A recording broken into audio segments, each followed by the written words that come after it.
I almost put us in the classroom, but now we're in the pool. Where am I? I was like, wait a minute, this isn't the pool. We're here. We're here, everyone. Hi. Hey, everybody. How's it going? Ah, there we go. There's the chat. Yeah. Hi, chat. Hi, chat. How are you? Long time no see. Yeah. You were streaming really late last night. Oh, yeah, I think it was until like 2 or something in the morning, something like that.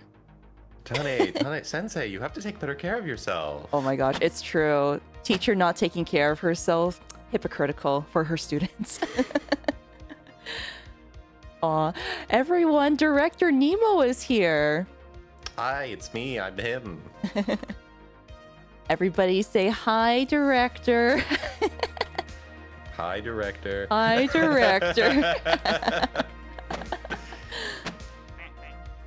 Ducks are coming. Oh my gosh, we're gonna collect so many. Yeah, this is actually the first time I've played this game. Oh, is it? Oh, is it? I could have swore you played it before. No. I just, I've watched Phoebe play it. Oh, okay. So, oh, I'm so happy. As you can see, we got our first one, and he went all the way to the bottom. Oh, it's one of the rock ducks. Yeah, he sunk.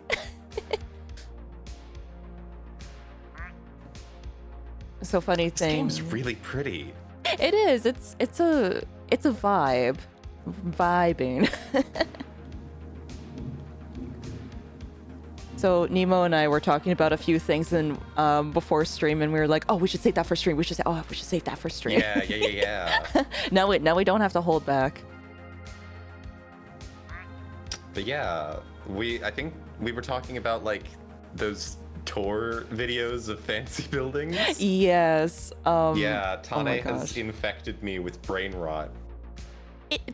They're so fascinating. Like, nobody should be living in them, but it's like, this lovely centerpiece, this lovely chandelier, or here are the back quarters of this one area, so you never have to look at the pores when they like make your food or like, or maid service. I saw one and it was like a penthouse in New York City, and it had like this architectural feature that was like a bunch of arches. And he insisted on calling it a loggia. And like, I swear he says the word like 100 times in the video. It's like, and you just get to look out over this beautiful loggia, and we're under the loggia. Like, there were balconies that appeared to be built just to look at this like arch thing on the outside of the house.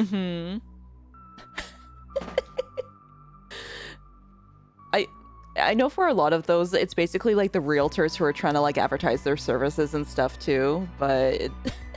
Yeah.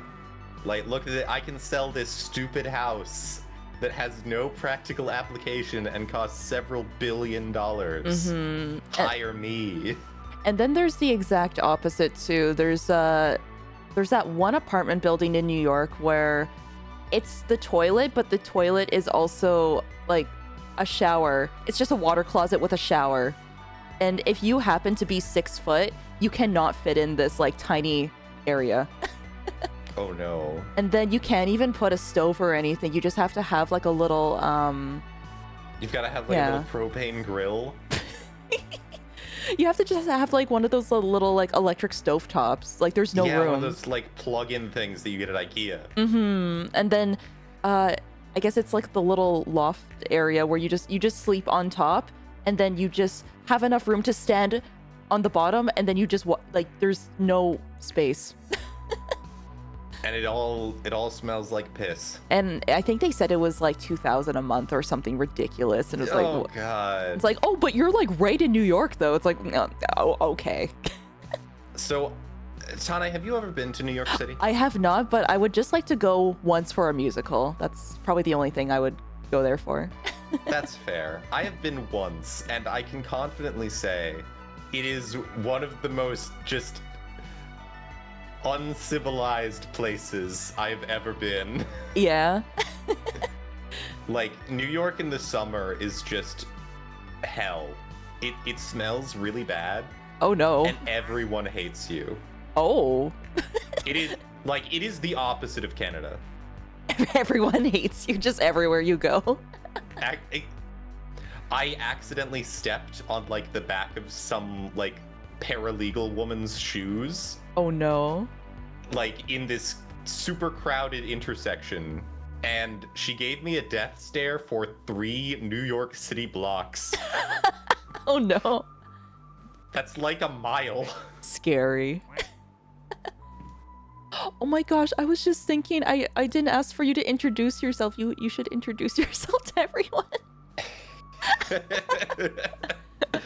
Hi everybody, I'm Director Nemo, your local evil government employee, and me and Tane are both friendly orderlies, so we figured we should collab. Yes.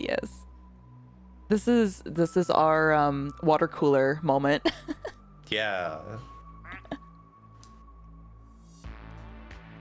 It would be fun to go there, but yeah, definitely gotta watch out, I guess. It's much better in winter. Like, okay. I went in the middle of summer. Okay. And it's so hot. Probably because of all the buildings and like they're reflecting all the heat and everything, right? From yeah, and there's no so like you've seen like depictions of Central Park. Mm-hmm. And it's like, oh wow, this huge green space in the middle of the city. I went there and it's like there's like dead fish and heroin needles in the pond. Oh my gosh. I can't believe this. I can't describe, it's so much worse in person. Oh.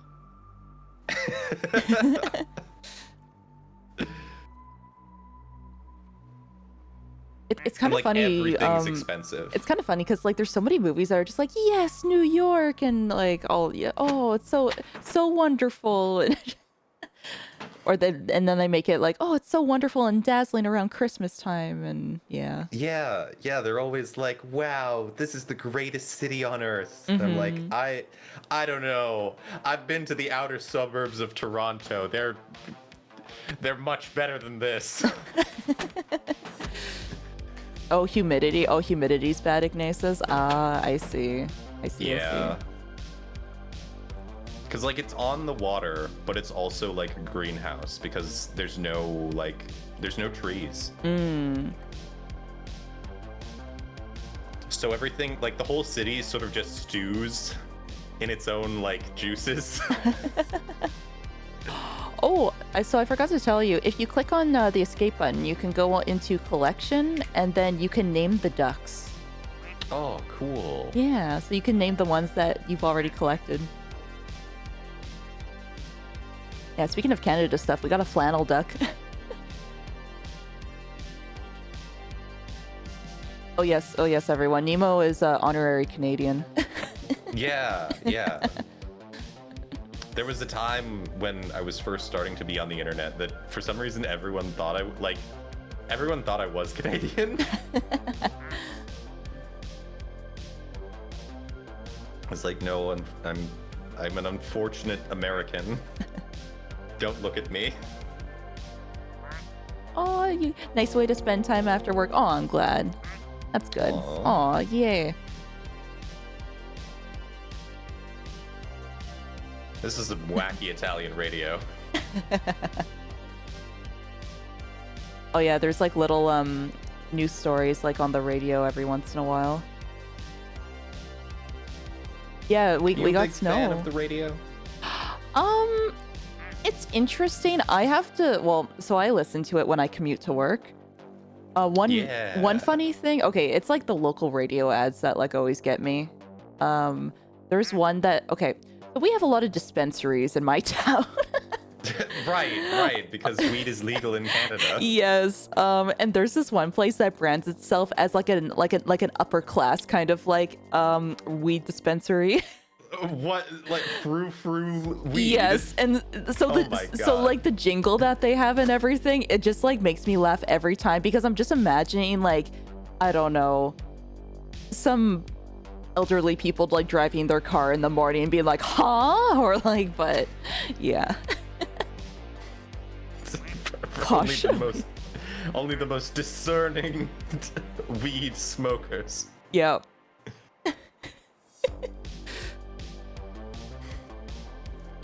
Can I interest you, my good man, in a cannabis cigarello? They call what was it? I think it was the workers like bud tenders or like Bud tenders. bud tenders. Yeah. So I guess when you mentioned the radio, I think like the local ads and stuff are pretty funny.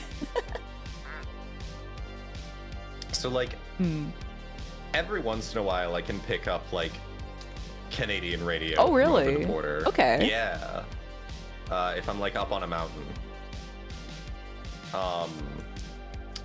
But I gotta say, your public broadcasting is better than mine. Mine plays like just incessant classical music. Oh. It's like half the day, and then they're like, okay, it's time for the news. Time for the news. Time for the news, and then immediately after the news, okay, time for 8 hours of jazz. Oh my gosh. I find that for like most stations, they do report on current events. I don't know how often for the hours, but when I just arrive at work in the morning, like 9 a.m. on the dot, they're like, okay, this is like currently what's happening and stuff, like, you know, in the world and or just like in the country. And it's like, oh, okay. And it's like maybe a minute or so of that. Yeah.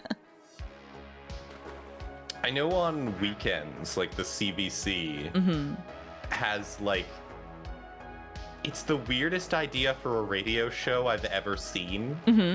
Because like it doesn't really work. Like it's comedy, but it's comedy that is like subsidized by the Canadian government and also has to be like radio clean. Yes, it's so it's all just really bad. They try. They try, but it's like why are we here? Why are we here? To listen to a squeaky clean comedy.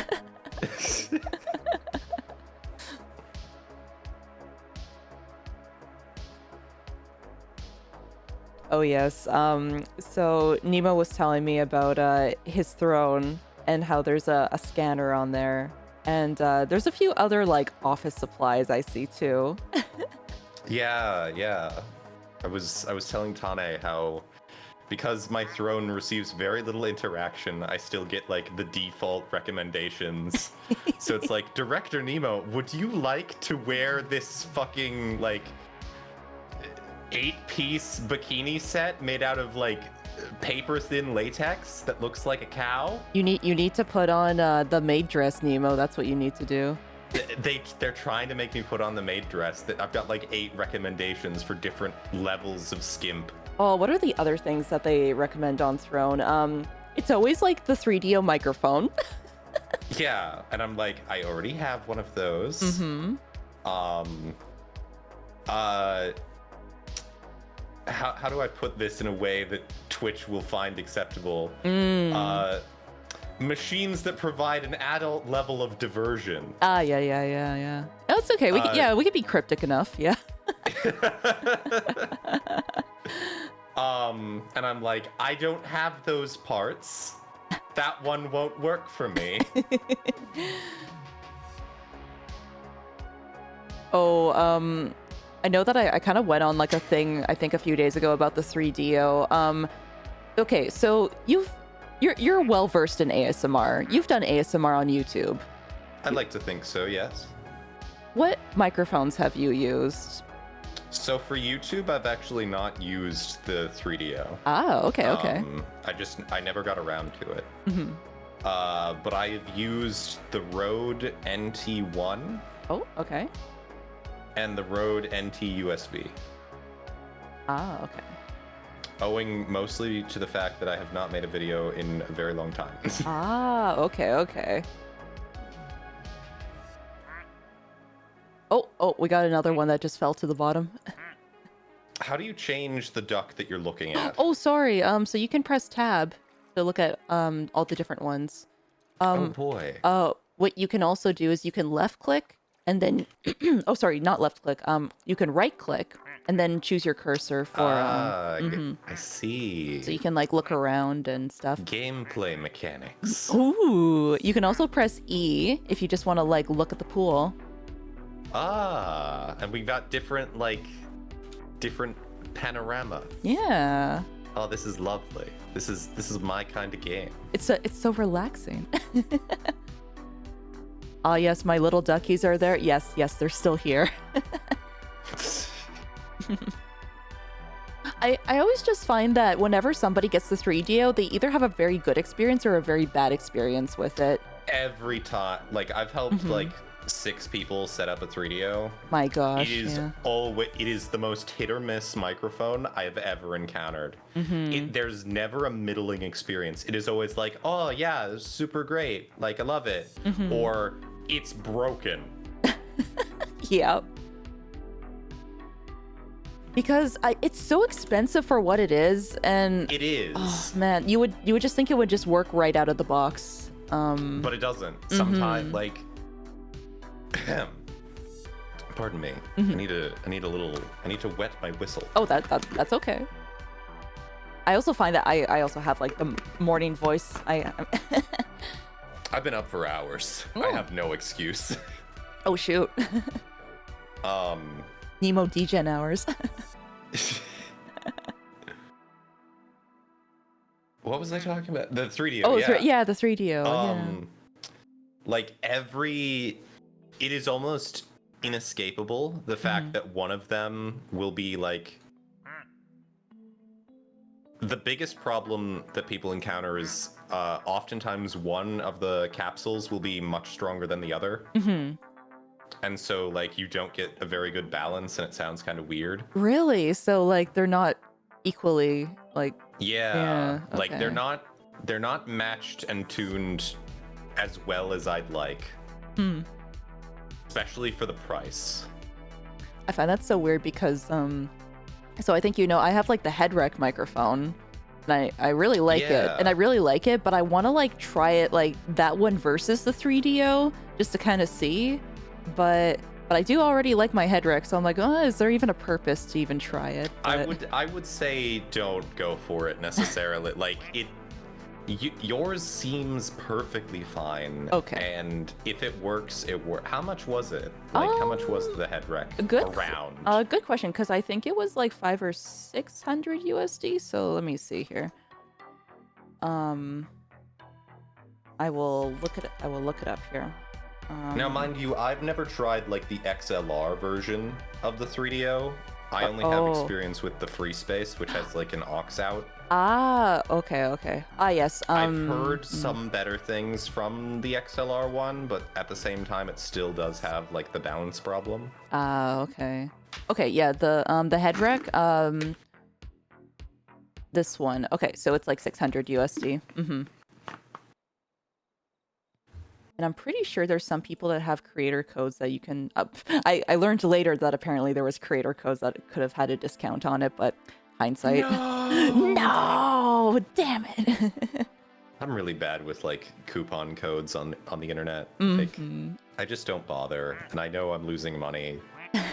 But like you never like find out till later for like some websites. It's like, oh shoot, I could have used this on this one website. Or you're not affiliated with PayPal Honey trademark, are you? Oh my god. Every YouTuber, it's like, you should use Honey. Yeah. Just making sure. I needed to be sure so that I could shit on them. Oh no, that's okay. By all means. I don't like the idea of like any company knowing everything I'm buying. Like obviously Amazon's gonna know a whole bunch of what I'm buying. Yeah. But like, what if I'm somewhere? I don't like it all being in one place. It scares me. I see. Yeah. Because then they just know.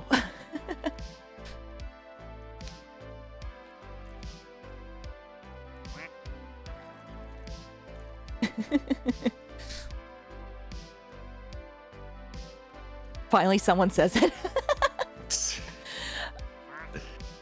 Here's the thing though. Using Honey in Canada, it doesn't work that much. I'll say. It is. because it's just an American product. Yeah, because I think you guys have so many more coupon codes and things that just exist. But yeah, because we're constantly buying garbage. But when Crunch and I have tried using like Honey for Canada and stuff, I think we've had to like use another one to actually get Canadian coupon codes because yeah. So every time somebody advertises Honey, I'm just like, oh, we can't even use it. I've seen for like certain like food sponsorships as well, like it'll only apply to the country that the person is from. Oh, that's it'll be good. like no, but it'll be like on YouTube, and then like if it's an American person, it'll just be like, okay, this only works for Americans. Yeah. Okay, so funny thing about like I guess that kind of stuff, because I've done like the HelloFresh sponsor before, and I mean I get HelloFresh in Canada, but I had to like promote the American one though. What? Yeah, because of like the Stream Elements thing, they were like, oh yeah, this is like a US only thing. Because I was asking them like, well, I get HelloFresh Canada, like, does that mean like I can open a HelloFresh Canada and get it discounted and like all that stuff to like prepare it and everything? They're like, no, this is US only. And I'm like, well, what? America only. Yeah. I love how like there are so many things that like they technically are in Canada, but like it's the Canadian version. Exactly. So it'll just be like Walmart with a maple leaf, or fucking everything is just like thing maple leaf. Yeah. A lot of the sponsorship stuff is like, yeah, this is US only and everything. So there's a lot of sponsorships I just won't take because it's like just US. That's why the people of Canada need to rise up and shop at the only homegrown, truly Canadian shopping experience. Canadian Tire. I was just gonna say Canadian Tire. Red triangle, green triangle. Canadian Tire money is the only true currency backed by the Tire standard. Oh man, this was like months ago. I was trying to like educate Chad about Canadian Tire money. It's so stupid. It's so stupid, but it's funny.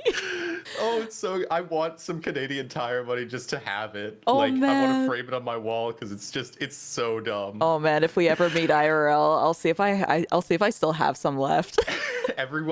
From what I understand, everyone in Canada just has like a drawer. Yeah. Like it is the Easter grass lining for your junk drawer. When I was young, I thought Papa Tenchi was super rich because there was just a stack of Canadian Tire money, and he and he's like, no. Those, like those stories where it'll be like, man from Alberta purchases a pontoon boat from Canadian Tire with Canadian Tire money. Oh my god! Like he's just been saving it for decades, and he's like, I'd like to buy this boat, and he does like the Kazuma Kiryu thing where he's got like a briefcase. He goes, I'd like to make you an offer in cash. Let me see. I wonder if I can pull up something on screen so then people can see what we mean. Also a picture that's not for ants. Oh, wow, they have like the old images on Google too. Okay, let's see if I can save one. Ooh, JPEG. Mr. Gone Fishing is like, wait, what's tire money? First of all, you've spelled tire wrong. It's T-Y-R-E. We are speaking the King's English. Oh shoot, yeah, the King's English. Okay. So there's this store called Canadian Tire.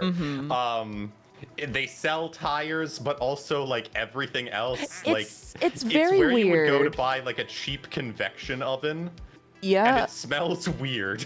So the whole store smells like tires. Yeah, it smells like rubber. The whole store smells like tires, but you can still buy like kitchenware and outdoor things. You could buy like snacks. You could buy snacks and food. It's like a hardware store. Yeah, it's like not quite department store, but like it's an automotive store. It's like how you can buy beef jerky at like the Home Depot. So this is Canadian Tire money right here. It's 10 cents, but it's a bill.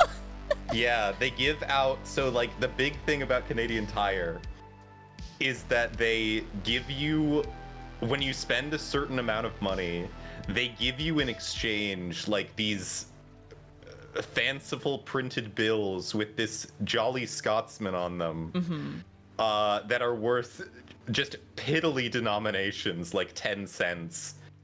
But they are honored currency in Canadian Tire. Yeah. Oh my God, it's Monopoly money. It might as well be. It's so colorful.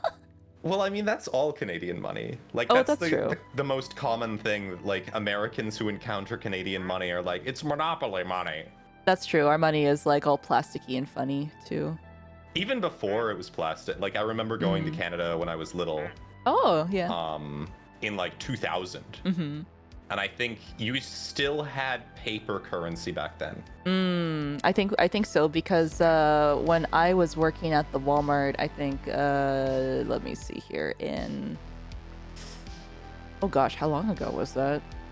Yeah, I think it would still be paper currency around there. Yeah. I think I had like a Canadian 20, and it was like so colorful in comparison to like the drab olive green money from America that is it's just shit. Like, we have the worst money. It's true. Well, the thing is, like, you guys, your paper money, plus also, it dissolves in water. Yeah, and the color, you have to really check that you're not handing someone like a Benjamin or something.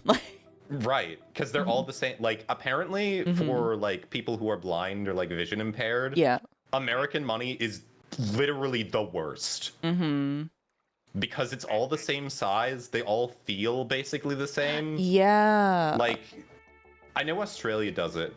I'm not sure if Canada does it. They have like little braille markings on all of their bills that tell you like the denomination. Yep, we have that on there. Yeah. We don't. We just have like these slips of paper, and you're supposed to know what they are. Oh my gosh, like, there's this so whole annoying. system that people have to do. They have like a special reader that you put the edge of the bill into, and it's like 20. Oh, interesting.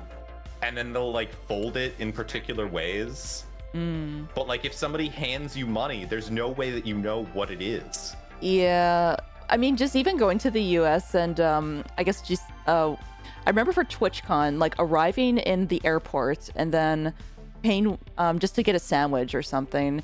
And I'm looking at like my American bills, and I'm like, oh my God, this is so annoying. Like trying to figure out like where's where in the wallet. Yeah. It's so much nicer going the other way, let me tell you. You guys have to catch up with the plastic money. Yeah, apparently, like, I've heard that the reason why is because, like, a lot of countries that aren't America also use the US dollar as, like, either their currency or, like, a reserve currency. Yeah. Yeah, because there's So, like there's a lot of places that it's like, oh, exchange money here, or like, but I remember even from working at Walmart, it's like, yeah, we'll still take like American bills and all that Oh stuff. yeah, when I worked at a grocery store over here, because like we have like a lot of Canadians come down because our clothes are cheaper. So like you people get on buses and you come down and you buy all of our like Crunch, like Count Chocula and like Blueberry cereal because it's illegal in Canada, and you just take it in like by the pallet. Smuggling in the blueberry cereal. Yeah. So like I never had to use it, but when they were training me for like the till, they were like, yes, we do have a button that just makes it accept Canadian money. It's petrol dollar. That understandable. Yeah. Understandable. Yeah, so like because of the petrol dollar, they figure that it's more dangerous to change drastically, because then all of the other countries that use like the US dollar will have to like relearn what they look like. Interesting. Change is scary, yeah. Change bad. Change bad, yeah. Oh, I guess yeah, looking at your throne earlier too, because you were like, oh, it's like dad things and everything. Do you play dad games? No. Oh, okay. I don't play very many games at all. Oh, okay. I actually, what would you consider a dad game? Is that like Doom? Dad games are like city builders and like city management games and like No, I can't do those. No, like, okay. Like, I'll enjoy them for a little bit, but then they just wear on me. Okay, because I poke fun at Crunch every once in a while because he loves like the dad games basically. Like I love how like one time I think the two of you were collabing, and you were like, yeah, Crunch is really good at city builders, and it was just like, as if it was just a normal thing to do when.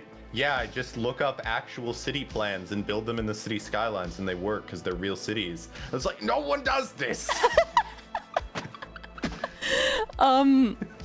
He wanted to be an architect, and I think I can't remember if he went into like city planning, but oh my gosh, every time we go into a city though, he's like, oh, this is really good what they did in this city, or like if we go somewhere, he's like, oh no, why did they make it this way, or why is there traffic like congested like this, or like I'm like a public transport fiend now because I've tasted how good it can be as an American who does not have it. Because like in Australia, it's so good. Oh, okay. Like it's efficient, it's clean, it's fast, it's everywhere. Oh man, I would like to try. You can get wherever you want. Oh, I want to try their transport system then. Yeah, transit system. Yeah. It's the only other major transport system I've experienced is I've been on the New York subway, which is very hot, much like the rest of New York. Because they were like, yeah, air conditioning the platform is too hard. Just air condition the trains. And then I've also been on the Toronto, whatever you call it. Yeah, I've actually never been on it. I would like to go on it at some point. It's quaint. It's quaint. Like, they still have, like, subway tokens. Oh, yeah, I actually do have a subway token that I haven't used yet. They're like little tiny, like, super light coins, and you can just put them in the little box and go on the subway.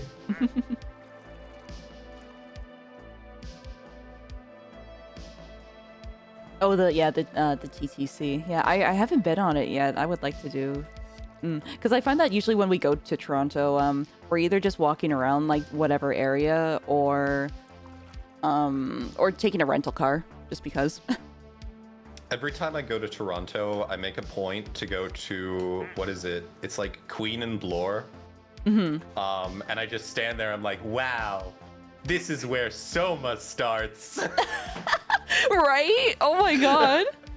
Like I played Soma on stream, and it's like, wait a minute, I've been there. It's funny too because how did you get in a car accident there? The traffic moves at like 3 inches an hour. Yeah. Oh, the funny thing about Bloor is that okay, that's where like the teachers union is too. I'm like, oh, there it is. There's so many like buildings, like everything's on Bloor though. Everything's on Bloor, yeah. Everything is either on Bloor, King Street, or Queen Street. It's true. It's just that whole area. Yeah. Oh, Nemo, you had children. I had Oh my. Huh? Oh my god, That's not supposed to be possible. Oh my god. I had that taken care of. Oh my god, you're a dad after all. No. No, the surgery failed.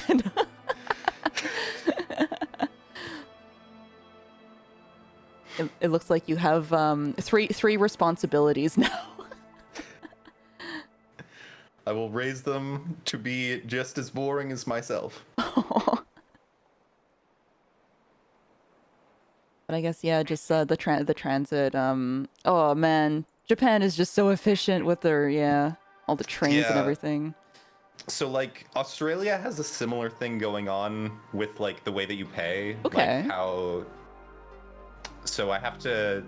Did you have like a Suica card or like the other one? Yeah. I started collecting them. There's Suica, Ikoka, Passmo. I wanted to see if I could try to get some Passmo, of the other. The one with like, is Passmo the green one? Passmo's the pink one. I think it was. Let me see. Suika's the green one, and Ikoka is the blue one. I know there's one that has like a funny little penguin on it. Yeah, the penguin is. Oh, was it Ikoka? No, or was Ikoka a platypus? I think it might be Suika. I think Suika was the penguin. Suika card. Yes, Suika is the penguin. It's the most Japanese thing ever, because they're all like, well, technically all of these cards are administered by a different company, but they all exist in the same, like, corporation, like, group, so you can just use them interchangeably. Yeah, there's... But we're gonna keep them all around, because we like collecting things. Yeah, exactly. There's only some of them, too, that you can get in specific areas. I was trying to see... There was another one. I think it was called Pastel or Past something, and but you were only able to get it in this one specific area, and I was like, and I missed it. I think you could only get them in malls. Oh boy. Yeah. That does, like, the primeval urge to be like, I have the thing. Are they sticking to my eyes? Probably. Yeah, every time I blink, the glasses blink. That's okay. Positioning things in VTube Studio is it is an art, not a science. Yeah. But yeah, you just got back from Japan for like the 80th time? Oh, might as well be, I guess. I love how like you've been to Japan like 5 times and you've never been to like the other side of Canada. I know, because every time Crunch and I like save up, we're like, oh, let's just go to Japan again. Yeah, let's just do that. I have been to the West Coast. I've been to Vancouver Island. I've been to Nanaimo and Victoria once, and it was really beautiful. And Nanaimo, of bar fame. I would love to retire there. That's like basically retirement area. Oh, is it like the? I'm trying to think. What is the American equivalent of that? Don't people retire in Florida or something? Or no? Yeah, but that's like. I feel like Vancouver Island is a different sort of person. It's more like the people who retire and they're like, I just want to have a cabin and look at Mount Rainier every day. Oh, so funny thing that you mentioned cabins. So my boss boy. has, I can't remember if it was like 2 to 4 cabins. But what? You own multiple cabins? She bought multiple ones in PEI. Oh, and the people in PEI are so mad at people who are like buying real estate in That's cabins. Like Prince Edward Island, yeah. Yeah, in Prince Edward Island, they're so mad that people like outside, like in other provinces, are buying property like in their area because like it's. The population of Prince Edward Island is the population of my town, basically. Prince Edward Island is the most ridiculous province. It's so tiny. Let's be honest. It is a separate province due to a technicality. If anyone doesn't know what Prince Edward Island is in Canada, it's a tiny, tiny, like little island province. It's so silly. But I've never been to like East Coast. I haven't been to like East Coast US or East Coast Canada, but it would be nice to have. Like the Maritimes? Yeah, exactly. Yeah. It would be interesting though. Like Newfoundland has like a half-hour difference in one area. Yeah, I think it's the whole island. Yeah, I'm pretty sure. However, like the Labrador part, like the mainland part, is like one time zone, but then Newfoundland is like as far east as you can go. I looked at a university there at one point. Oh, did you? Yeah. Oddly enough, they have some very competent universities at the edge of the world. Whee! Oh, I'm so excited for you because you said you just have one more semester to go. Yeah. And it's all online. So if I wanted to, I could just escape the country. Ooh. I had to send one of those emails to one of my professors the other day, and I was like, listen, I know, obviously way more formal than this. I was like, listen, I know we were planning on doing an independent study for that thing, but like, I want my classes online instead. Oh, sorry, I'm also going to wetting my whistle. That's all right. Speaking of emails, do you remember being in university and like everyone up till that point was like, you need to be formal in emails? Oh, yes, but... And then you get to university and your professor is like, cool. Yeah, your professor is just like so casual. It's just like, no, please don't call me Mr. or Mrs. So-and-so. Just like call me by my first name.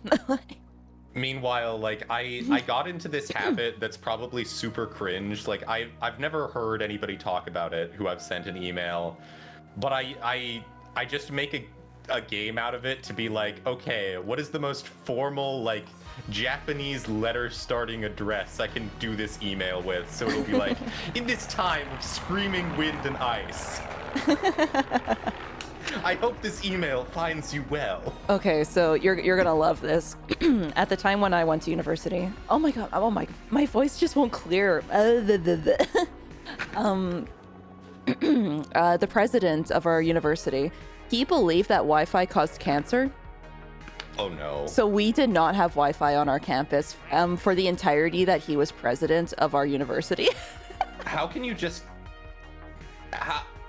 And I went to... This is a modern nation. How does a university president just have that authority? I don't know. People were really trying to convince him, like... Whose dick was he sucking to be able to make that call?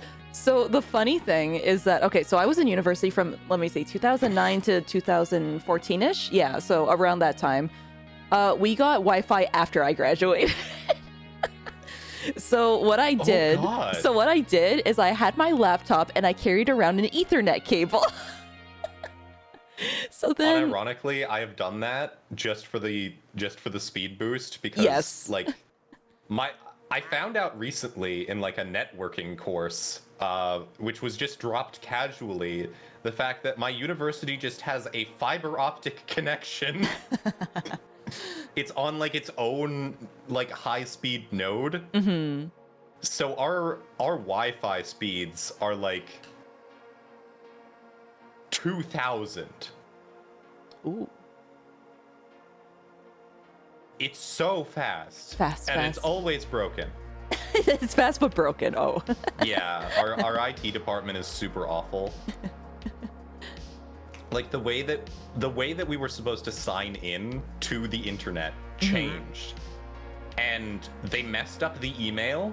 Oh. Telling you how it changed.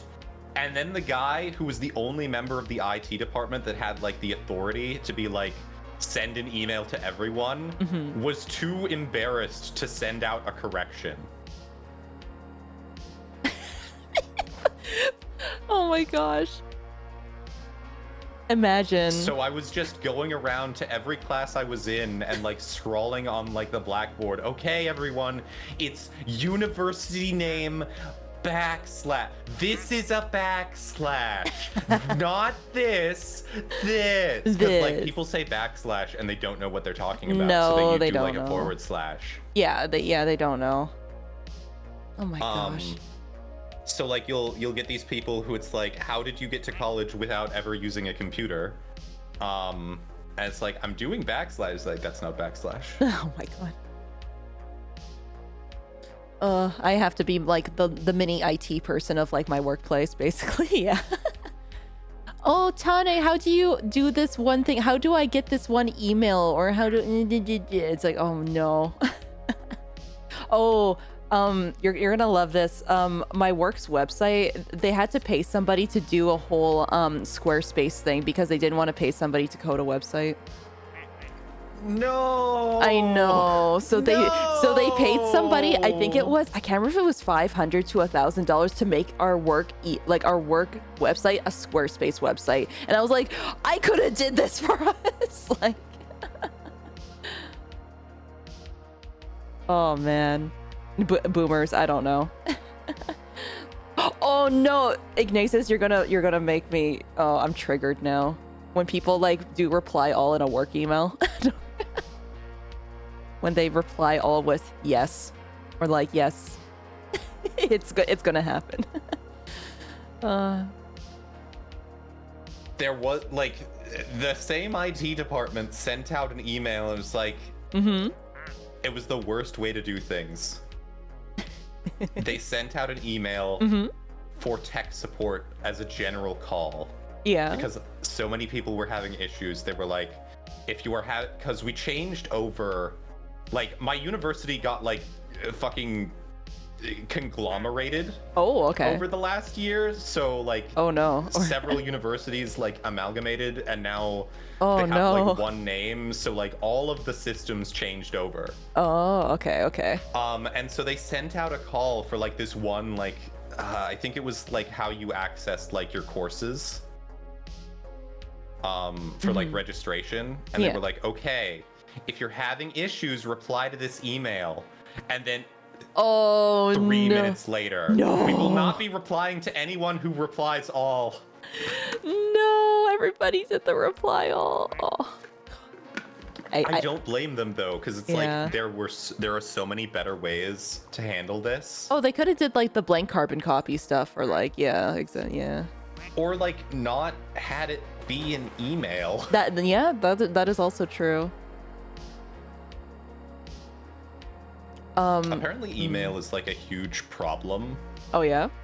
Like it is filling up the internet. It's just so much like garbage emails, just garbage junk. These huge companies have like these massive email servers. Yeah. Like terabytes upon terabytes of data. Okay. Of just emails from like all the way back to like the foundation of the company or whatever. Oh no, okay. And because they never clear them out or anything, and they just leave them there, and so they're just starting to accumulate, and they have started to take up a significant portion of like all storage on Earth. Oh my gosh. There's too many emails. Stop sending emails. Stop sending emails. Send a message. Yeah. It's like eco I don't know, recycling, I guess, but for like the internet. We need to shift from going paperless to going emailless. Go see people in person. Oh my god. It's funny that you mentioned that, because for my work email there's only like a limited amount of storage, and I have to keep deleting emails in order to retrieve receive emails. Oh god. Yeah, so well, yeah, because I mean that's the issue. Like it's a trade-off between, okay, do we put the requirement on like the mid user and be like, you have to manage your storage space, sort of like how Google does, where like your Gmail is part of like your like drive allowance. Yeah. Oh shoot, I think I have one. I'm gonna have to start clearing some soon. Oh no. Yeah, I'm gonna have to look at my storage again, because I have like this one other email. I'm like, oh no, I have to start clearing things. But yeah, I have to probably have like one day dedicated to work probably this week to just clearing out emails, which is so inefficient. Oh god. I think I have like 20% more storage space. and every time I'm just like, yeah, I'll put it off a little bit longer. I'm like religious about it. Like I don't care about my university email because they're just gonna delete it after I'm gone. Oh, that's interesting, because I still have mine after.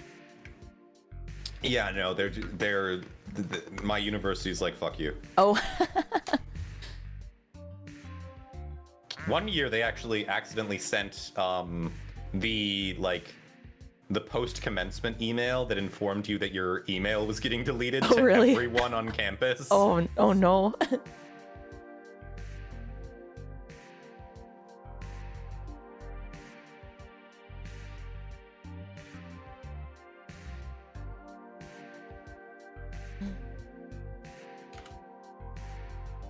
Oh my gosh.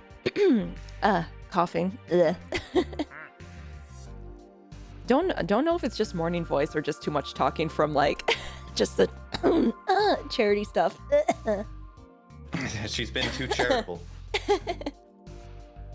I'm happy we did so well. As soon as Please chat her throat. It needs Prime subs. yeah. Oh man, I could definitely go for some Prime. Oh man. Oh, did you ever try the Prime drink from what was it, Logan Paul and KSI? I think yeah. You... I don't drink energy drinks. Oh, you don't? Okay. I understand that it has become like a luxury good, apparently. Like apparently, this was what I was told. I guess in the UK they don't really have sports drinks or something, so that's why like they made Prime. That's interesting.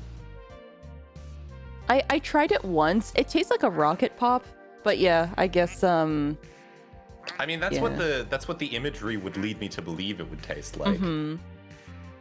I see. But yeah, no, I'm not. Yeah, I see people in chat. I'm It's not a like, fan. oh, it was okay. Yeah, it was okay. It was okay. It was okay. It's kind of too expensive for like, yeah, just being. How much is it? I can't remember if it was $3 or $4 a bottle, but Canadian. I think it was probably $3 a bottle, maybe, or something like that. Yeah. Okay, that's not too bad. It's not terrible, but yeah. Hold on. What's the current exchange rate? Oh, good question.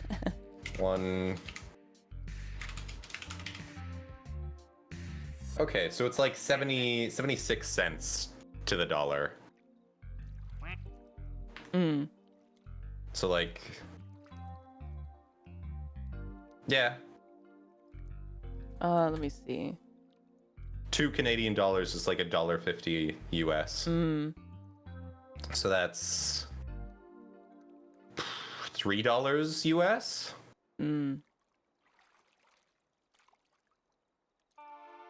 Which is, like I said, I don't drink energy drinks, so I have no idea if that's reasonable. Yeah. Actually, it's funny. I was just looking up Prime in another tab, and then CTV did like an article, I guess, on it. And then at the very end of the article, it's like, just drink water. It costs $0. Yeah. But like the thing is, so like, I feel like those rich people who don't know how much milk is. Oh my god, it's like, what's a banana? $10? Or yeah. The thing is, so like, how much do bananas cost in Canada? Oh, good question. I haven't bought a banana in a while. Let's see. Cost of bananas in Canada. I know. I know grocery prices are getting pretty expensive though. I mean, inflation sucks. Apparently it is between 156 to 163 for a kilogram. A kilogram is like what, a third of a pound? God, I don't know. Imperial.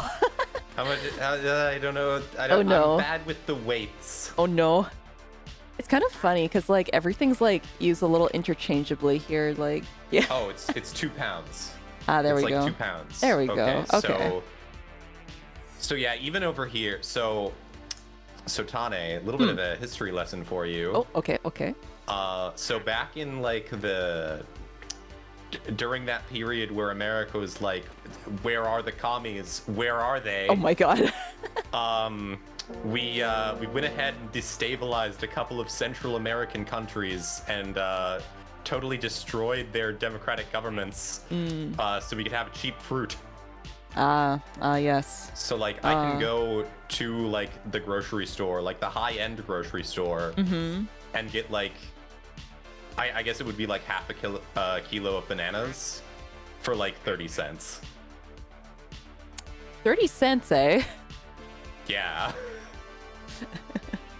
Stay stabilized. Yeah, stabilized. Yeah.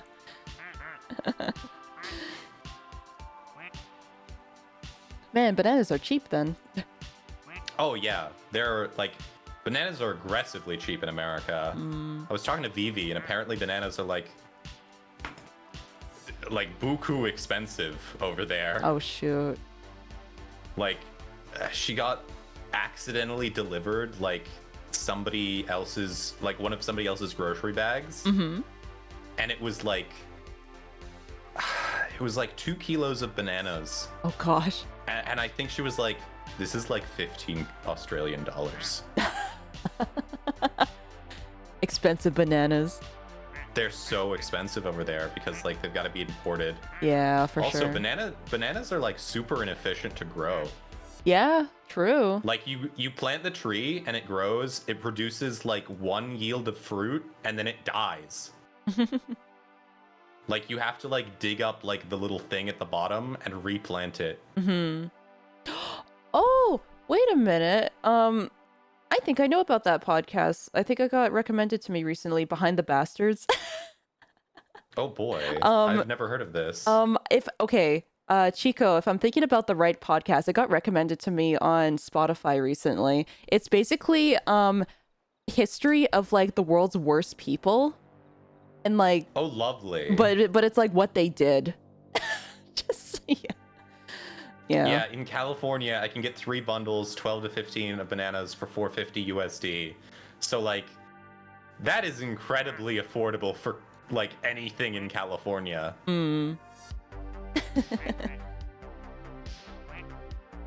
Narcy, Nemo strikes me as a coffee guy, maybe tea. What is your drink of choice? I actually am unable to drink coffee. Oh, reason? Or I guess I'd call it an allergy. Really? Oh no. So like if I drink coffee, it's gotten worse over the years to the point where I just don't even try it anymore. Mm-hmm. But if I drink coffee, the first thing that happens is I get an upset stomach, and then I get an overwhelming sense of like dread. Interesting. Now, is that just like black coffee or just like any coffee? Interesting. I can't do coffee. Like I will drink it, and the best way I can describe it is I become absolutely convinced that I'm going to die next Thursday. Oh my god.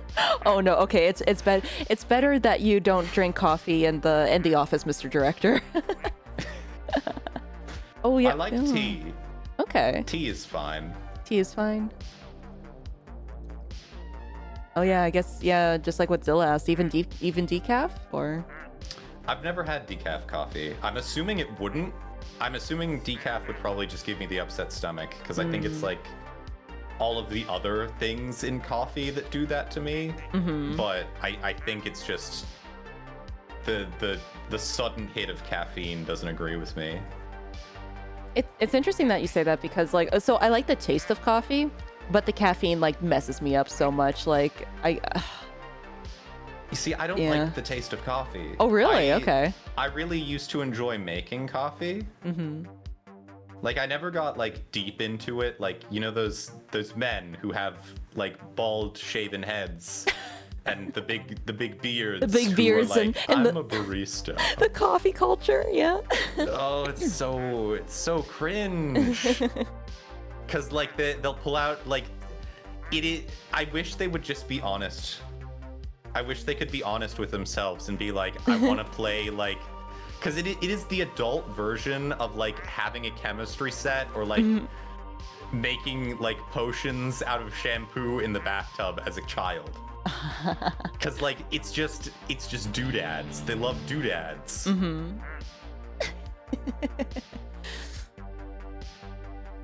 So they pull out like their special scale. And they're like, I have to sift the coffee grounds, so we only use the right size, and the water has to be just the right temperature, and I have to use a warmed cup, and then it's perfect. Like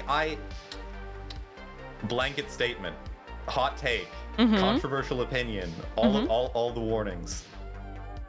No person should have an espresso maker in their home. Yeah, you think so? People mess it up all the time, or? No, you just shouldn't. It is a luxury you do not require. People don't deserve it.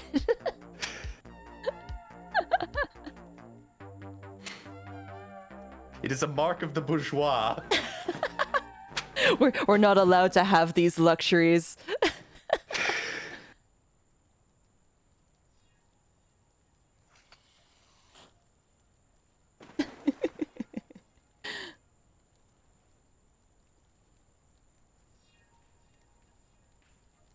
Oh my gosh. Yeah. Oh, the music suddenly like cut out on my side and I was like, huh? And then I'm like, oh, okay, it's going to another track.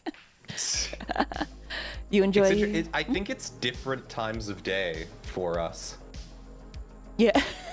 Like the ducks are in the same place. Yeah. But there was a time when I looked over at your stream and it was nighttime during like the middle of the day for me. Oh, really? Okay, so maybe there's like Yeah. a slight like difference then.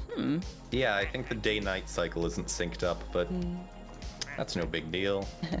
Aw, you enjoy a good cappuccino, Narcy. You're not allowed to have it in your own home though. That's correct. Yeah. No fancy coffee. Period.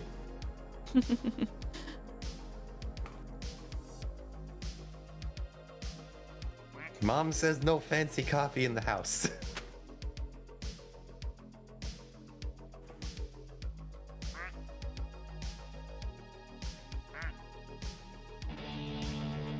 Oh my gosh. Oh, the flamingo's starting to slowly go in now. Oh yay! Yay, we have another one joining. He can join. He can be friends with the ducks.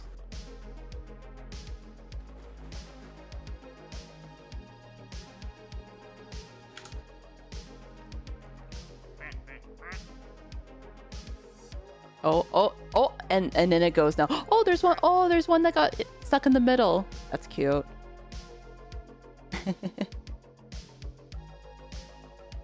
And they're forever going to be stuck in the middle now.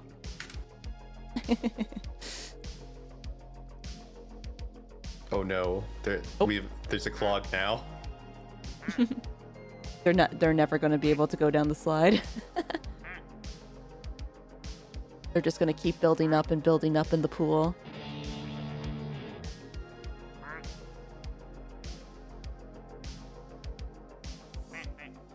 Quack, quack, quack.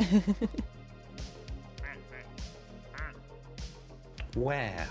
Wait a minute. When you click on them, does it quack for me? I think, oh my god, I think it actually does. Communication is possible. You can like communicate in like So Morse wait, code. if I do like the... Which one is... It's this one. Yeah, oh, I can hear it, yeah. Oh, that's interesting. I didn't know about that. Huh. Oh, that's interesting. Duck code.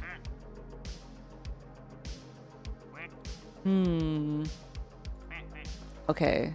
Question. Have you been watching any anime recently? I started watching Lucky Star. Yay! Okay, what's your opinion? Lucky Star is a very good anime. I like it more than most other anime. It may be my favorite.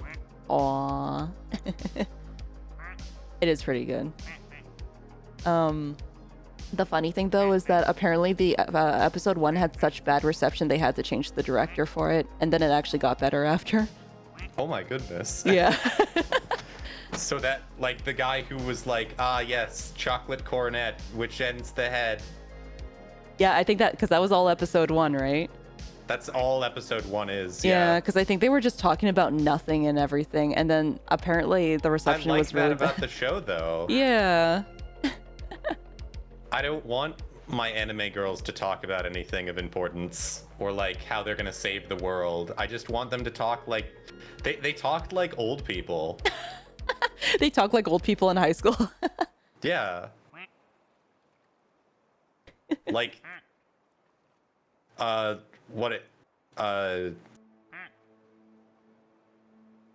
what's her name? Like the one with the long hair and then Konata.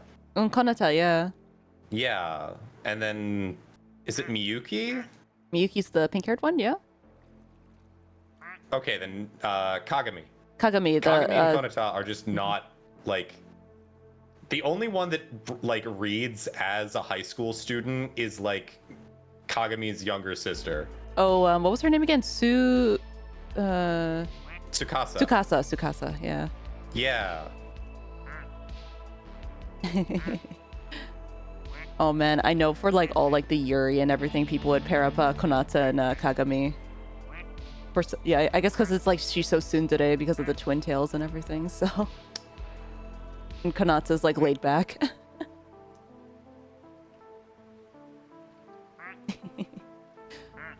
I have opinions, but you have opinions about. I have opinions. Yeah. That's silly. It's clearly the teacher. It's clearly the teacher. They hang out all the time. I love the teacher in that shit. Like, I've been watching it with Vivi, and it's become a running joke where every time she's on screen, I'm like, God, what a woman. The teacher is pretty cool. Just an absolute mess of a human being. Oh, and then the voice actor for Konata is the same voice actor for Haruhi Suzumiya. Yeah. Yeah. They tried to like match them up in English and Japanese. There's a lot of references in that show that, honestly, a lot of them probably go over my head. I'm really glad that like I've been watching it with Vivi because she is able to explain them, because I don't watch anime very often. I'm a fake weeb. You're a fake weeb? Well, that's what I was wondering, because I remember that you were like watching High School DD and everything, right? Or okay, so High School DxD, I have a platform. I can explain myself. Okay, there we go. Okay, so ages ago, way before I was online or anything, I found like bootleg YouTube uploads of the first season of High School DxD. And it on like New Year's. And since then, it has become a tradition where I watch it on New Year's Day, and I am convinced it gives good fortune. So there's a High School DD tradition. Yeah, I'm not superstitious, but all I'm saying is I did it this year, and I have yet to become seriously ill. Oh, well then it just works then. Yeah. Yeah, it just works. There we go, everyone. We have to have our yearly High School DD watching. Have you ever seen like the English dub of High School DxD? I haven't actually. Is it pretty ridiculous or? So like I make a joke that like anime ASMR roleplay, and by extension VTuber lore, we hail from a proud tradition that finds its origins in the English dub, because it reads like an RP script. Oh, does it? Yeah. I mean, to be fair, they are acting their asses off. Like, they are putting their whole ass into it. It is so good. They're having fun.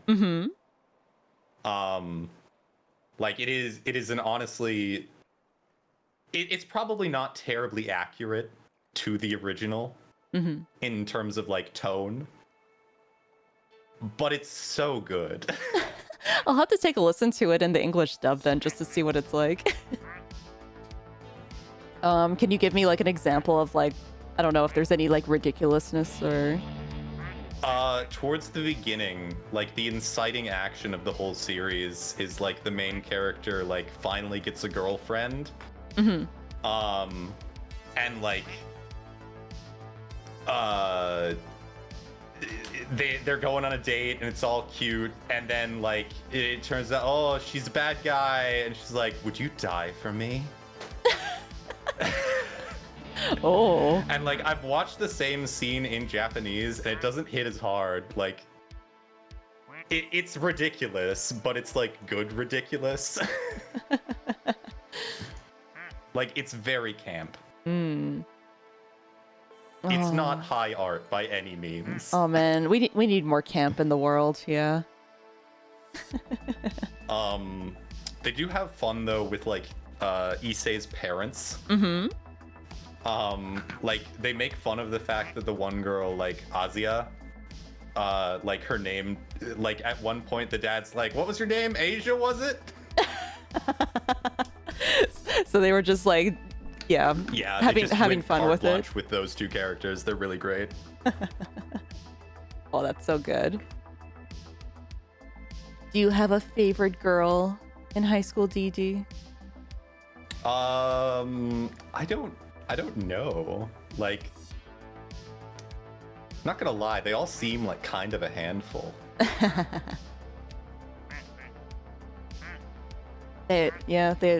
You know what? It would be hard to please that many women. Yeah. It would be. I don't have like a dragon living in my left arm either, so like I'm gonna get tired.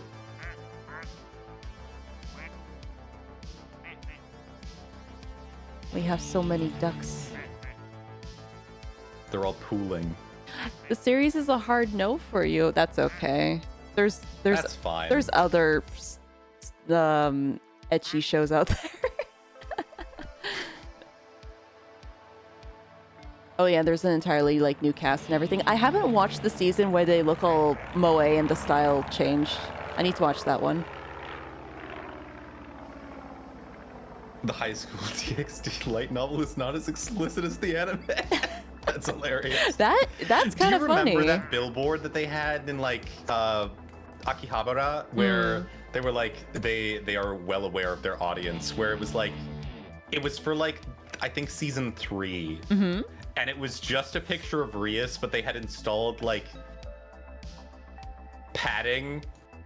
Oh, did they? For like her chest. Oh, did they? That's so funny. Yeah, so it was like 3D. Oh my gosh. That reminds me of something. Did you ever watch what was the butt anime called again? The butt anime? The butt sport. Do you guys remember the butt sport? Keijo. They had an ad, and I took a picture of it, but it's on my phone somewhere. In Akihabara, for soft map, they had a big picture of just a butt. Wow. And I was like, oh, damn. Okay, well, they know, so. My friend Aito has like, I think he read either some of the manga or something, and apparently like the anime is not the same. Like obviously they're still like bashing each other with their asses, but like the character like development and like the motivations for the characters are very different. Like I think in the manga the main character is like, she's like poor, so she's super money obsessed. Like the only reason she's doing any of this is to like make money.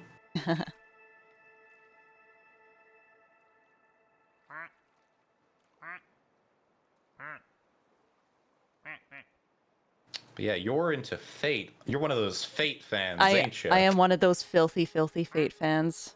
Yeah. You're one of those people that has like an overdose of lore.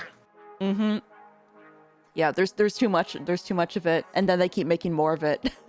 There's too much. I've watched like I watched a video about like the Fate timeline. Oh, wait. Was timelines plural? Was it? I think it was with Giguk. I was gonna say there's the Giguk one, because I think he did a pretty good one that was like 5 minutes or something. Or was it? It was like a 5 or 10 minute video. I'm pretty sure. There's so much of it, like. Yeah. It's all its own thing too, because like it's all canon. Yeah, and it's the same thing with the whole Nasuverse, because Tsukihime and Garden of Sinners, Karno Kyokai, like all relate to the same universe and everything with magic and stuff. So it's yeah. Oh, that's right. Tsukihime is like that visual novel that totally got like left behind because they made Fate and it was way more successful. Yeah, because they totally had to put a sex scene in to like make their visual novel sell. Hey, mana transfer. Yeah, mana transfer. Yeah, no one understands Fate. Not even Fate fans. It's true. I've experienced Fate almost exclusively through like doujinshi. Oh, okay. What have you gathered? Well, I guess you gathered mana transfers. So. That's about it. Like there are way too many versions of like King Arthur. Everyone's a woman. Yeah, everyone's a woman just because it's cool. Yeah. They gave the emperor who burned down half of Rome a really sexy ass and a window through which to view said ass.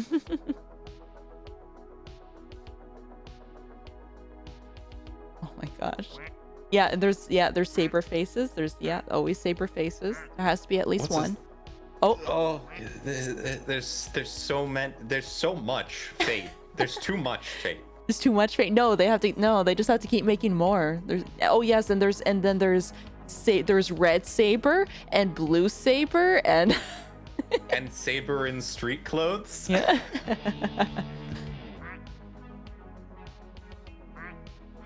Oh my gosh. Ignatius knows the Dojin.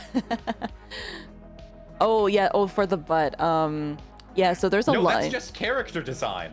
Like Nero Claudius just has an ass window.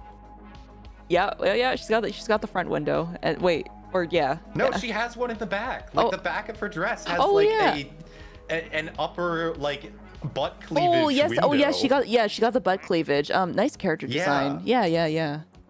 She got the front window and back cleavage. Yeah. Combine them all and make a rainbow saber. Combine them all and make Captain Planet or so. Yeah.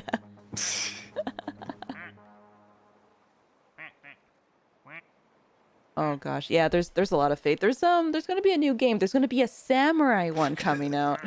Oh boy. Yeah, because they have to make one. They have to make one that's like samurai. I'm surprised they haven't already, honestly. You unironically love the VN more. Japan is super obsessed with remaking the Romance of the Three Kingdoms. Yeah, there's a lot of that. And it's things that you wouldn't realize. Like, I don't know if you're familiar. I haven't seen it, but I know of its existence. That one, battle anime where they've got clothes made out of tissue paper, Ikitosen.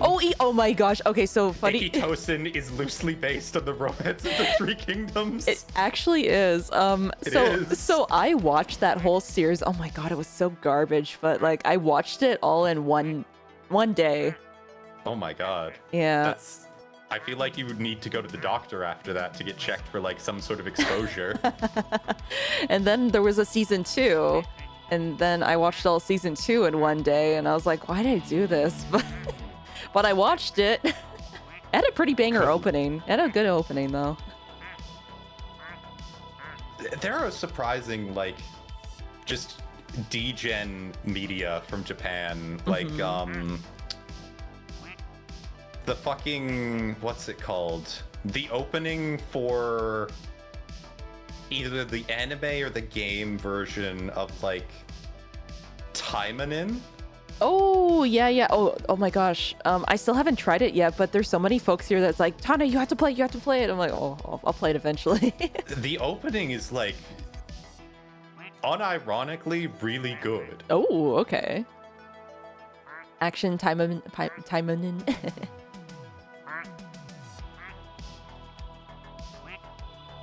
Apparently there's lots of things going on in that game too. I feel like Taimanin is, from what I've experienced, it's similar to Fate in that there's a bunch of different there's several games. I've touched none of them.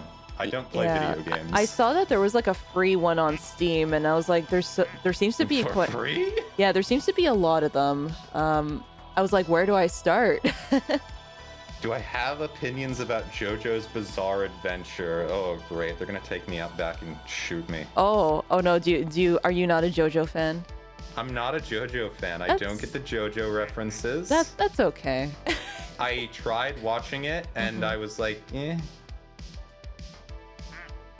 It's okay. Crunch also is kind of basically I try to get him to watch JoJo, and he always likes the first half. But then he's like, I don't like the second half of he always never likes the second half of all JoJo stuff. The thing I did what's his name? Jotaro's dad or grandpa or something.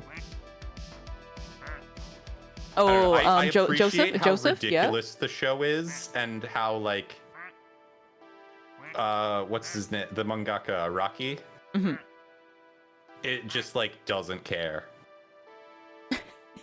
Like about anything that he doesn't like. He's just like, I want to draw big men. Yeah. Oh, but then here's the thing, they get like very gender ambiguous like later though, so. Right. Yeah. He's going through his sexual awakening. Because it started out with like big men, and there has since been uploaded one, but it used to be that like it was very funny because for the life of you, you could never find any pictures of his wife despite her existing. So it's like, is she real? She brings him, I think it was like tea or coffee, so he can keep going. Yeah, That's so sweet. Yeah. But yeah, I liked how at the beginning there's like that whole bit where like the old man Jojo is like, my stand is that I can crush an exactly 3,000 yen camera and do a spirit photography of something I want to see. And then they completely like throw that out and change how it works. Yeah. Jojo is interesting. I find that either people really, really like it or really don't like it, I guess. It's one of those things where like it's so, I don't know, it's too complicated for me to get into now. And like people have tried to explain it to me and I'm just laying there on the floor like, I don't care. I'm sorry. I can tell you're having a really good time, but I don't care.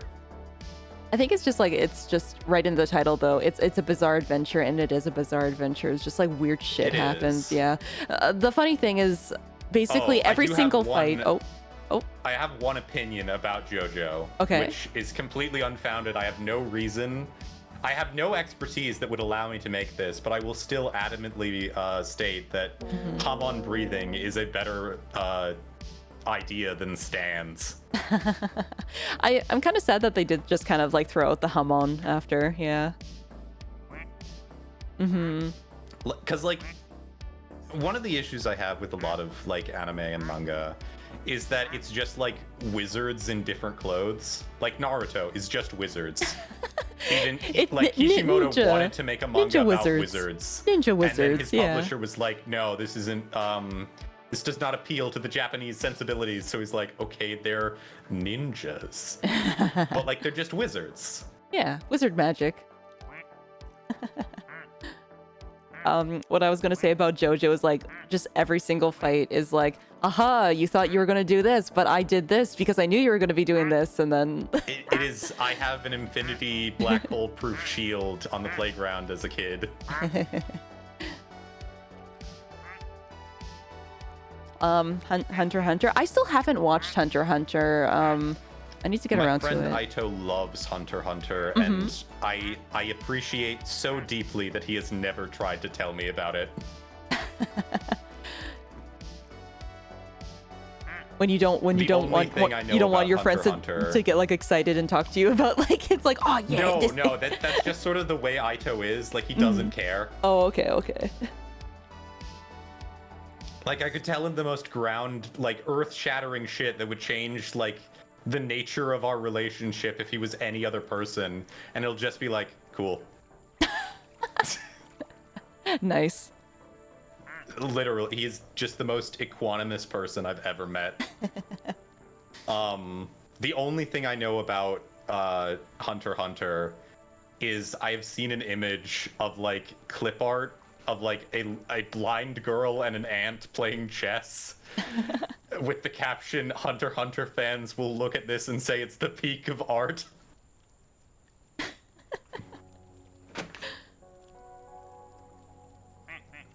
Quack quack.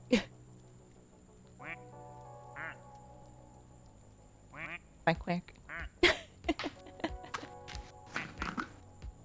Have you been watching any anime lately? Oh gosh, yeah, I've been watching. Well, now that I guess there's gonna be like new season stuff coming up. I think there's one more episode of Oshinoko that's gonna be coming out. I fell off Oshinoko so hard. Oh, did you? What, you just couldn't get into it then? No, I watched like the first 3 episodes, like the movie first episode and then the first 2. But then I just never got around. This happens a lot. Like, I'll just stop watching a show. I have no completionist drive. Like, I watched 24 out of 25 episodes of ReZero and then just stopped because I got bored with it. Oh my gosh. There have been a few shows that I guess Durarara was actually one of them. I think I got into like, it was like 20 something episodes and then I just stopped and I was like, oh, I should actually finish that. Or I think it was the same with Index. I think I got like 20 something episodes and I was like, then but I think it just depends on how interesting something is.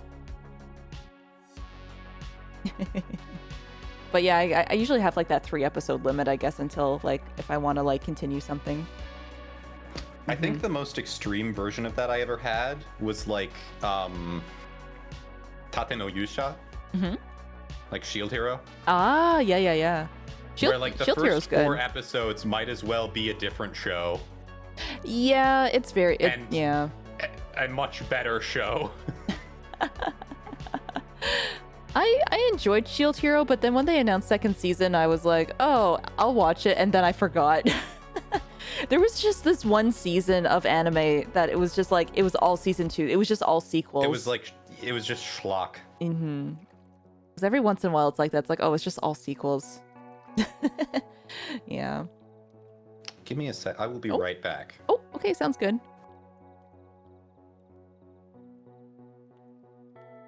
Oh yeah, Index is like a binge-like type of show. True. So I used to be a part of like an anime club. Well, actually I was the president of my university's anime club, but so we would like watch a lot of anime and stuff. And we would watch it like on one of the lecture theaters. And yeah, we watched a lot of things like around that time, like I guess kind of like early 2010s anime. Yeah.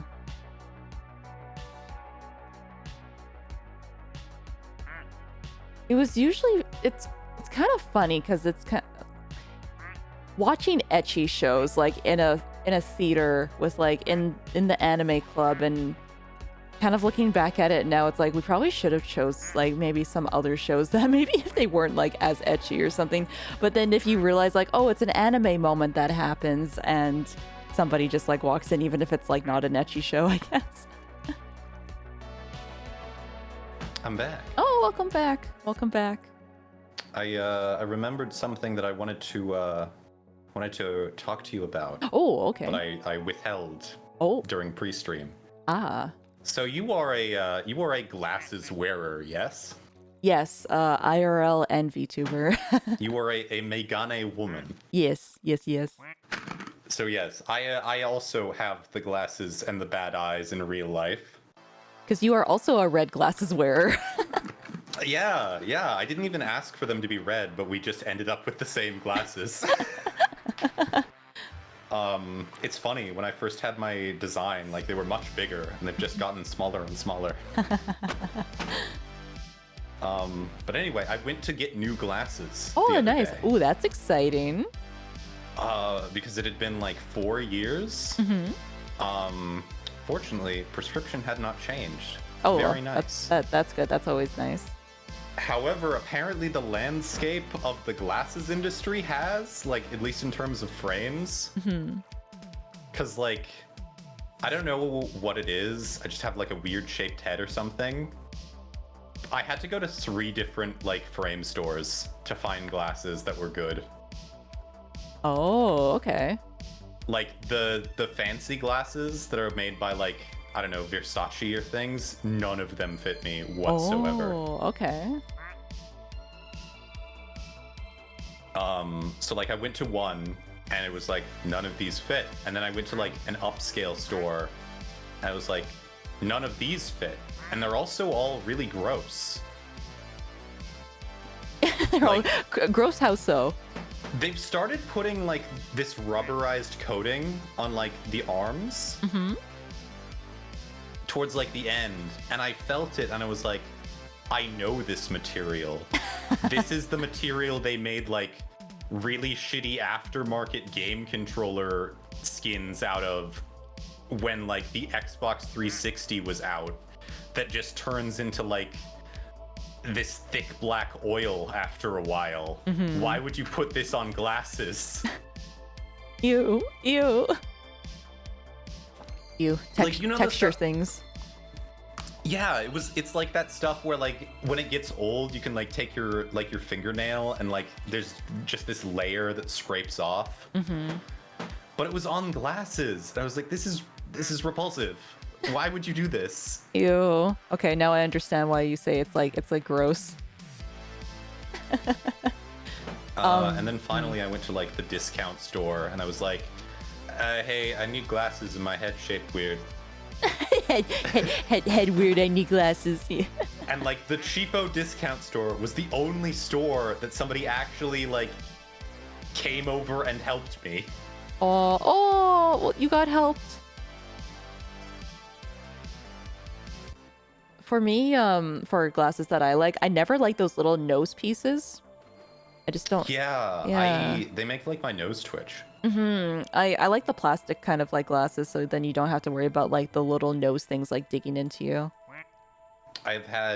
When did you first get glasses? Oh, first grade. Which I guess I want to say I was probably. Oh god, how old was I when I first had glasses? Like, I think I might have been in like kindergarten. Oh really? Oh, so that far. It's kind of weird because it's like it was around the time too where people would just make fun of you for having glasses. It's like I have to see. Yeah. I have to see. Like, I feel like I was at like the very tail end of that. I'm really glad that as a society we've moved past that. I like, am too. It's so too. silly. I am too, because I felt always like so sad for like nerds in movies where it's like, haha, we're gonna take your glasses away. It's like, if we think about it, not being able to see is a disability, and we're just able to like fix it a little bit, like I can't legally drive without these. Yeah.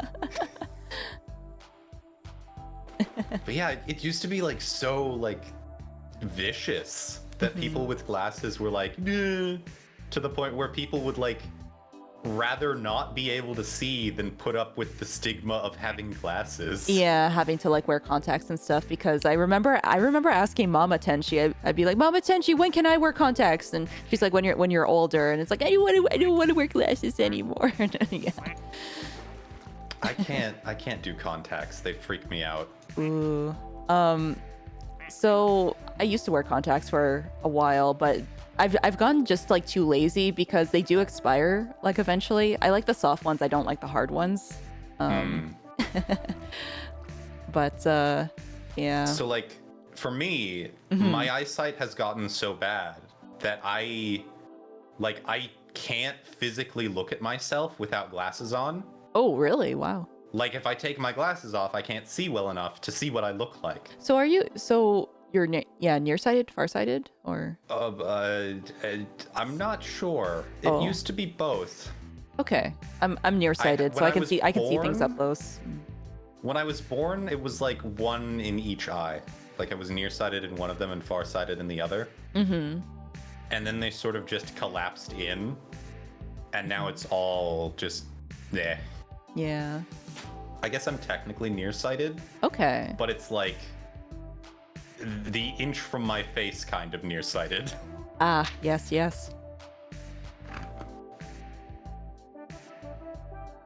But yeah, I don't blame you for I guess for contacts and stuff. Like they're really hard to kind of get used to at first because you're trying to like put something like right near your eye and everything. Yeah.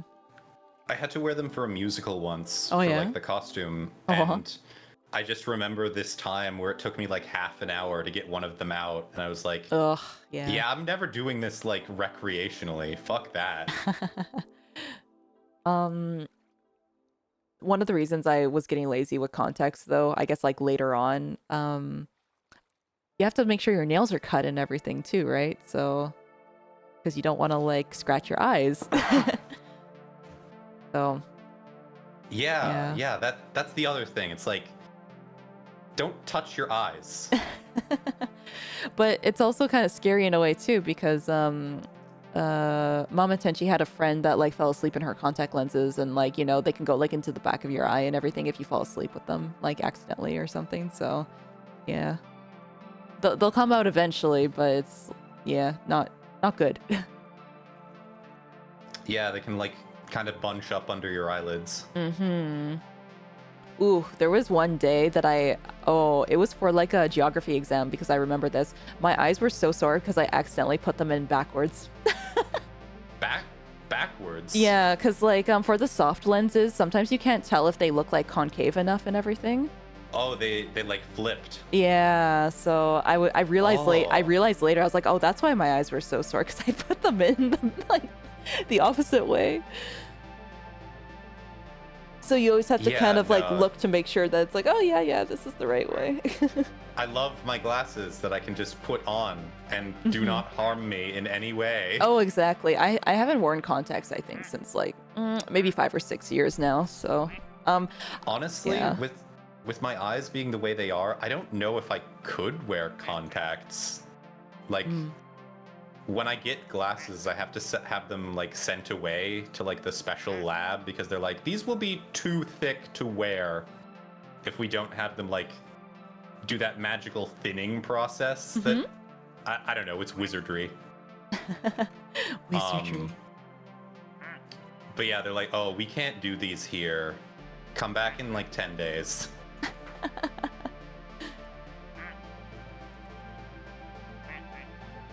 Aw. Aw, it's good that Adora got sleep. Aw, that's good. You got lots of sleep. Oh, Adora was going for, I think it was like 15 days for their debut-a-thon. Oh my gosh, long time. long time. Mad respect. Gosh, I feel like after you get to a certain point, it's like, yeah, just want to end it. End it. I've never done like a proper debut. Have you done like So- like a marathon stream or? I did like a 13-hour stream once. Ooh. What were you playing or what were you doing? It was just chatting. Yay! Whoa, 13 hours of just chatting, like, and. Ooh. I had like people on, but yeah. Oh, wait a minute. Was that like when you had Yeah, all the you were voice calls? there. Yeah, I was gonna say that was like all the voice Yeah, calls and everything wait, that you were time. there. I totally forgot. I was like, wait a minute. That's when like everybody was like celebrating And you were everything. there. And you were there. And you were there. Oh, boy Kaiba. Hi, honey. Hi, honey. Oh, I forgot to ask you if you wanted to do any redeems and stuff. Hi, honey. Ooh, you got the ASMR voice going and everything. Hi, honey. It's my only charm point.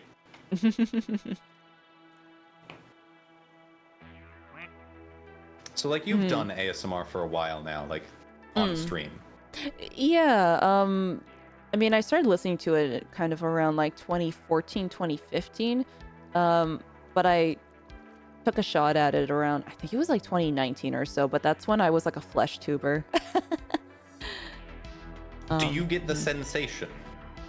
Like the tinglies? Like the tinglies? Yeah. Sometimes, but sometimes not. Like, I think it has to be very specific. Okay. I find that I get the tinglies with like wood tapping, because that was like kind of my entrance, I guess, into ASMR listening. So yeah. I see. Do you get those tinglies? I get them really strong. Oh, so what do you get them with? People talking. Really? Okay.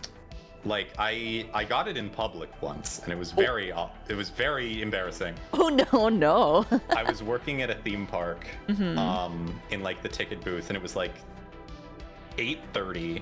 Like, it was right before closing, so like the sun had gone down, and this guy just like shows up and leans on like the little window that they had to speak through, and he goes, yeah, how much does it cost to ride the big roller coaster for 4 people? that sounds very satisfying. Just like, I was like, sir, sir, your voice. this is a place of business. Sir, your voice is too sexy here. It was so good.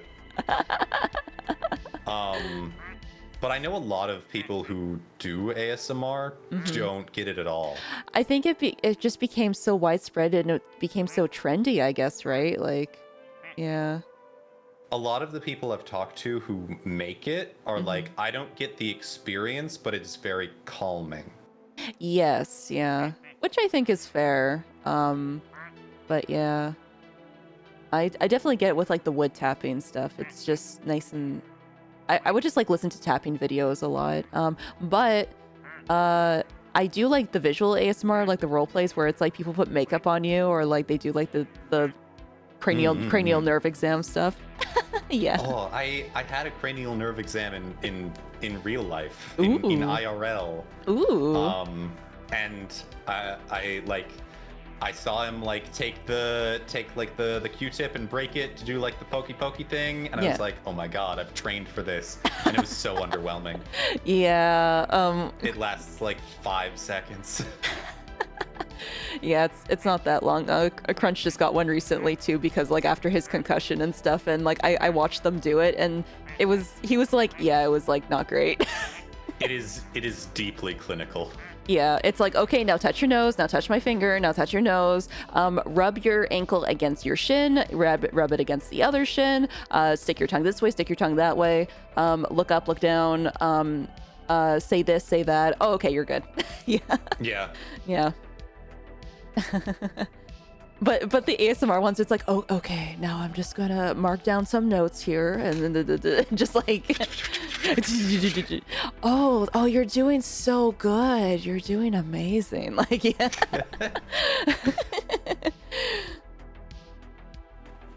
Get all like all the praise and everything. It's like, thank you, doctor.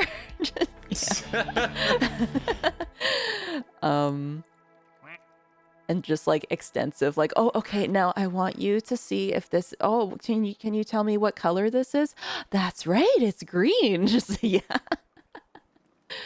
Extensive roleplay. you know it, you when know. The doctor says I have good blood pressure.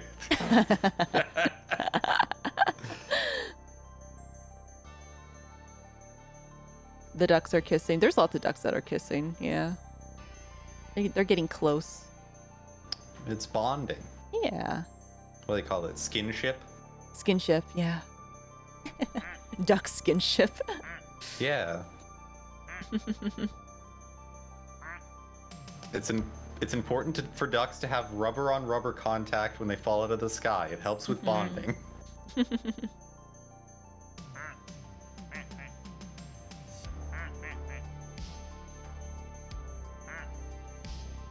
Oh shoot, I think I had like another topic to ask you, and then it like slipped my mind, because, man, I should have like wrote it down just to be like, yeah, things for stream.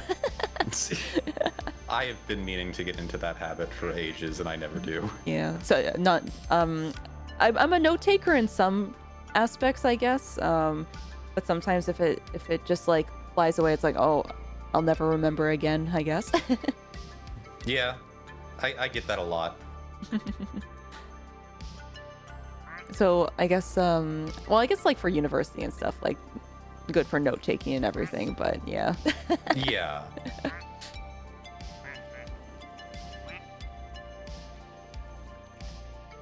Oh, and we got another one. Ooh, we got Arizona iced tea. Oh. Quack.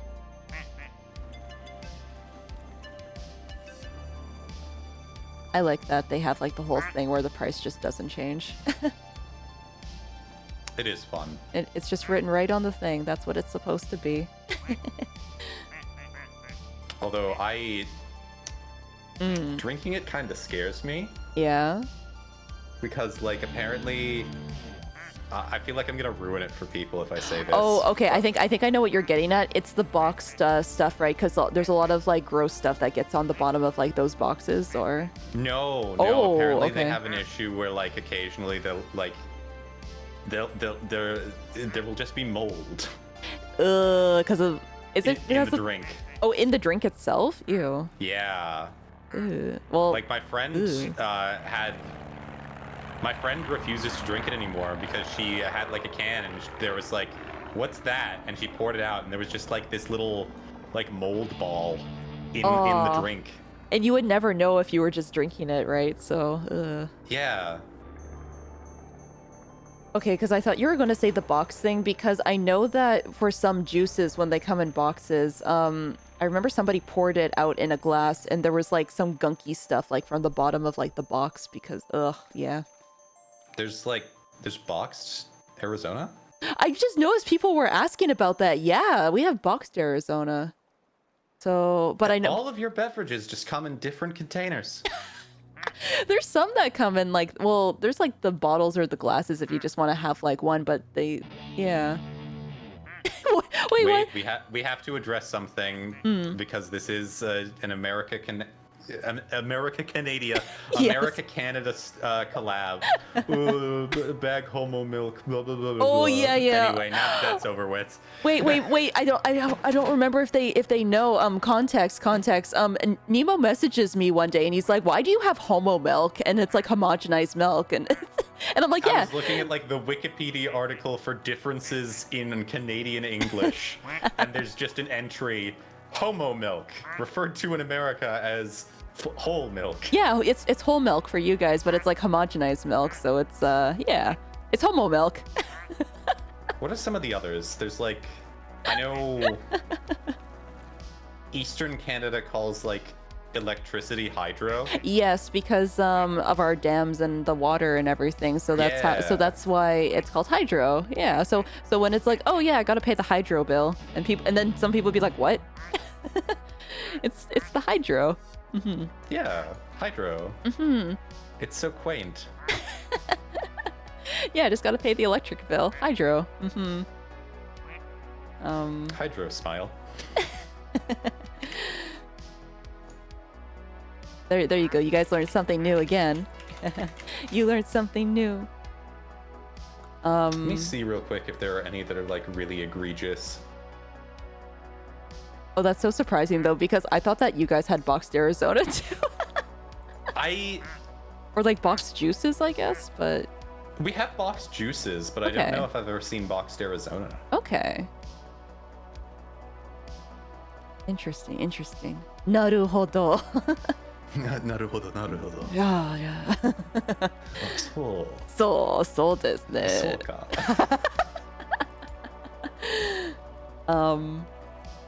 Pretty sure there's like some other pretty sure there's some other Canadianisms or differences, yeah.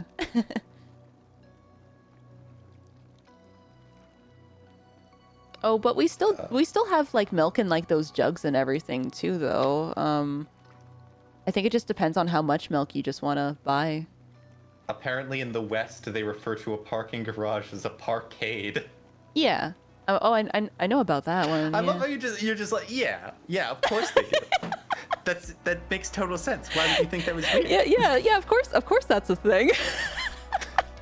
Like, oh. Yeah, the big one, fucking garburator. Oh, garburator, yeah. I'm like, oh yeah, that's a garbage for your sink. Yeah, it's a garburator. Yeah, a garburator, of course. What else would you call it? It sounds like a monster, doesn't it? It's like, oh no, the garburator's gonna get us, or...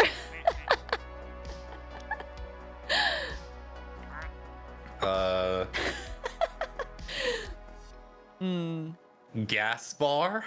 Okay, so apparently they do say that, but I was telling Crunch the other day, I don't think I've ever heard somebody say gas bar.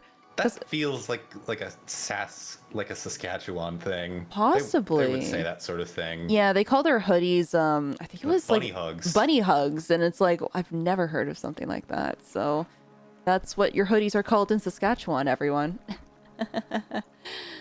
Bunny hugs.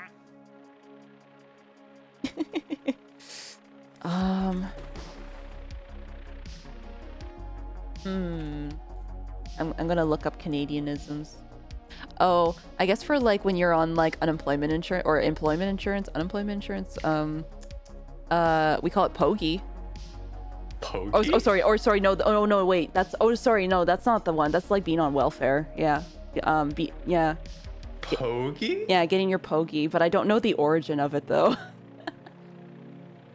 So then if like somebody's on welfare or something, it's like, oh yeah, they're on pogie. Nemo's like looking like, huh? Pogie? Yeah, I don't know the origin of it though.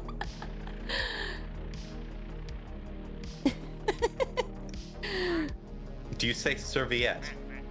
I know what it means, but I would never like say it. I would just say napkin. Yeah. Okay, good, because it's Serv- way too uppity. I was gonna say serviette is like way too like bougie.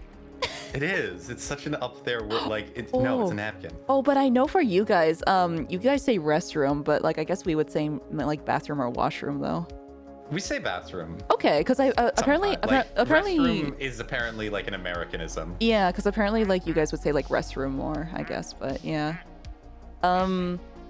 Oh, here's something. I guess when you cross the border and stuff, depending on like sometimes people in Canada put vinegar on their French fries.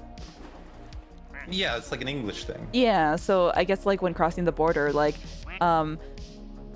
so they would put vinegar like on the table and everything, but like when crossing the border, I'd be like, oh yeah, there's no vinegar on the table because yeah, like you don't put vinegar on your French fries here. No, we don't like them to be soggy.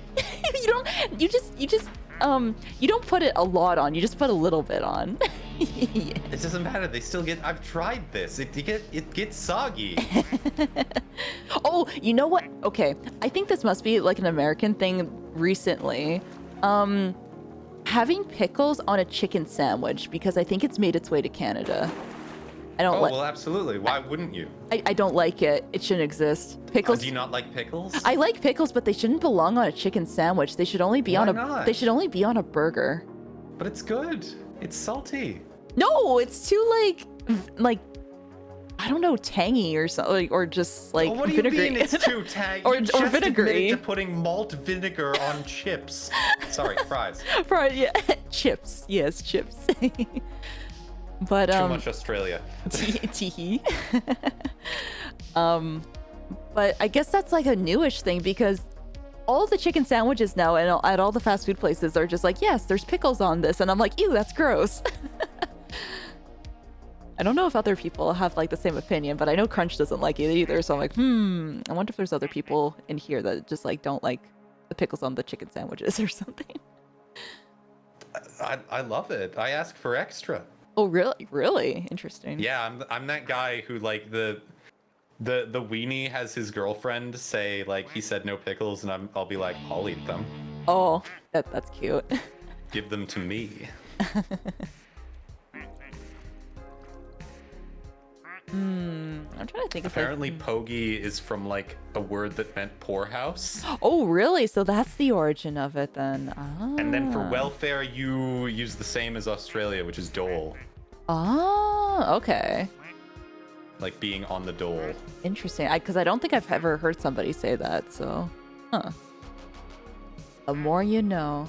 Oh, I guess for you guys, for like I guess teachers, substitute teacher, but we would say supply teacher. Yeah. They do the same in Britain. It's a supply teacher. Supply teacher. I remember somebody was saying like, what? You just get them out of like the supply closet or something. It's like, well. I do like it. It's kind of like it's very refined. The supply teacher. We have supplied a teacher. Yeah. Yeah. Apparently people in Canada will say like pencil crayon for a colored pencil. Yeah, pencil crayons. But that's like because people got confused because the French for pencil is like crayon. That is true, it is. Crayon. So the box would say like pencils, crayon. I can see that confusion, yeah.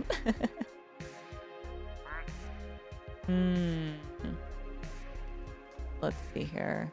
Oh yeah. I guess every time, like when saying, I guess the alphabet and stuff, there's like Z. You guys say Z? Z, yeah. Because I remember I said that once, and people on stream were like, "Huh?" And I'm like, "Yeah, it's Z, like the letter Z." Yeah. I haven't recited the alphabet in who knows how long. Oh, that's fair. That's fair. I had to do like a thing with like kindergartners when I did placements for university a lot and stuff, where it's like A is for apple, apple, B is for ball, ball, C is for cat, cat, D is for dog, dog, and it's like just like that for like the entire like thing. Oh god. Yeah. And that would be like the morning routine. Just hand me the cordless drill. I'll take myself out. But that would be like the morning, or a part of a morning routine. Like, yeah. Oh, there's more? Yeah, there's more. I have to do more work after that? It would be like a 30-minute thing that they would do with several classes, and then they would all like go back to their classes and do whatever. Yeah. So I want to clear something up, because I've talked about the prospect to other people in America. And whenever the concept of like moving to Canada comes up, a common American retort is, I don't want to learn French. And I know for a fact that's not a requirement. You don't have to. There's a lot of places that are just like French is a thing if you have to like have a government job or something. But yeah, like there's places that are like maybe predominantly French, but I would say mostly Canada is more English speaking in a lot of places. Yeah, no, for some reason there's a lot of Americans who think that like being bilingual is like an immigration requirement. Nah, they only want to speak American. Yeah.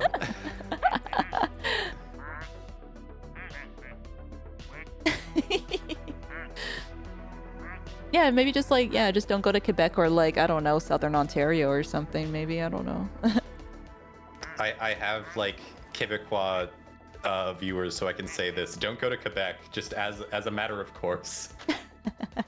They don't want you there. Yeah. You have to like speak French to them first, and like, or at least attempt speaking French first, and then you can speak English after. So it's yeah. But if you start with English, the purity test. Yeah, but if you start with English, they're not gonna like you.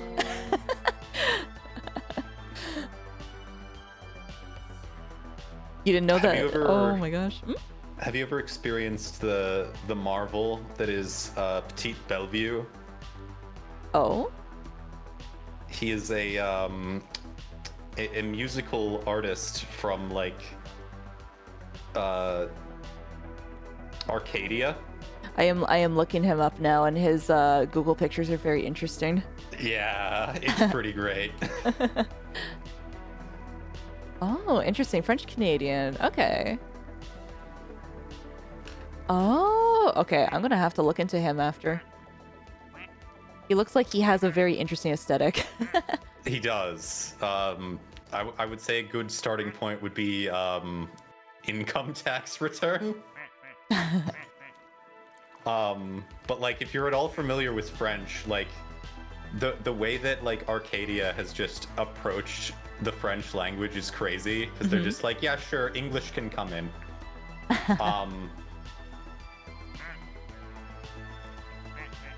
So like they will do the thing where like they attach like the French pronouns like J apostrophe to the beginning of like French English words. Oh really? Okay. That's so silly.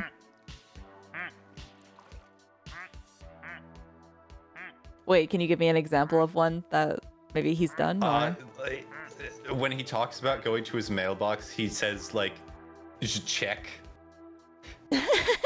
Like J apostrophe CHECK. Je check. Je check the mailbox. Exactly. I'm going to check the mailbox. That's funny. Also, like, it's about spending your tax returns, so he coins the verb blower for like blowing money. Blower. That's interesting. I'll have to listen to their stuff after then. It's really it's good, but like it's, I don't know how to describe it. I want to say grotesque, but it's just like, it's just weird. It's just weird. It is very online. Okay. It looks like an infomercial from like, did you have in Canada like those like infomercials where you would like call in to buy shit. Oh yeah, they always and they play would them. always end with like those blue screens with like a tiny picture of the product Yes. and like all of the call-in information. Yeah, those are. It has that energy. It's like the late night infomercial part where it's like, oh, it's like the lonely people watching at nighttime, so therefore they're gonna buy it. Yeah. Although we have those like all the time here. Or at least we used to. Oh. They were just everywhere. I haven't watched cable television in so long. Oh god, commercials in America are terrible. You guys are like, interesting. You don't have pharmaceutical commercials over there, do you? No, I don't believe so. Well, but we get your guys's, I guess, pharmaceutical commercials. Like if it's like The Price is Right or something, is like if it's like an American channel or something. Yeah. Oh, really? Yeah, sometimes. I was thinking. Oh, wait a minute. Oh, I had a thought and then it left. I think it was so short-circuited. I think it was something about like the infomercials or something. Something related to that.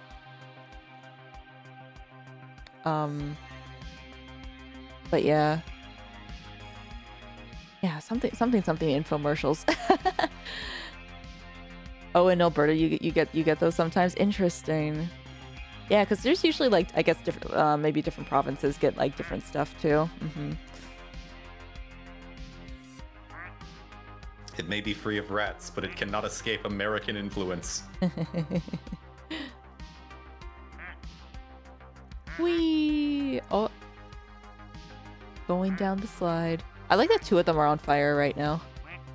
2 of the duckies. We have yet to get one of those, like, fireman ducks yet, though. No, that's... yeah. They burn forever. They're okay. This is fine. Yeah, it's fine. Yeah, Don't worry about, forget about it. This is fine. Alberta feels like the Texas of Canada. It does feel like that, yeah. A little bit, yeah. They have to be. Well, that's where they get the oil and everything, and then yeah. I saw like a trailer when I was when I pushed carts for a grocery store. Mm-hmm. There was like somebody who was doing like a road trip, and they had like, it was like those cars you see that are just plastered with American flags, but for Canada. Oh. Oh. Like, okay. Canadian flags everywhere, like maple leaves everywhere. Oh. And I went around back and I looked at the license plate, and what do you know? Fucking friendly Manitoba. Manitoba.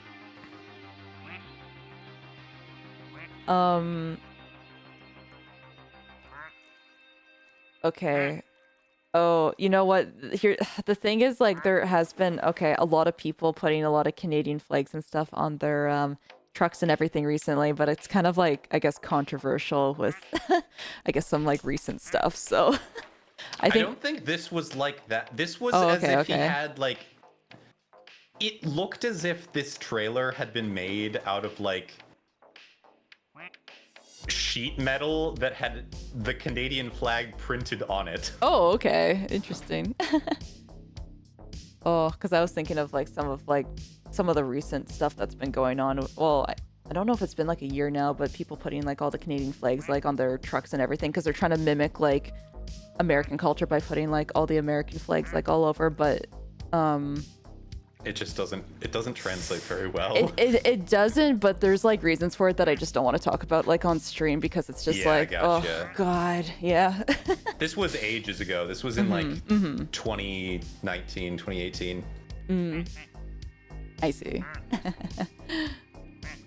Oh, that's interesting. So like just a sheet metal with like the flag on it. Yeah, it was just like it had like Canada bumper stickers and everything. Aw, interesting. I had a dream that like after graduating high school, I wanted to just like get a RV or like a trailer and just like drive throughout Canada. Are you into like that van life thing? I have like watched van life videos and stuff, but I in fact did not do that, and I went to university and everything, and that was probably the better option to do. I would say so. Yeah, I wanted to be like a van lifer though. Yeah. just kind of like going place to place and just exploring, I guess. Yeah. I've seen like videos and read stuff like from people who do that, and it seems so hellish. It is, because like you have to just make sure your vehicle is okay. Yeah, it's like sleeping here is technically illegal. Yeah, you got to make sure that well, Walmarts are okay, I guess, but you have to make sure for the parking laws in a lot of different cities, and making sure that your engine is okay, tires are okay. It gets very cold to sleep at night. You probably have like your limited water supply. Where are you going to refill your water? Where are you going to like empty your toilet? Yes, and apparently some people only bring like number 1 toilets on them if they don't have room for like a number 2 toilet. Oh, I hate that. Yeah, I don't like that either, because I was watching this one video where a girl was like, yeah, this is only a number 1 toilet. I have to think about where to do number 2. And it's like, oh, God. Jesus. Yeah. Or like planning your routes, and it's like, yeah. Oh, shoot, Ignatius, you brought up an interesting point. Have you seen like the van life videos, but like when people have like 5 kids or something? I have not. That is terrifying. Oh, it's like nightmarish. Like, imagine. That reads as like the same sort of people who are like susceptible to joining like a wacky like backwater cult. Yeah. I can't remember what family it was. Apparently they're like influencers, but apparently one of their children is like a teenager and everything, and I guess they're having like some mental health issues and stuff, but everything's public because it's social media, right? Like they have to like do their social media thing. And yeah, God. and the mom's like, yeah, we're in like, I think they said they went to Florida or something, because they're like, yeah, we have to make sure that our child is well right now, but I can't wait to get back on the road. It's like, wow, mom can't wait to get back on the road. Like, you know, like, because that's like the first priority, basically. Little Jimmy has cholera, but we're gonna keep pumping out these videos. Yeah, just gonna keep pumping out the videos. Oh, but I guess apparently when the teenager became a teenager, they had to start like their own like, I guess stuff too, just to.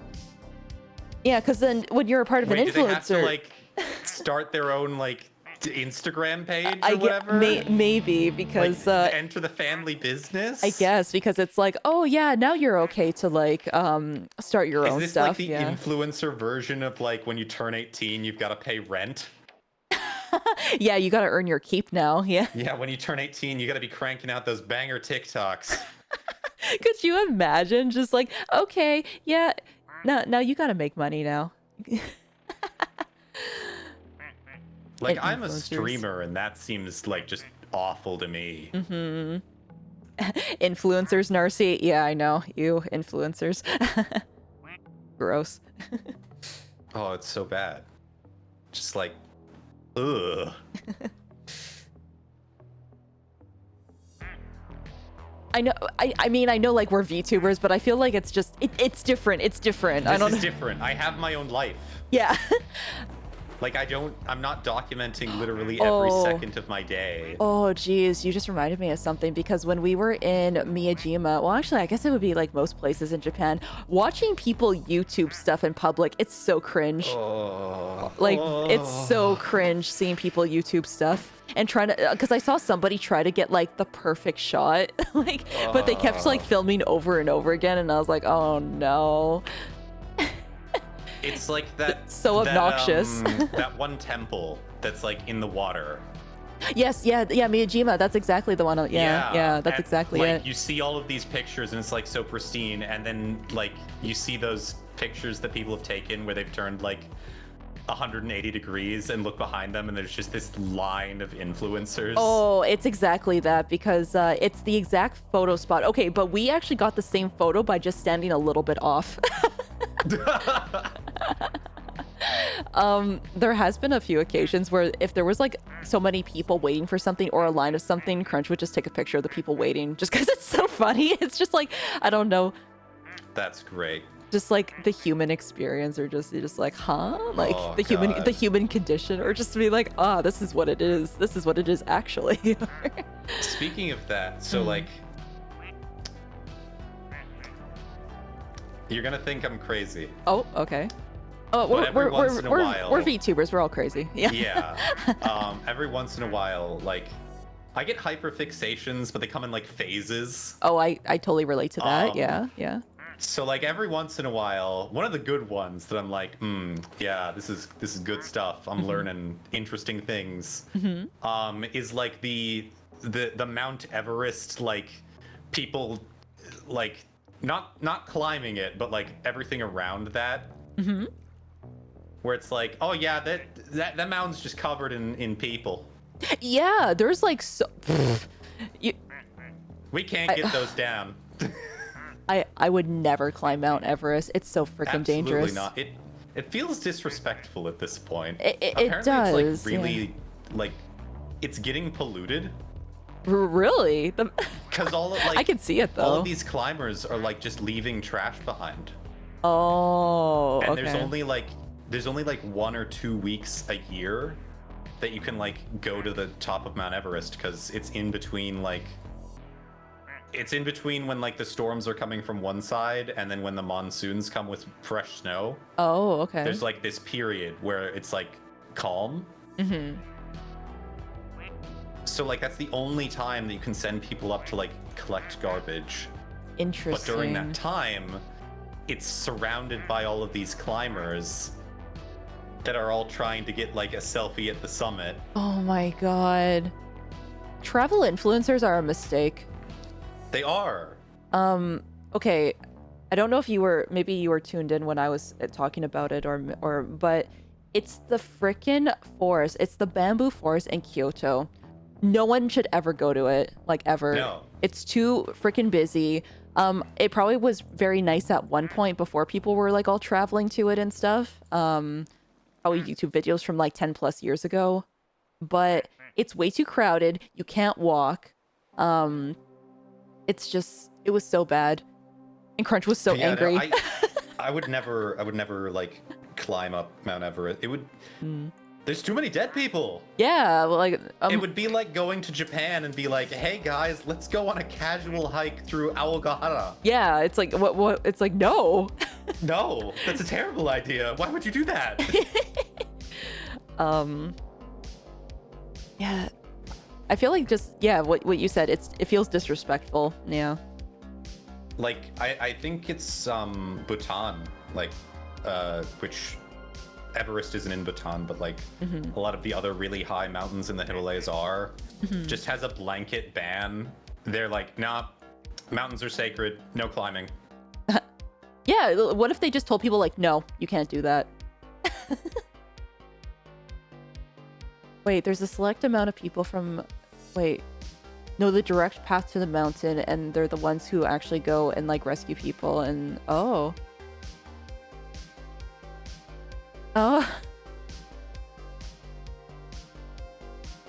like ruining their trip. Oh my god. You can't drag our unconscious bodies down.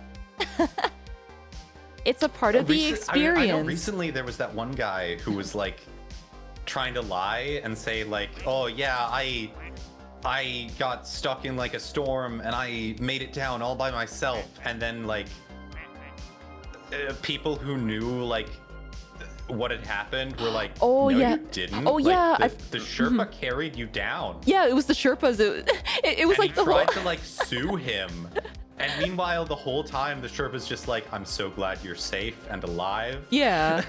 Just like the nicest human being.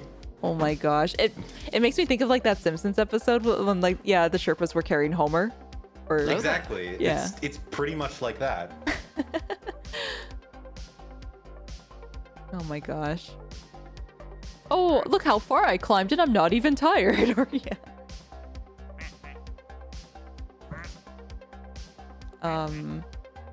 Jeez. What else have travel influencers ruined? Or just influencers in general? Most of Japan. Yeah, actually though. Yeah, most of Japan. Like what is it? There's that one temple. Is it? Oh, I'm gonna mess up the name. Is it Inari Jinja? Oh, Inari. Fushimi Inari in Kyoto. Yeah. With like all of the red, like the red gate. Yeah. tunnel, basically. Oh, the tunnel. Yeah. That one's super busy. Every time we've went through there, depending on how far you climb, because people actually don't really want to climb up that far. Some people don't want to climb up all the way to the top. Spiritual enlightenment, that's for pussies. Yeah. It actually gets better if you want to climb up like more to the top of it, but yeah, there's just so many people from all over the world just clogging up the line because they want to get their perfect Instagram picture or their perfect whatever picture. And it's like, hey, we're all trying to experience the same thing. Move it. Like This is why I've decided that if I ever visit Japan, I just want to like I want to visit rural Hokkaido. That would be really nice, yeah. I want to go to Hokkaido. No one will speak English. It's actually really nice in a lot of places that they don't speak English because it's like, I think there's some people who really try to want to help you out too. And they're like, why are you all the way out here? Yeah. Because we went into kind of like the middle of nowhere Niigata as well. And people are like, why are you all the way out here? Like,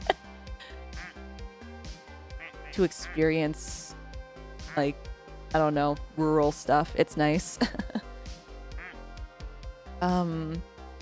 Oh shoot, there was something else. Oh, there's so many people IRL streaming in Japan right now too. It's ugh. Oh really? Yeah.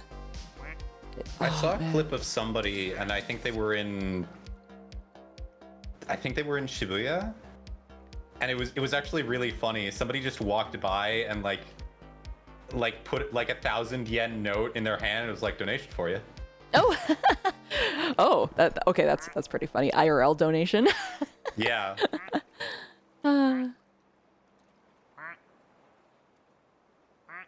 Oh, you saw that one? That's funny. Yeah, I don't know. IRL streaming is just like, there's the cool kind, and then there's the not cool kind. Yeah, it's. And I know it's big of me to make the distinction because I've never done either. The thing is, we tried to do a little bit of IRL streaming, but there was too many I guess cell phone signals and stuff messing with our wireless microphones, and then when wanting to do like the Streamlab one, apparently it just defaults to vertical instead of horizontal, which was very weird. So the video was because it's expecting you to be on like TikTok or whatever. Yeah, something like that.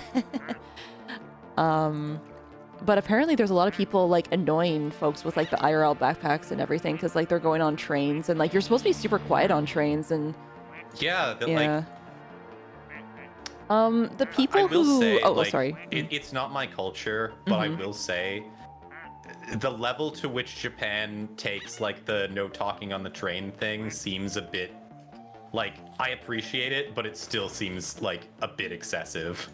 I think it's just because like everybody's super tired and you're just trying to like keep the peace and everything. Yeah. But what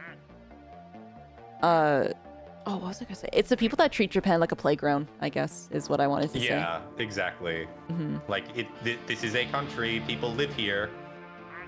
I'm just always gonna remember going to like the Katsudon place, and then there was this one couple. And the woman was like, I don't want any pork. I just want veggies. I just want veggies. And it's like, this is like a pork place, you dumb bitch. Like, what would you like? Yeah. I'm just like looking at her like, huh? Like everything on here is pork. Like, what This is a pork restaurant. Yeah. Man. Yeah, IRL streaming is cool until you disturb people. Yeah, I think so too. You just gotta like mind your own business. Like, yeah. He flew out of the pool. Oh no.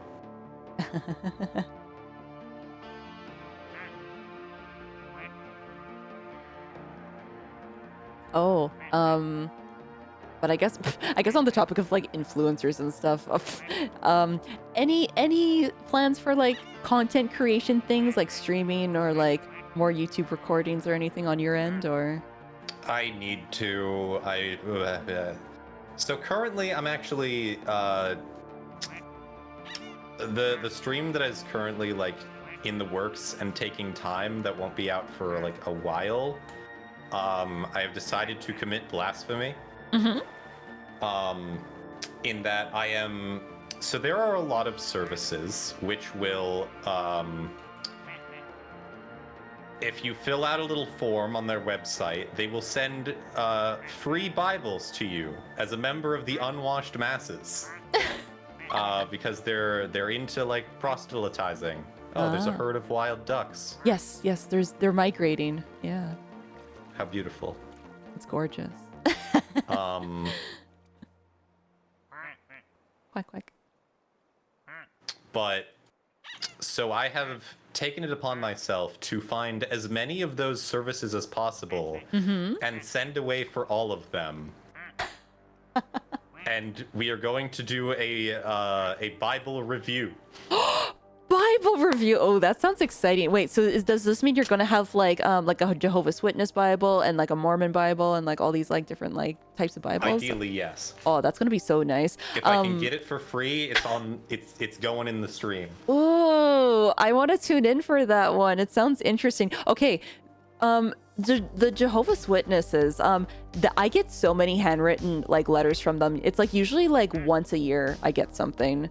And they take the time to handwrite it to you because it's like personal, right? Or like, yeah. Oh yeah. they really want you. I got a letter from them the other day. Before I had this idea, actually, it was a couple weeks ago. It was for someone else I live with. We're not sure how they got their information, but it was like I'd like to share the word of Jesus with you. So like I might have to, I may have to throw myself into harm's way and be like, hey, you want to come over? Get I've their done that book. with the Mormons. The thing is, okay, Crunch talked about this on his stream. There's some of his family who are Mormon, but Canada Mormon is like different from some of those, I guess, like Mormon culty people like in the US though. I see. Yeah, the thing is like there's a lot of them that don't really follow everything here. Oh yeah. Yeah. Like I'm guessing it's more akin to like mainline Mormonism than anything else. And he's like still like here we have like the fundamentalist Latter-day Saints, which are like the ones where like women can only wear blue dresses and I have 8 wives. Oh yeah, and then it's like sister wives and everything and all. Yeah. Yeah, it's not really like that here. He was saying like most Mormons are like, you know, just pretty chill, I guess. Yeah. Because not everybody follows everything, I guess, is Right. But there's like, I guess I feel like here it's different just because like the Holy Land of Utah is here. Exactly. It's like that's the center of it, yeah. Yeah. I had an English teacher back in high school who was really into skiing and like snowboarding. And he went to Utah, to Salt Lake City for like skiing. And when he checked into the hotel, they unironically asked him, would you like a temple view room? Interesting. Because like his hotel was like super close to the Mormon temple. Oh, that's kind of fascinating. Apparently they own a lot of malls too. Yeah, I guess they have like a lot of investment property. Well, that's the thing, because Crunch was explaining to me that if somebody is Mormon and stuff, they like to support each other's businesses, right? I guess. Right. Yeah, so usually people who are Mormon have like money, or like, I guess it's the like. But at the same time, because they keep it all into their businesses, I guess. So. At the same time, because of like the social like tension of Mormonism, of like upholding certain like virtues. Yeah. Especially for people in Utah. Oh, Pride Duck. I was just gonna say it's Pride Duck. Look, oh, everybody, it's Pride Duck. Because like majority people are Mormon in Utah. It's like a Mormon society. So what they find is that Utah is uniquely susceptible to like internet and money scams because they're just not used to people actively lying to take advantage of other people. Oh my gosh. It's like a somewhat foreign concept. Oh, it's kind of like the whole thing with like MLMs and stuff where it's like they're gonna tell. Oh yeah, no, they're like Utah is one of the biggest states for MLMs. Yeah, there's because it appeals to like the community aspect, and also women not having access necessarily to like real jobs. Yeah, exactly. And then they like want to have the chance to like speak with other women and everything, and then forming their communities and. Oh yeah, like Tupperware party. That's like the Mormon ideal. It's funny because I was like watching a thing for MLMs and yeah, Tupperware, like whoever was like one of the first people to like do that for all the, I think it was like the 50s, right? They were making all the, they were making all the house parties and stuff because it was like, yeah, we're going to like throw parties for women and stuff, and then because they can actually talk about it, and then we're going to get some sales. Yeah. The best way, yeah, to get those sales. And then they were like, what if instead of sending a strange man into somebody's house, yeah, instead, what if we sent your neighbor? Yeah. I've went to like a few of those like party light parties for candles and like all that stuff. Yeah. It's they're interesting. Yeah. Because you know it's just like, yeah. I guess it's in the name, right? A woman who was into them at one point. She was kind of bizarre. She was also like one of those, apparently not anymore because like all of her children but one have moved out. But she used to be one of those like extreme couponers. Oh my gosh. Well, hopefully she saved money with all that time looking for coupons though. I guess so. Like it worked. But at the same time it was like, lady, calm down. Calm down. I find that I think it was on TLC or something. The people who do all the extreme couponing, like, I find that... I think she was on that show. Oh, really? I think it's impressive when you can actually save a lot, but then the trade-off is, like, all the time you do, like, cutting out all the coupons and everything, though, right? Oh, yeah. She had, like, a system. And her basement was just full of stuff. Like, coupon purchased product. Like, Lady damn near had half a pallet of aluminum foil. Oh, Poke, thank you for the 21 months. Poke. Punk. Poke. Oh, Poke's cute. Yeah. I hope you're having a good day. Aw. Oh, but yes, we were on the topic of you collecting the Bibles for Bible review. Yeah. Yeah. How many do you think you'll be able to get? You said just like as long as it's... So far, I've received one. Okay. And then I've sent away for 3 others. Okay. You can make like a Bible tier list. Yeah. Because like, not all Bibles are made equally. Exactly. Apparently, like the JW Bible is like really bad in terms of like the translation quality. Oh, really? Oh. Yeah, like people who are like Bible scholars have looked at like the JW Bible and they're like, this is like just inaccurate.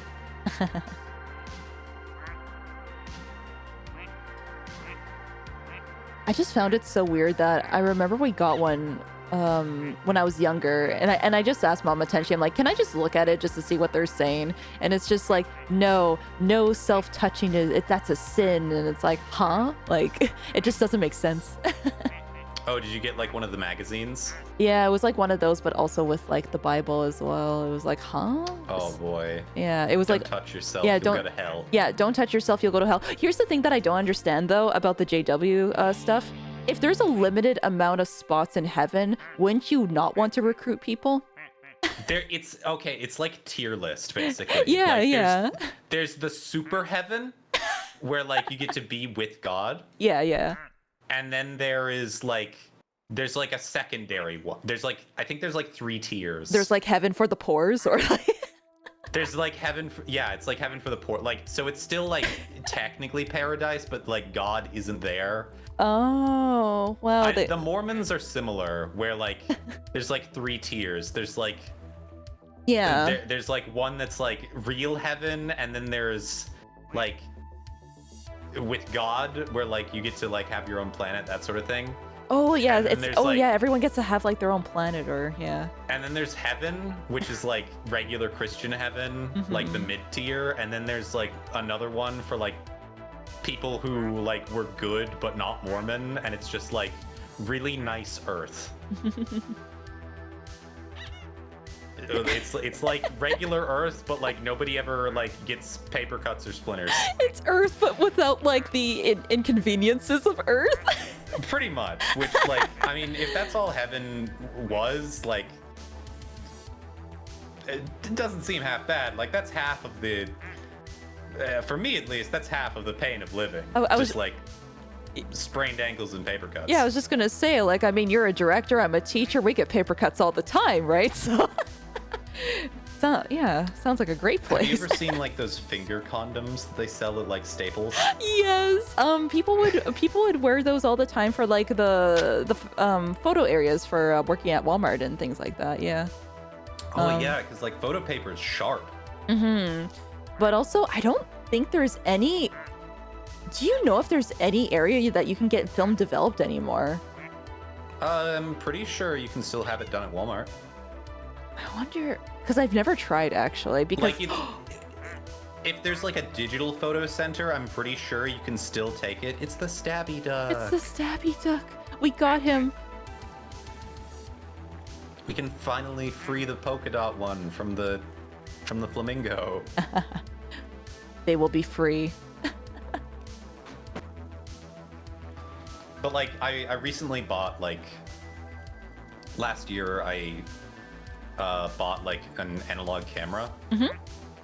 And so I was looking into like where you can get it developed. Apparently there are places like online where you can like send it away.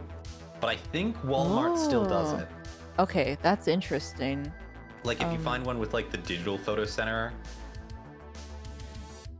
Yeah, there was a phase that Crunch and I like went through briefly where we got like a used like Fujifilm camera, but like one of those, I can't remember what the model was, but we got like all the film and everything because we were like, ooh, we're gonna see if we can try to like be cool photographers like and everything. But yeah, I can't remember what the name of this one YouTube channel was, but it was like these guys in Hong Kong that would show you how to do like all these really cool like photo techniques.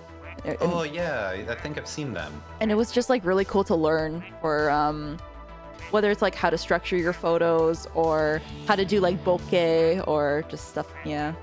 Have you ever seen that Germa video where he explains like how the rule of thirds works? I don't think I've seen the Germa version of it. How does he do it? It's apparently pretty good. Like in the comments, people were talking about how like this is a more effective way of teaching this than I learned in like my first year of film school. Oh, interesting. Here, let me see. Germa. I wonder if it would come up. Rule of thirds. It does come up. Okay. She was playing like a game where you like take pictures of dogs. Oh, yeah, that one. I think I have that one on my wish list or something. Yeah. Can't remember what the name of it was, but it was like a cute, punny name for that game. Okay, I have it. Oh, the Germa photography masterclass. Ah, okay. Yeah, that's the one. I'm gonna have to watch that one later. I will be right back. I'm going to go undrink some water. Oh, okay, sounds good.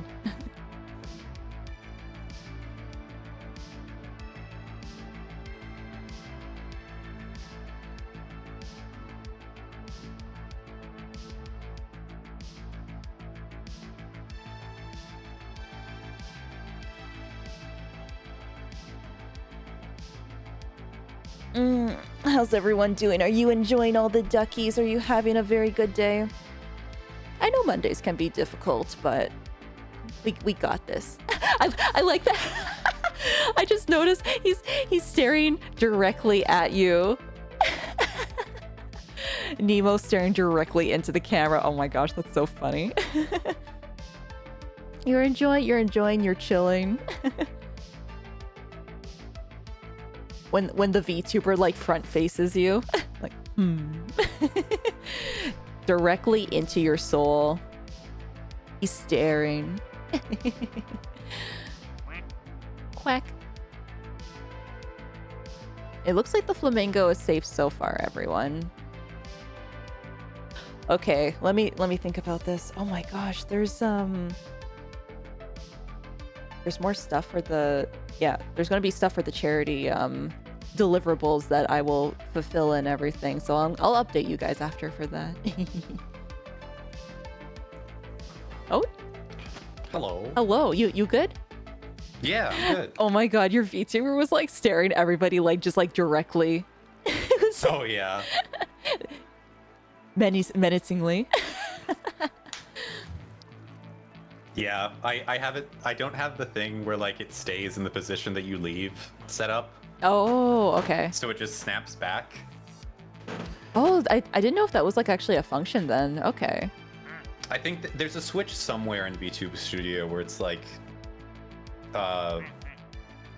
return to like default position on disconnect. Oh, okay. Do it for like 20 minutes, yeah? You just want us to be like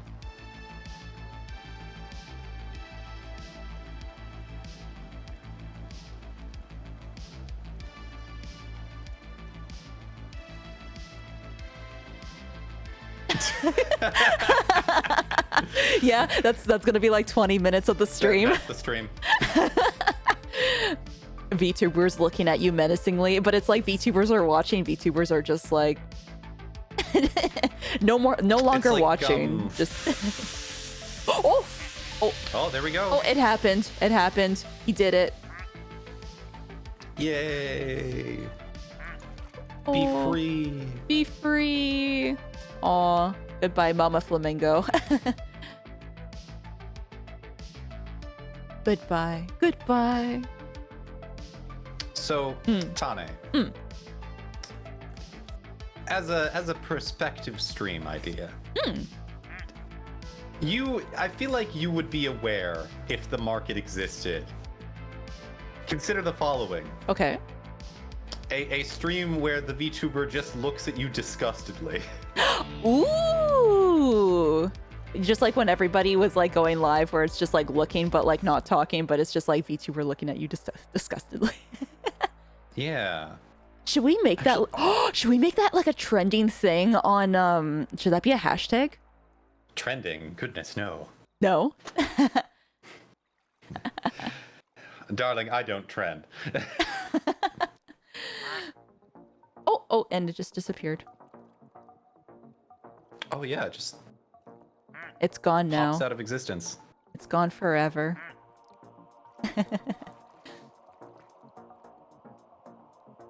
That's just BlueTube. Ah, I mean, I guess also true. I mean, maybe it could be like an underground movement. Like it could just be like VTubers like looking at you like disgustingly, and then it gets popularized. I wonder, are there any VTubers that have like a toggle to like do the face?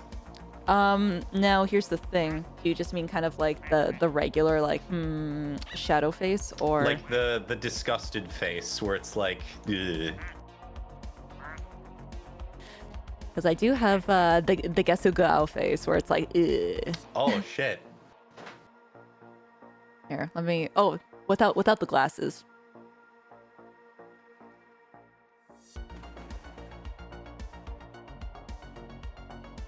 Perfect. There we go. Yeah.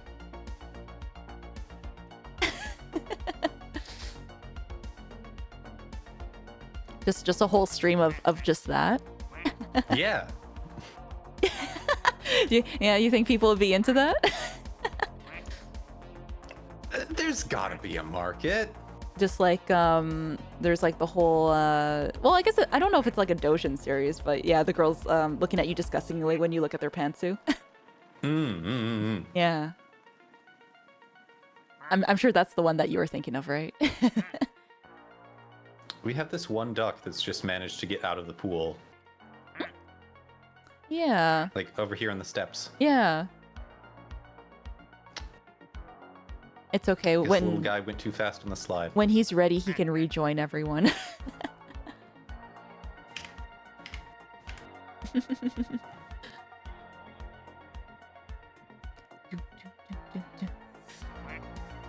But yeah, if you did the Bible review stream, I'd be down to watch that. Yeah, Christian streamer, Director Nemo.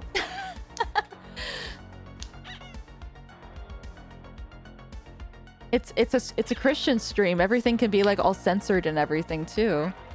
Yeah. Censor my entire body as it is sinful before the Lord. It's so true.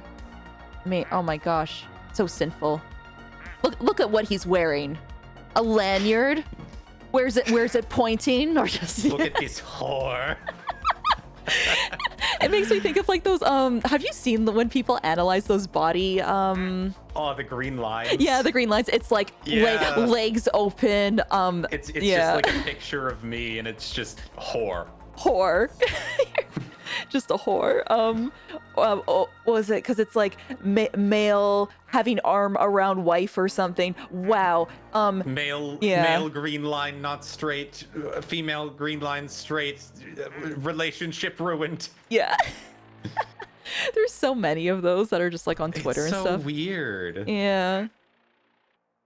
Oh my God, they're not holding hands.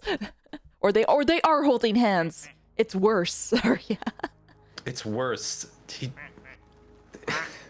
The only successful relationships in history. Why don't you have your wife on a leash?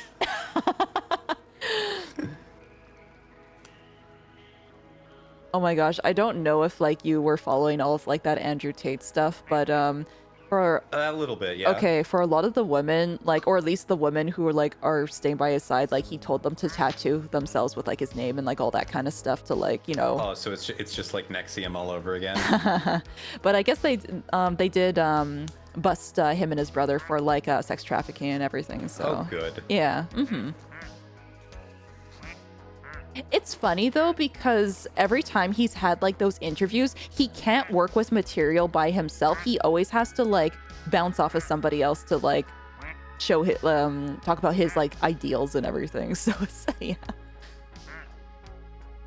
I do love when people like examine like the interviews he's in and everyone who is like every Andrew Tate interview has the same like composition as like homosexual pornography. Like he's always in like a bathrobe or something and he like the man is awful, but for some reason he just has the most wet lips. Yeah. He's got like DSLs. Yeah, he's got the DSLs and he's very like I don't know if it's like body oil, but just like smooth. Yeah, he's such a smooth human being. You could send him. He's pre-prepped to be like sent through a pneumatic tube. I like how people were also discussing if it was like, you know, he was just playing a character or something, but it's like, just No, this was real for him. There was a really good D'Angelo Wallace video that he did where it was like, oh, so who was he before Andrew Tate and like all that? Like, because he was like a kickboxer and everything. And apparently he was like okay at it. But apparently he started like spouting all of like his like thoughts and ideals and stuff when he was on like Big Brother. And apparently, I think it was like early 2010s. He got banned on Twitter once for like, you know, just being bad. Back when he was a lot more like twinkish. Yeah, he was in those days. Twink Tate. Yeah, Twink Tate. Part of me does feel bad for him because a lot of the times he'll talk about like how he was raised. Yeah, his dad was a famous chess. My father wanted me to be a great man, and that's why he basically kidnapped me and forced me to play chess 24 hours a day, 3 days in this remote hotel room because he loved me. That's like, buddy. Oh boy. Things weren't okay at home. You can admit it. Yeah. Yeah, his father was like, yeah, chess champion and everything. Gosh.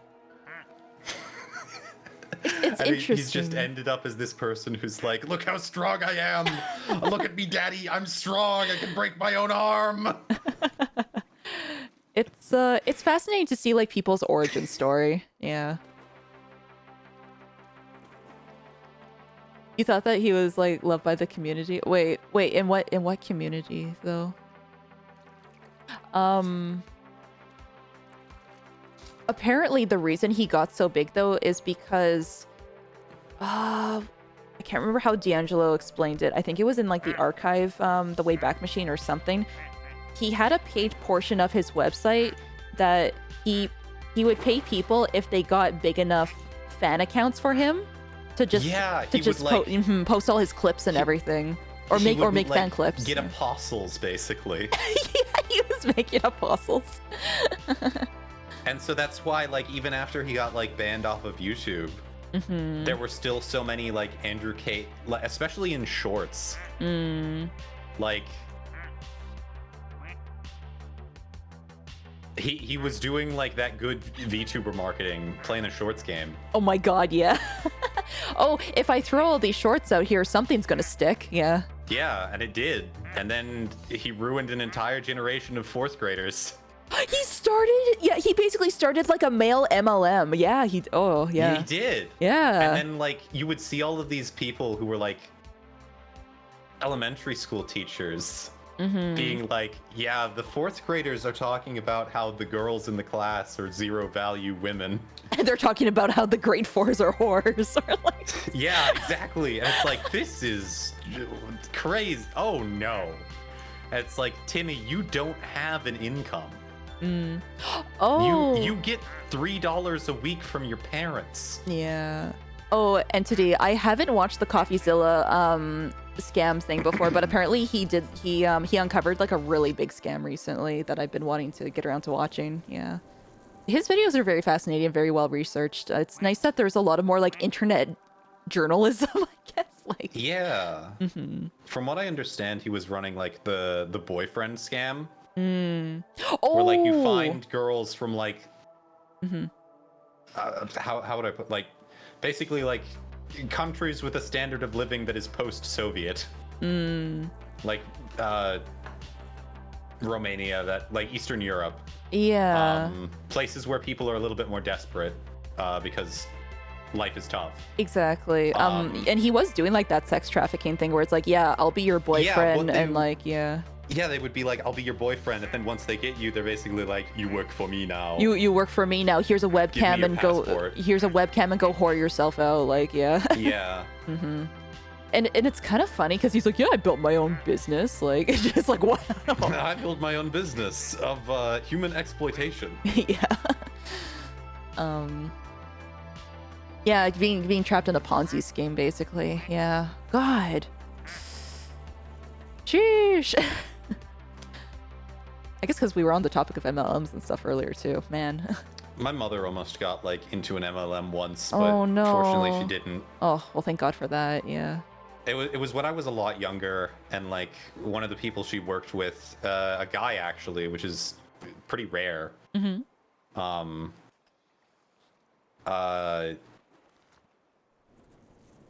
Tried to get her into it, and I was like, this seems suspicious. And I think it was Herbalife. Ooh, that one. It's interesting that you say that one because I had a coworker that was in there, and she said that, yeah, she had to like be on all these like calls and everything. I felt really bad for my coworker because like she's new to Canada and everything, but she's been new to Canada for like I guess several years.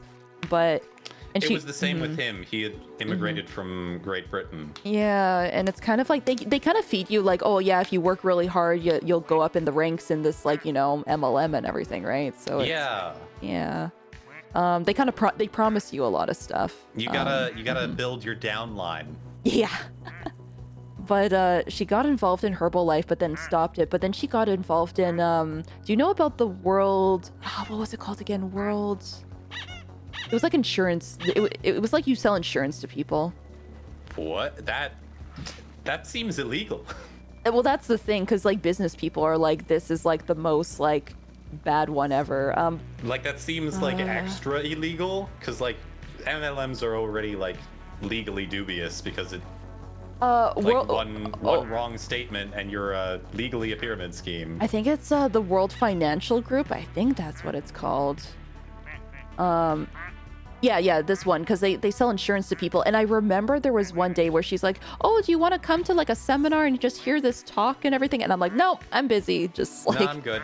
Yeah, and I felt bad because like she kept getting like wrapped into like all these different like MLMs and stuff. And the thing that really sucks though is that they bring you out to Vegas, but they also bring you out to like this one other place. So they make you have like kind of like a taste for luxury.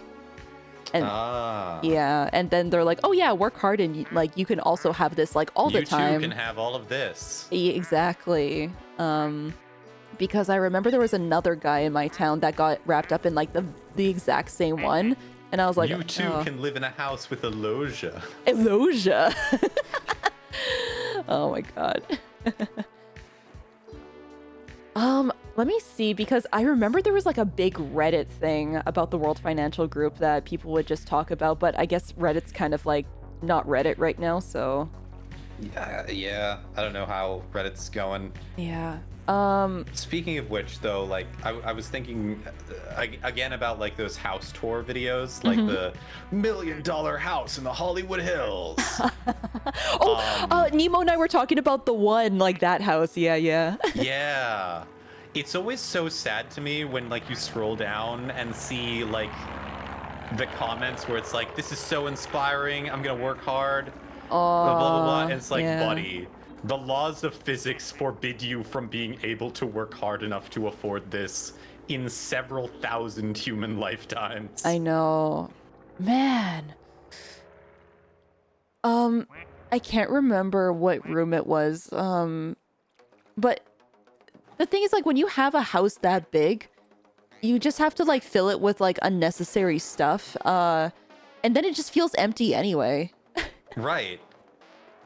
No meaningful life could ever fill that much space. Exactly. Or even if you do work that hard for something, you're probably going to be way too busy to even live in your house. Like. Oh yeah, like for sure, the people who own that house have other houses. Yeah. They have other houses in other places and stuff. Yeah, and like you know, at some point there will be like a person who, I don't know, they have like kids or like somebody spoiled in the family who's like, I don't like this one as much as the one in Miami. Oh my gosh, yeah. This other house was a lot better.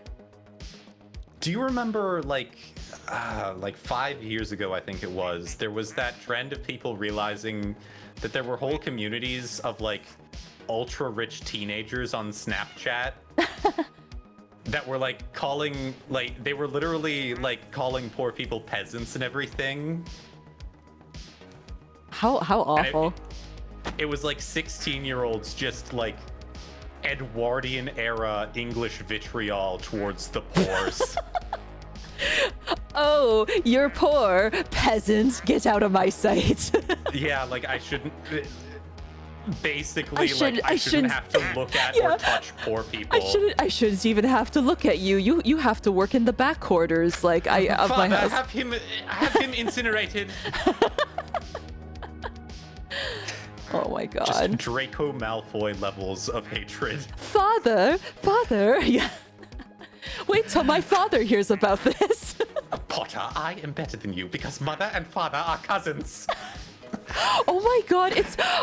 Okay, back to the January book book club and everything. I can't believe that they actually have like the Malfoy stuff, like just keeping it in the family kind of thing. Oh, it's so bad. Yeah.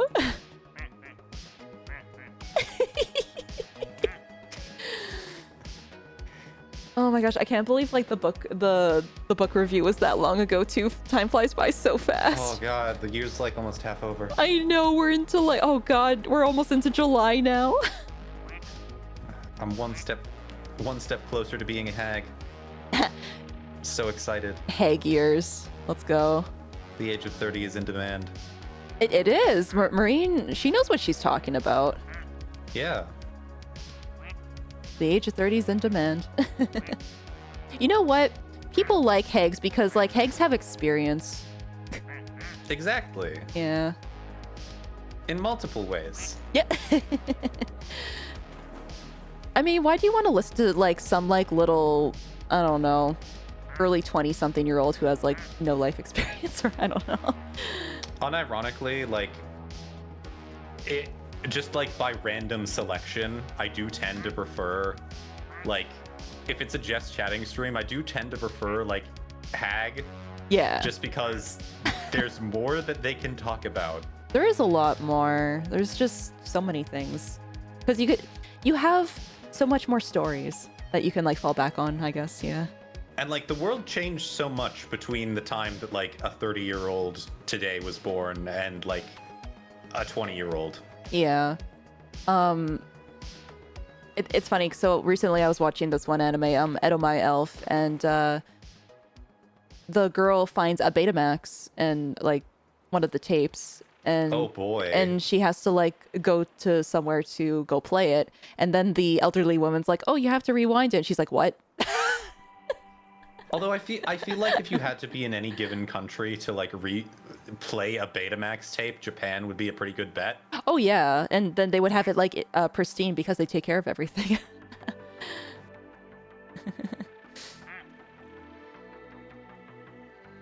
But yeah.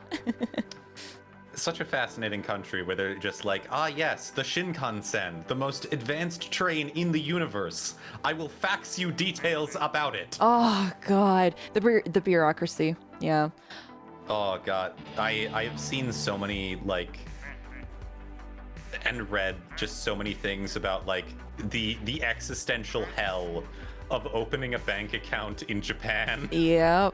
Oh, here's your bank, sorry, what was it called? A bank book. Oh, but you can't use it to actually buy anything though. But I need an account so I can go buy stuff. But here's your bank book. But I need to buy stuff. You can get like, it's super easy to get declined for like a debit card. Yeah, apparently something like that. Because they're just still so like, no, cash. Yeah, cash is still a thing. Although thankfully, in a lot of those big department stores, I was able to use actually my credit card in a lot of places because I was like, maybe if I use my credit card, then I can save cash for more local businesses. Or yeah, right. Yeah. I mean, like if you live in Japan, like you can get declined. You have to apply for a debit card. Yeah.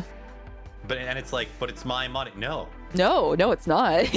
No, we're still all terrified from the bubble bursting, so we've decided that anything like that is unallowed. So they give you like an account card apparently, which like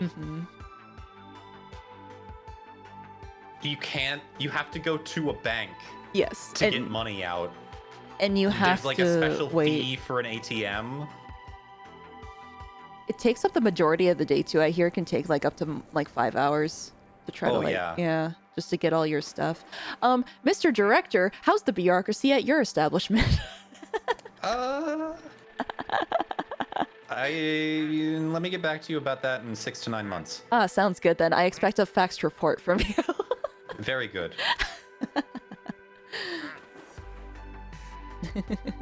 I do think faxing is cool though. Yeah. Unironically, like the technology is neat to me. Imagine faxing somebody for like, I don't know, hey, you want to collab? Okay, send me a fax.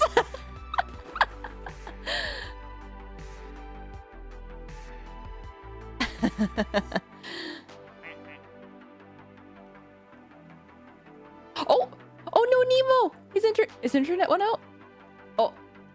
Uh-oh. Oh. Oh, internet. Uh-oh.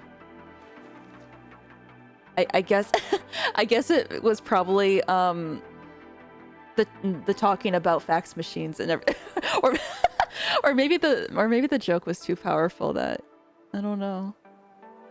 Oh no, Nemo. Yeah, he'll fax you his model? Yeah. Oh no. Okay. We'll see. Oh, PC crash. No! No! Oh no. Okay. Okay. He might come back. Jeez. Uh-oh. PC-kun needs some TLC, I guess.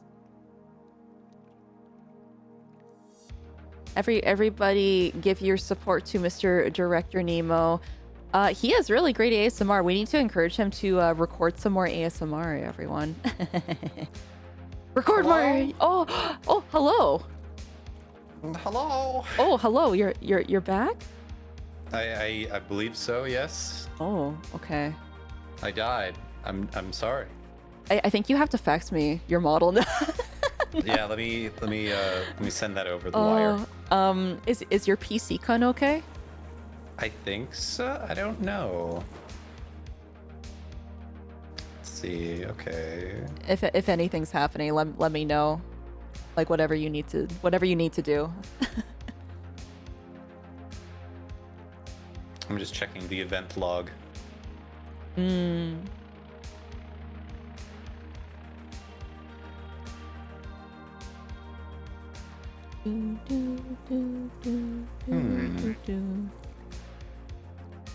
No idea what that was. It might have just overheated. Oh. You said you were awake for the majority of the night, though. Were you on your PC all night, Mr. Director, getting some work done? No, I actually shut down my PC in anticipation for the collab. Oh, okay. Oh, that's very strange then. Yeah, no, this hasn't happened in a while.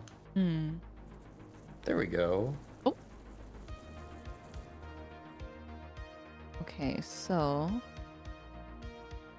Oh, this is interesting.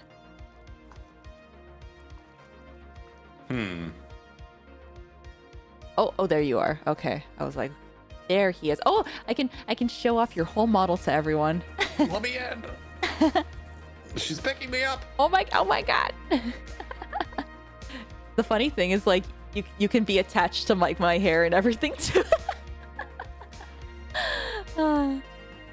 Oh, I can't? I'm an asset? Yeah, that's the thing. Like, so if you go in, whoever's the host, you can actually pick people up and stuff, just like a dollhouse. VTubers are dollhouse people now. Guys, I'm scared. Sensei's going to manhandle me. No. I would never do such a thing. Don't go to HR. Or else. No.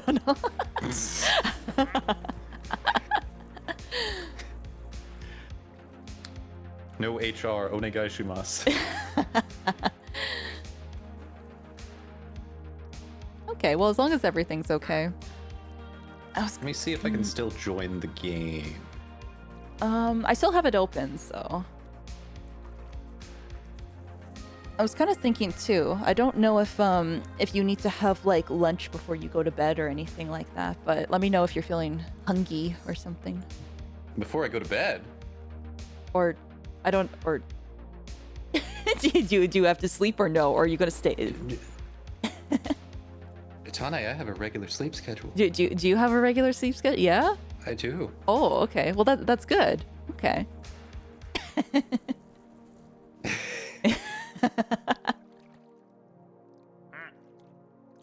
I believe you. I'm serious. Yeah. Oh, yeah. Okay. Yeah, you're very early. I go to bed on time and I get up on time. Yeah.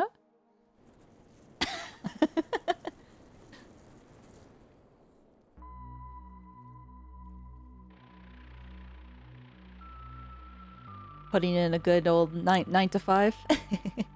Yeah. Yeah. I used to, back when I was in high school, I used to go to bed at 8 o'clock and get up at 4. Oh, wow.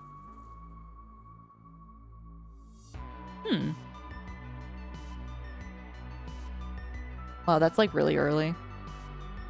Would you say Yes. would you say like you're a morning person or? As long as I have enough sleep, I'm fine.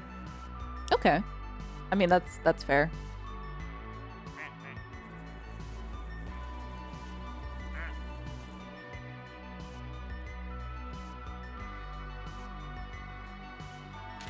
Let's see. I think are you able to rejoin the room or? I believe so. Okay.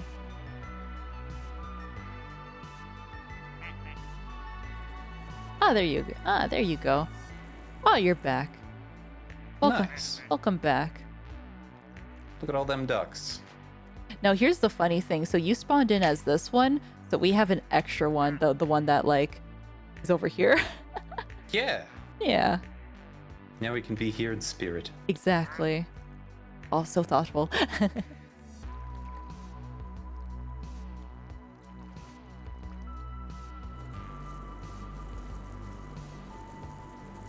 I think I might head out to lunch, like, I don't know, maybe like in like 30 minutes or so, though.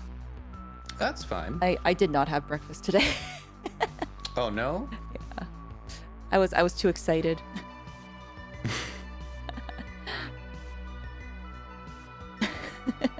It's okay. I have the Timbits from last night, so I'll eat those. Tane, Timbits aren't food. No, I'll go make like a tomato sandwich or something. Timbits are a sometimes treat. Yeah, there are sometimes food. You can't eat those all the time.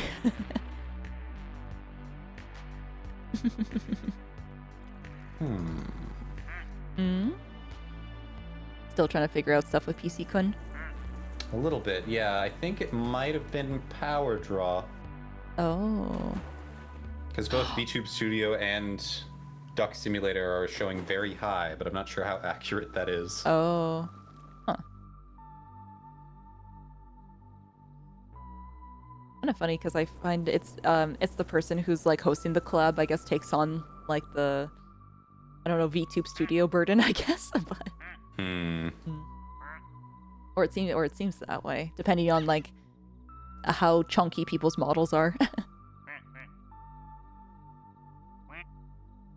Well, who knows? It's something, I guess. At the very least, if I have to get a new power supply at some point, it's one of the cheaper components. Did you build your computer?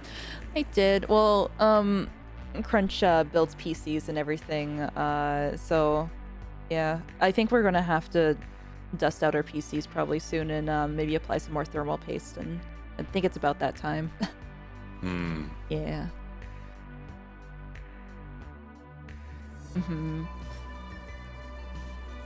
But yeah, my PC's all like RGB and like flashy. Oh goodness. It's cooler when it has RGB. We could get this like other thing that's cheaper that does not have the RGB, but yeah. I have like just a gray monolith. It's all gray. Yeah, I don't even have a window. Oh. I mean, seems pretty standard for you know, company things. You don't want the employees having frivolous stuff or. Oh, absolutely. I spent an afternoon one day just figuring out how to turn off all of the RGB that was like built into components on my PC.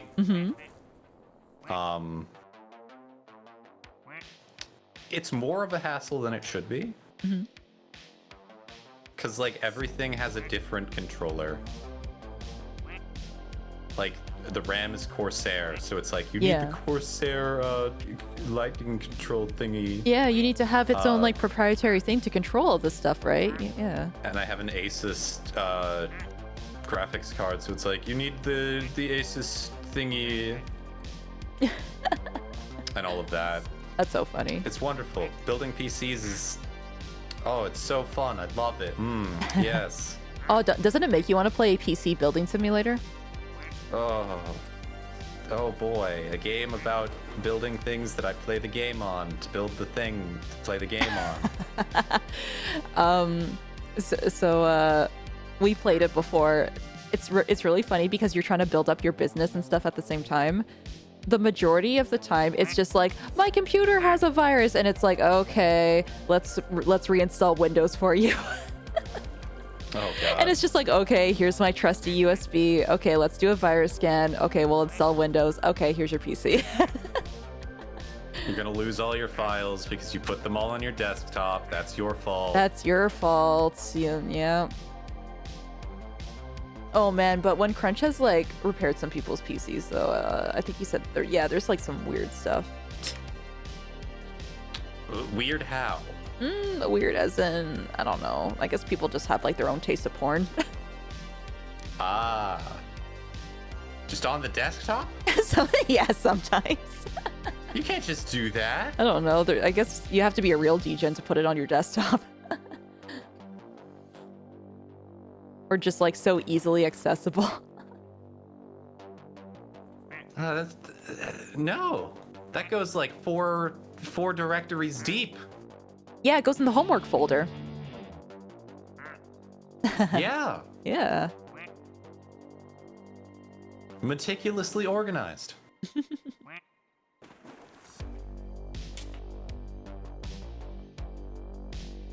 People always get on me because I really like I like keeping my PC organized in terms of the files on it. Oh, that's good. So like get those fucking files off your desktop. I would say for the most part my stuff is organized. The only thing that's like disorganized is the download folder. One day I'll get around to organizing the download folder. But... You see, I don't actually use my download folder. Okay. Whenever I download something, I have it set up so it asks me where to put it. Oh my god, I was just gonna say you put it exactly where you want it, don't you? Well, yeah, if I just take care of it now, I don't have to worry about it later. Oh my god. What I've been doing recently is like every time my download folder gets full, I take everything off and then I just put it as download folder 2021, 2022. No! Tane, no! Download folder. It's gonna be download folder 2023. No! You can't just do that. One day it will get organized. The only Tane, no. The only thing that I actually do save is like artwork stuff and everything. So. But art is so easy to organize. It's got so many things you can organize it with.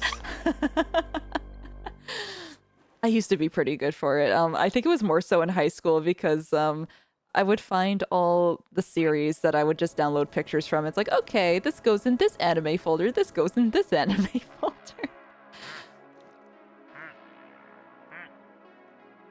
But no more. I'm very organized at work though. I have to be meticulous at it. I mean, work is meticulous. I have to be like super duper. Yeah, but you and I both know that not everybody is. Oh my god. Oh no, the UFO cow. The UFO. Oh, goodbye. Goodbye, UFO. I wonder if you get an achievement for that. Oh, and then the alien duck came in. Yeah. Its name is Abduction. I don't know if it shows it on your screen though. No, I don't think names sync up. For some reason, I haven't been naming the ducks. Oh, okay. So for some reason, this is the only one that has stuck with my game. I don't know why it hasn't changed, but every time this one spawns in, it's always named. Very creepy alien duck. I don't like the way it quacks. Ugh. Gross. It's trying to mimic what it thinks a duck is. It's duck-like. But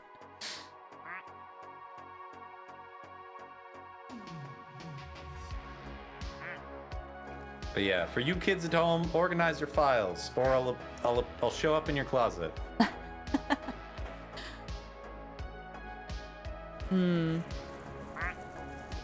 Recently, actually, I guess, like, speaking of, like, organizing stuff, we've been kind of just organizing all of the stuff in our home. So finally, we're going to have, like, a space for, like, all the train stuff. We're going to have a space for art supplies, have a space for, I don't know. Train stuff?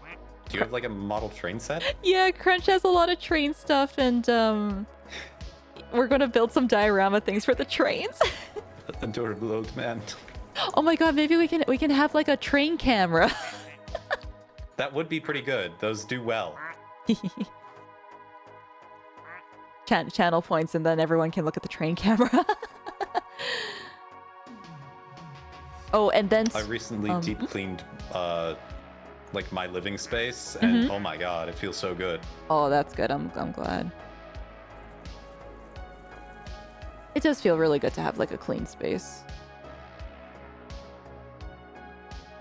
I was just thinking about something too, like putting if there was like sponsors or something, can put them on all the train cars. Oh, that's so cute. You want to buy a train car? Sponsor the stream. I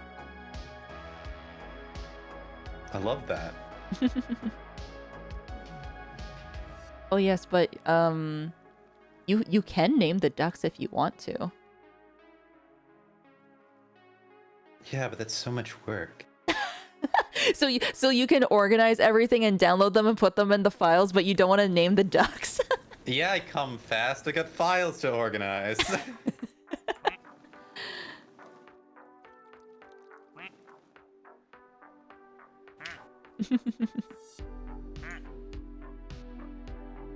Oh, we have so many ducks. How many more does it say that you have to complete on your thing? Collection, let's see. 2, 3, 4, 5, 6, 7. Oh wow, 7 more? Yeah. Wow. Oh my gosh, maybe we can finish your collection. If you need to go before then, that's okay too. I can't remember how long it takes for each duck. I think it depends. I think it's like 5 minutes. Yeah. I think it depends if it's like the rare ones. I think they take 10, but I'm not 100%. I like the squeaky one.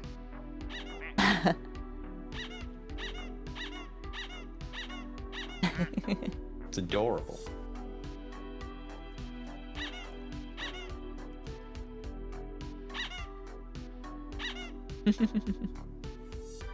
Man, the one with the knife is so threatening.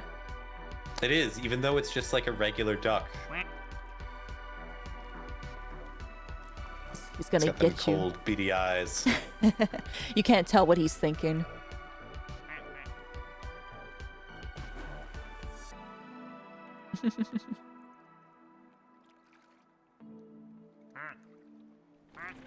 Quack quack. So I guess funny thing when you posted Fear and Hunger that time, because I went like down a Fear and Hunger rabbit hole. I was thinking last night, it was like, yes, I'm glad. I am just very surprised because you were saying like, you might have to stream it somewhere else, and I was like, but they actually have a category for it on Twitch. I think you still need to have like the mod installed. But why would they have a category? Like, what if somebody can't figure out how to put the mod on? You have a point. Because, like, what if somebody just wanted to be ignorant and just be like, no, I didn't know how to install the mod, just to... I have seen... What do you mean there's playlists in this game? That's impossible. I have seen people play the game uncensored in the categories. Oh, lovely. Yeah. So I guess it's allowed because it's, like, not just a part... go for it. It's not a part of the main game, I guess, so it's okay. But yeah, I went down a rabbit hole for that one just because I was like, wow, this game is so fascinating. I know some games will have like a streaming mode, but like from what I've seen, they're all like terrible. Oh, you mean like, just I know, like all stream games when they do that? Cyberpunk had like a streaming mode. Yeah, because they take out all the copyright music. Yeah, but when it released, it still had copyrighted music in it. Yeah, I streamed Cyberpunk like when it came out and everything, but it's much more enjoyable now that it's patched in. I just want to like max my PC like settings to like play it as intended, I guess. I don't know if I would be able, like, I don't know what it is, but my PC seems to be like crippled by something.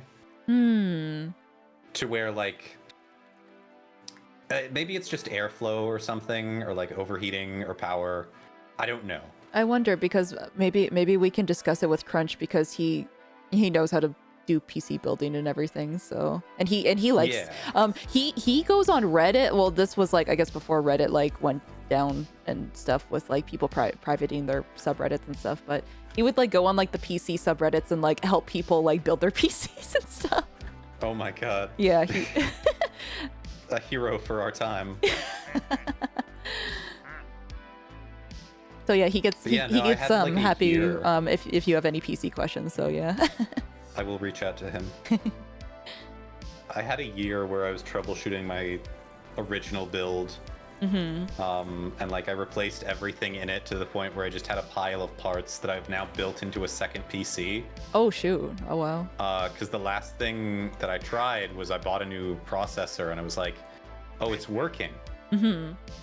So I sent in the old one because AMD has like a return policy that's like 3 years. And it had only been 1. Oh. And basically, like, in 24 hours, they were like, oh, yeah, this is broken. Sorry about that. We'll send you a new one. Sorry about that. It's like, well, maybe it should be working the first time. Yeah. Damn. It was a weird problem, too. Like, it took me forever to find something that did it consistently.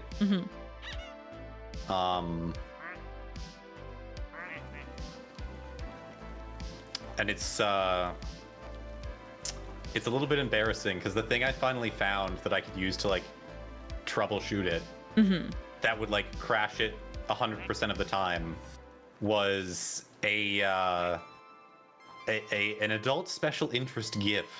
Oh. That had been downloaded improperly. Oh no! And no! Oh no! When played in VLC Media Player as an MVK file or an MKV file, would play too fast. Oh. And it would crash the computer. Interesting. It went to zoom. Yeah. Huh. Because I think the issue was that like the connection between like the memory on the chip and the actual like processor part wasn't working properly. So like it would just saturate and then crash. Huh.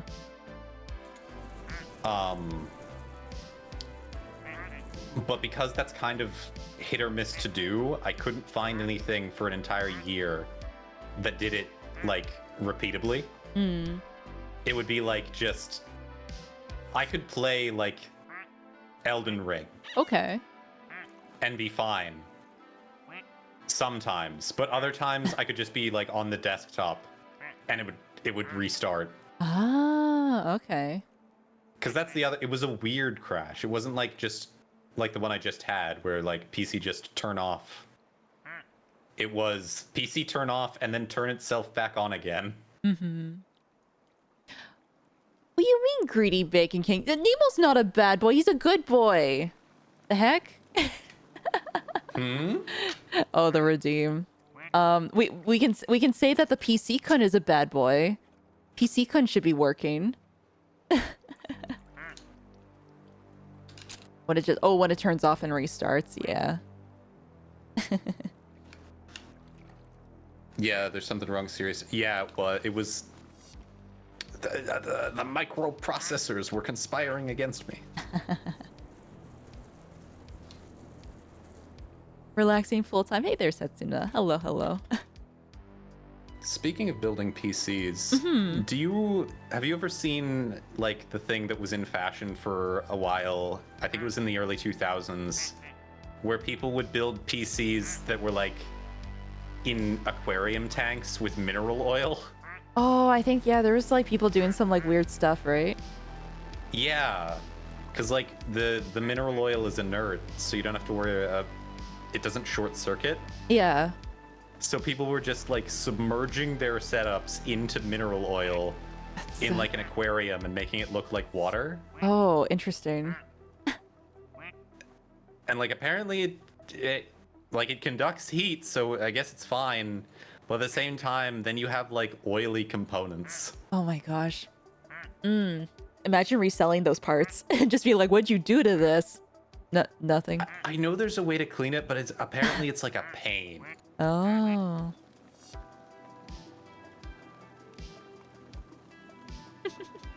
Imagine.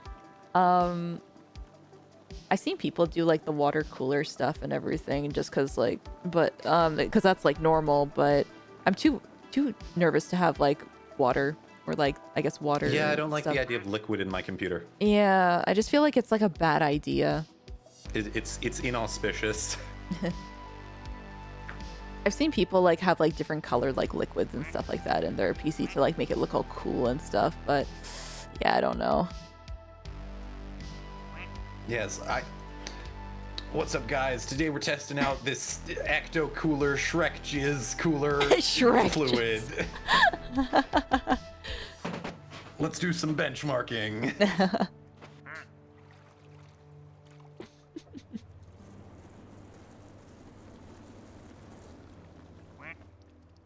And then there's that whole thing of like competitive overclocking. Yeah. Where people are like, if I put a block of dry ice on my CPU, I can go a couple megahertz faster. Like, in what situation would that ever be useful to do? It's not. Yeah. It's just because you can. Just because. PC speedrunning, yeah.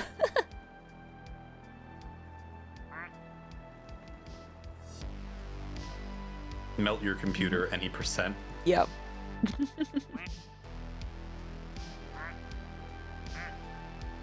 No, my competitive PC.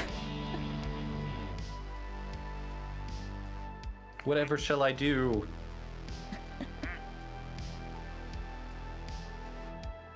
Like, I enjoy putting them together, but I would not say I consider it a hobby because it's too expensive. No, that's fair. That's fair.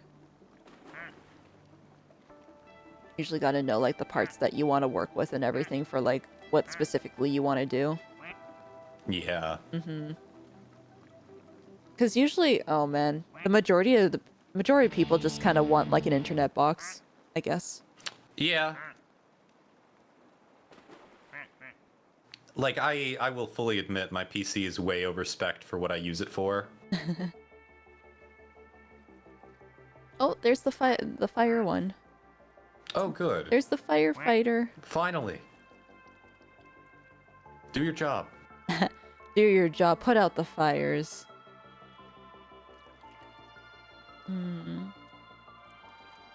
Moving the PC to the North Pole. North Pole overclocking. What's up, guys? Today we're overclocking a PC on the tip of Mount Everest. Oh my god. And then they abandon their PC up there, and then people have to clean it up after. I saw apparently, aside from bodies, there's also like, so like when you're up there, it's really cold, so people are like coughing and sneezing. Yeah. So like they're leaving behind like bacteria. Really? That just get like put into like that suspended animation frozen state. Oh. So there are some people saying like, oh yeah, like if the tip of Everest ever melts, we can't go there, we'll die. Because like there's diseases from like centuries of climbing. Oh, I can only imagine it. Mount Everest would just be like a biohazard. you go up there and you get like diseases that no one's gotten for like since the invention of electricity, like fucking typhus. Yep. Oh, and then modern like doctors be like, no, you're done. Yeah.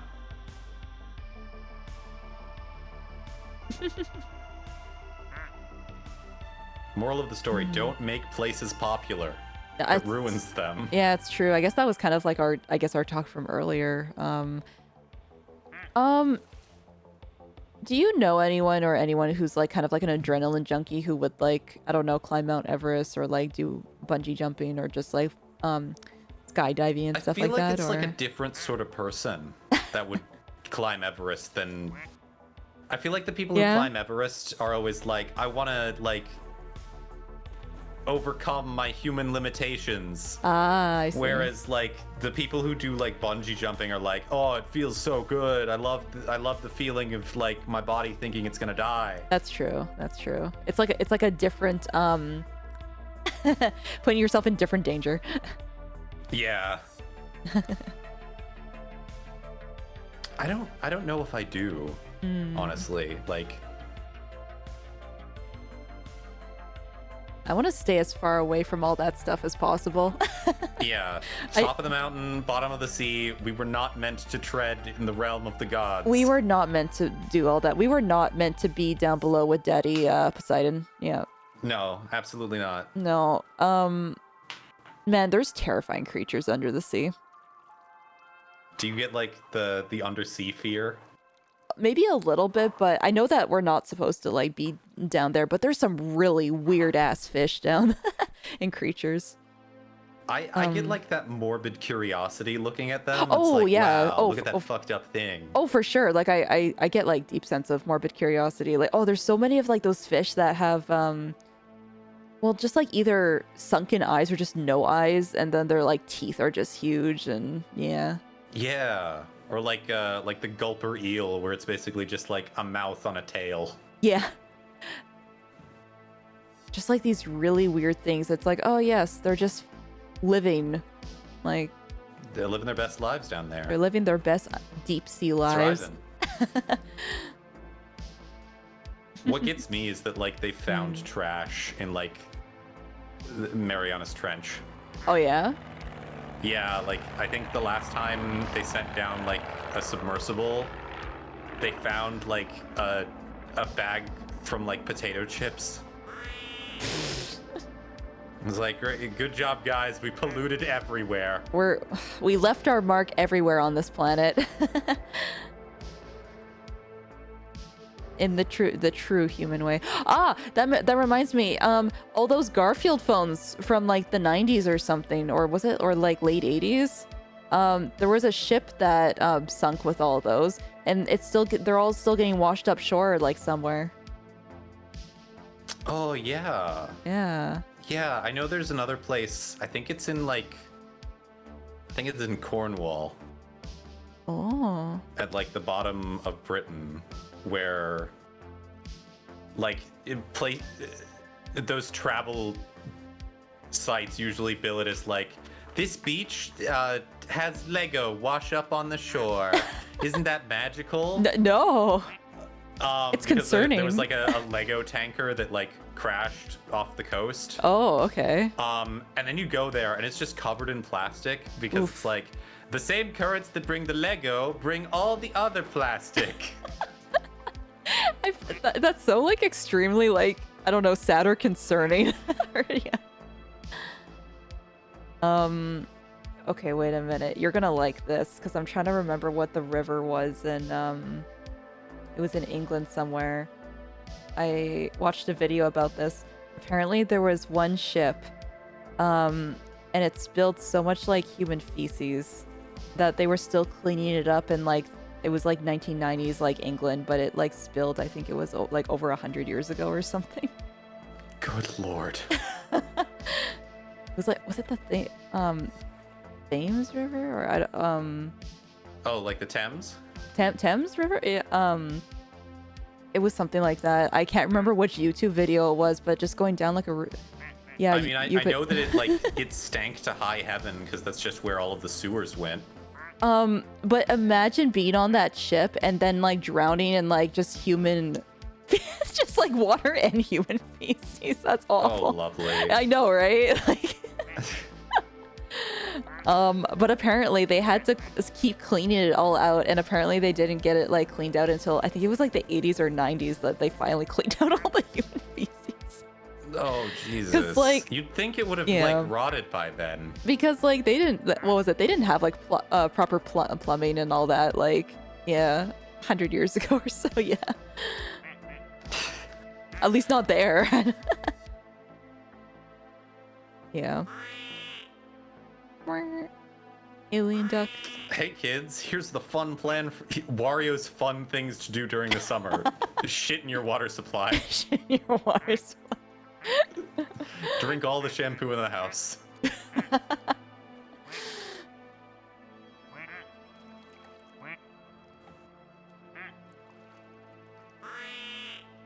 That reminds me of how like there was that molasses flood where it was like the big tank of molasses got like it like burst. Okay. And there was just like a tidal wave of molasses. Oof. In like down like portside Boston. And apparently for like years on like hot summer days the like it still smelled like molasses because it just like sunk into everywhere and like the road and everything. Molasses cookies. So when it would get warm, the whole city just got kind of sticky. Molasses cookies. Just oh my god, everything just sticky.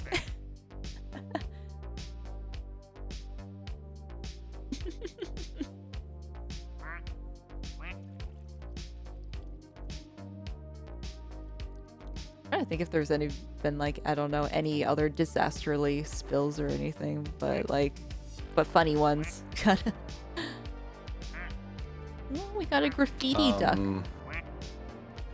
My grandfather's from Pennsylvania, and in the middle of Pennsylvania, there's this town that like underground has just been on fire for decades. It's just on fire permanently. It's like a coal seam fire from like an old mine. And so it burns really slowly. And estimates are that it'll be on fire for like over 100 years. 8 people still live there. Oh wow, jeez. Wait, how did they manage? They were just too stubborn to leave. Like it's not it's like a couple miles from the next town over, which is weird because it's completely fine there. But you go there and like the road's torn up because there's just like toxic gas sort of gently seeping out from the ground. My god, that's so worrisome. It happens. It just happens.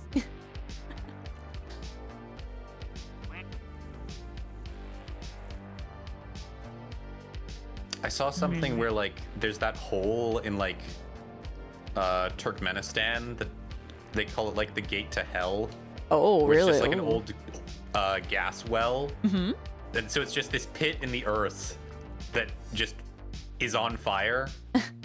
Because like there's just gas seeping out. Apparently recently, some people were like, "You should probably plug that because it's really bad for the environment."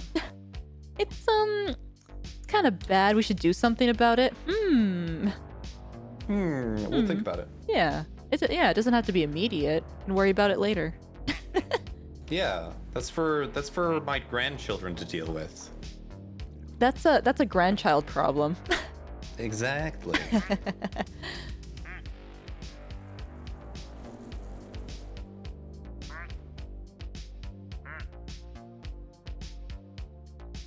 Oh, do you have any summer plans?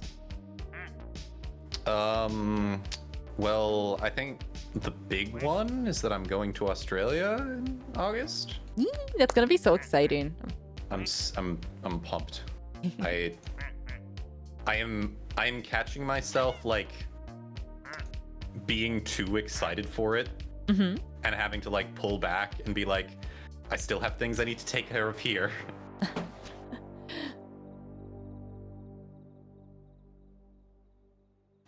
Are there? I'm like a child when it comes to traveling. Are there any sites that you're excited to see, or that? I want to see more of Sydney, just because I was only there for like a couple days the first time. So the fact that I have way more time to just see everything means I get to not be constantly rushing. That's good. Yeah, because you said last time you went, it was like a week, right? Yeah, it was supposed to be a week, but my plane got delayed once, so I lost a day. So it was only 6 days. And it was nowhere near enough. That's so frustrating, yeah. But now you get to experience so much more now. Yeah. Yeah. I don't know, it took my brain like way longer than it should have to process what you had said. Yeah. Yeah. Also, we got a hypno duck here. Wee.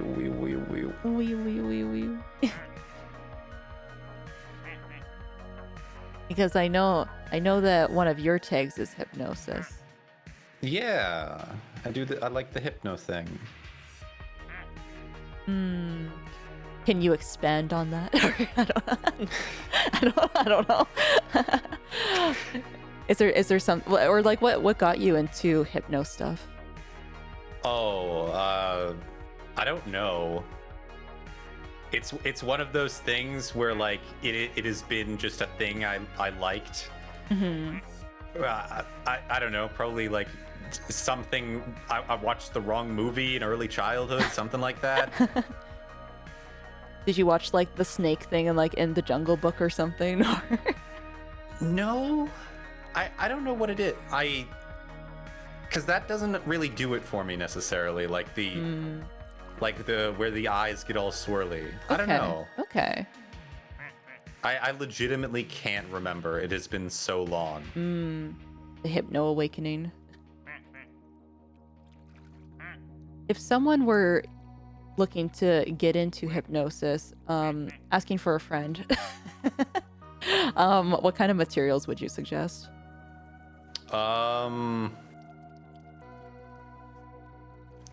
So like I mostly like it in fiction. Okay. Oh, okay. That makes sense. I've bought like a few like theoretical books, and I feel like there's not too many practical books. I think I only have like 1 or 2 practical ones. So yeah. So looking for more practical ones, I guess. But yeah. but they are helpful. I've looked into it before, but I never got very far because I don't know. I feel like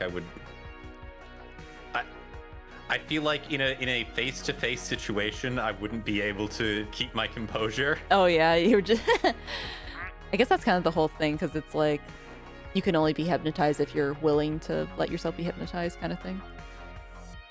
Sorta, yeah. It's like being in deep meditation.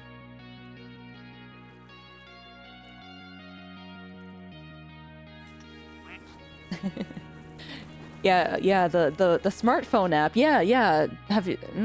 Yeah, that's the one. Yeah, the smartphone app. yeah, Tane, you mind taking a look at this for me real quick? Oh. Wait a minute. I just thought about something. I think I have an asset for that. Oh God. If I can find it though is the question. Ah, there we go. Oh, do you have like the funny clock? I don't have the phone. Oh, I got the clock. That's like, there. Oh.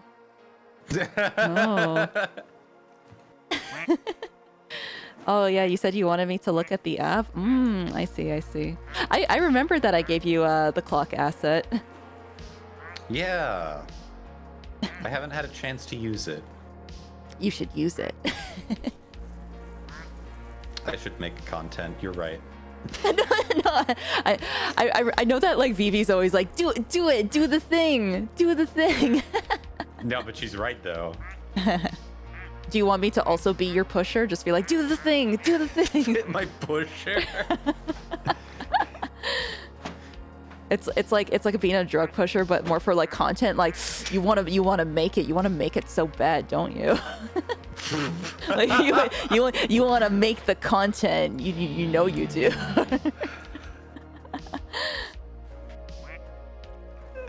Come on, enjoy the experience of content creation, you little bitch.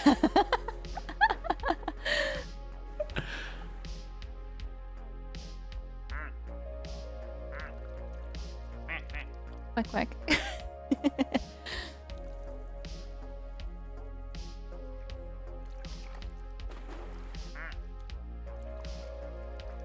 Oh, we got another submarine boy was jumping out of the water. Yeah.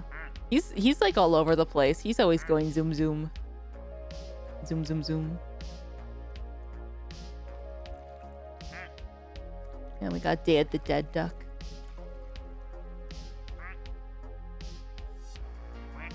Quack. I do think that it seems like multiplayer the ducks load in faster. I'm pretty sure. Or it seems that way. I have nothing to base that off of. Yeah. I don't know why I don't know why I was like, yes. Yes, what you're saying to me is true. Yes, quite. Quite.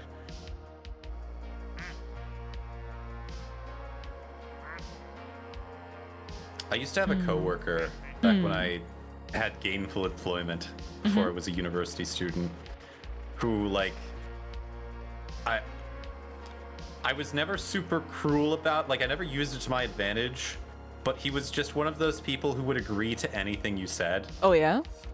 Like you could just completely fabricate a story. It's like, hey, did you see that like that Camaro, that blue Camaro in the parking lot? And he'd be like, oh yeah, there was no blue Camaro. just kind of going along with what everyone says. Towards the end of working there, I decided to have some fun with it. And I got him to agree that there was an item at Burger King called the King Royale that came in a purple bag. And he just believed you? Oh yeah, he was like, oh, not only believed me, he was like, oh yeah, I think I've seen some ads for that. Just so agreeable, like, yeah, I think I might like, just dangerously suggestible. That's so interesting.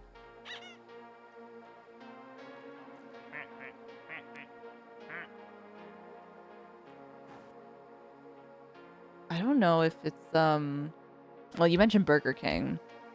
I don't know if it's just my town or something, but man, they don't like... Burger King's kind of sketchy for like the food quality. But apparently, I feel like that happens sometimes with Burger King. Like, I have seen, they're always hit or miss for me. Yeah, because I don't know if like they got proper training for like how to make the food or something, but yeah. I feel like over here it's improved, but I remember in like the 2000s, Burger King was like just really bad. It was like KFC tier.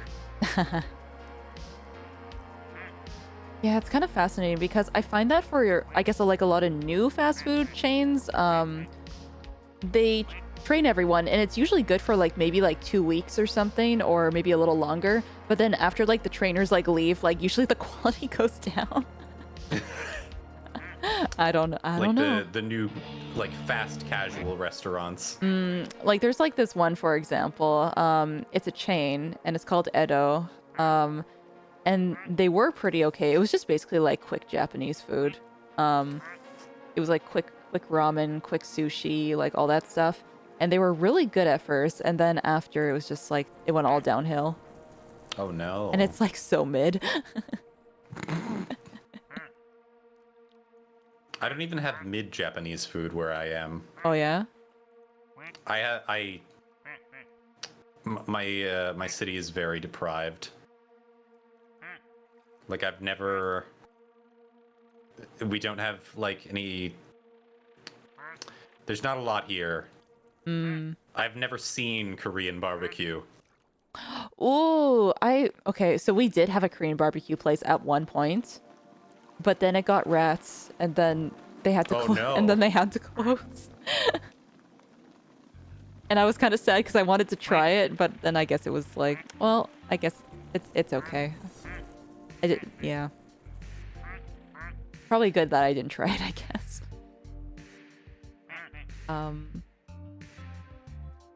But yeah, it's interesting that you say that. I guess your place is I guess kind of deprived of, I guess, food choices. I feel like we're only starting to get like a lot of stuff now, I guess. Yeah. Like we have like regular like things that you would find anywhere. Like we have like fast casual restaurants, that sort of thing, like, you know, Chipotle tier places. We got Taco Bell, which has decided to no longer be affordable. Interesting. So Taco Bell's not as affordable as it used to be. No, it used to be like aggressively cheap, like when it was founded. I feel like now it tries to market to like a more upscale crowd. So like they've redone all of their restaurants, or they're in the process of doing it in America, and it has like it's like a cyberpunk restaurant now. Like it's purple and it's got like, I don't know, it looks very, it's got that sort of modern trendy look to it. Huh, so they like modernized it and everything then, I guess. Yeah. Interesting. But like it's still Taco Bell. I like that you said Taco Bell though, because we're going to be getting a Taco Bell like very soon in our town, which I'm excited for. I'm excited for like, I don't know, shitty tacos. Nice. Yeah, yay. There are some good things on the menu. I've heard that, what was it? It was like Gordita Supreme, or like things are like that are pretty good. Yeah, I feel like the things that Taco Bell invented as fake Mexican food are better than anything that is bordering on authentic. I see. I'm gonna do a Taco Bell stream, everyone. I'll eat Taco Bell on stream. Amazing content, yeah. First time Taco Bell. Now, mind you, it is like a 50-50 coin toss. Oh, Chad, I gotta go. Yeah, it is like you'll either be fine or you'll shit yourself. I guess there's like no in between. I guess some people's stomachs are just like really strong with Taco Bell, or just not, I guess. I feel like it varies, because like I know a lot of people like, I know for a lot of people that's why they don't like Arby's.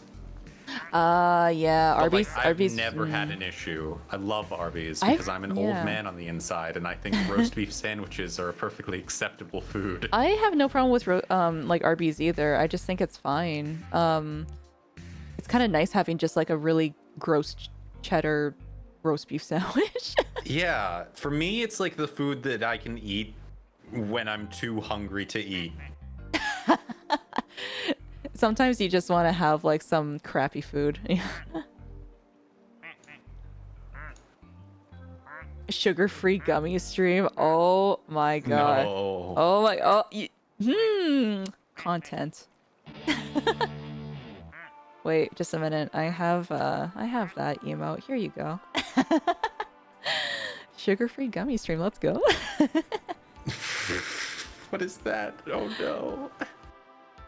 Okay, I feel like I'm just like gonna like, I'm gonna tell all my friends now. Okay, so there's like this one streamer. His name is Pay Money Webby, and I like watching him.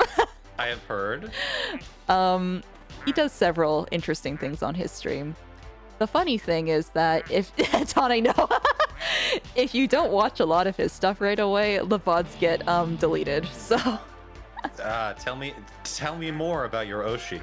Yeah, my Twitch Oshi, my Twitch flesh tuber Oshi. Kamiyoshi, pay money, Wubby. The most recent stream he did, and I got some friends watching it too, because I was like, yeah, I'm watching this. He was doing a Pokemon Nuzlocke with his buddy Carlos the Gardener. And I don't like where this is going. And they took laxatives. Oh no. Oh no. So it's just like an other end version of like the Who Wants Chowder Ipecac scene from Family Guy. He has also done a stream where he's just ate a bunch of sugar-free gummy bears. No. No, why don't shit yourself for content? There was another, I can't remember if he got banned for that stream or not. I think he might have.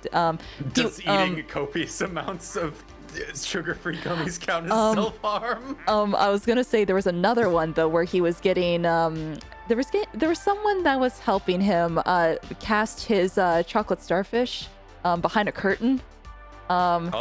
And but it was like, but it was like a chocolate cast, so you can like eat them after. Yeah, so you can get a chocolate of your chocolate starfish. Oh no. He does a lot of stuff like that, but I would say genuinely his just chatting content is really good though. I have heard. I have heard that he's very, very competent streamer. Yeah. I have not had the pleasure of enjoying his content yet. He is like the streamer's streamer, basically. It's kind of like he's like the black sheep of Twitch because people I think just don't want to interact with him. But oh yeah, that guy that shits himself. Yeah. Oh god, I hate to say it, but speaking of which. Oh, speaking of which, yeah. Speaking of eating things you shouldn't. Yeah. Have you ever seen that video of the guy drinking like the 20-year-old Crystal Pepsi? No, I have not. I'm sure it ends badly though. So like, it is just like this. It is artfully done. There are some like 5 minutes later type cuts, and then like towards about the halfway point, he's like, I don't feel so Stinky good. wife, Tane head pat. And then like towards the end of the video, he just stands up, leans over the table, and just he becomes like a conduit. Like it is perfectly clear, just fluid. Oh god. It just exits his body as if it were like a thoroughly turned on garden hose. And we're friends, I can admit that. Yeah, we're friends. There we're is friends. something about this video that I find very satisfying. Like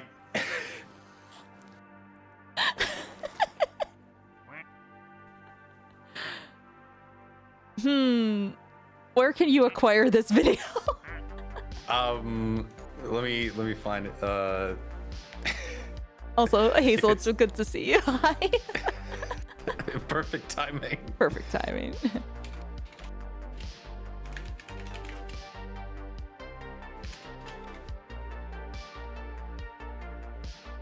Oh, do you consider Chad as friends? Oh, wholesome. Oh.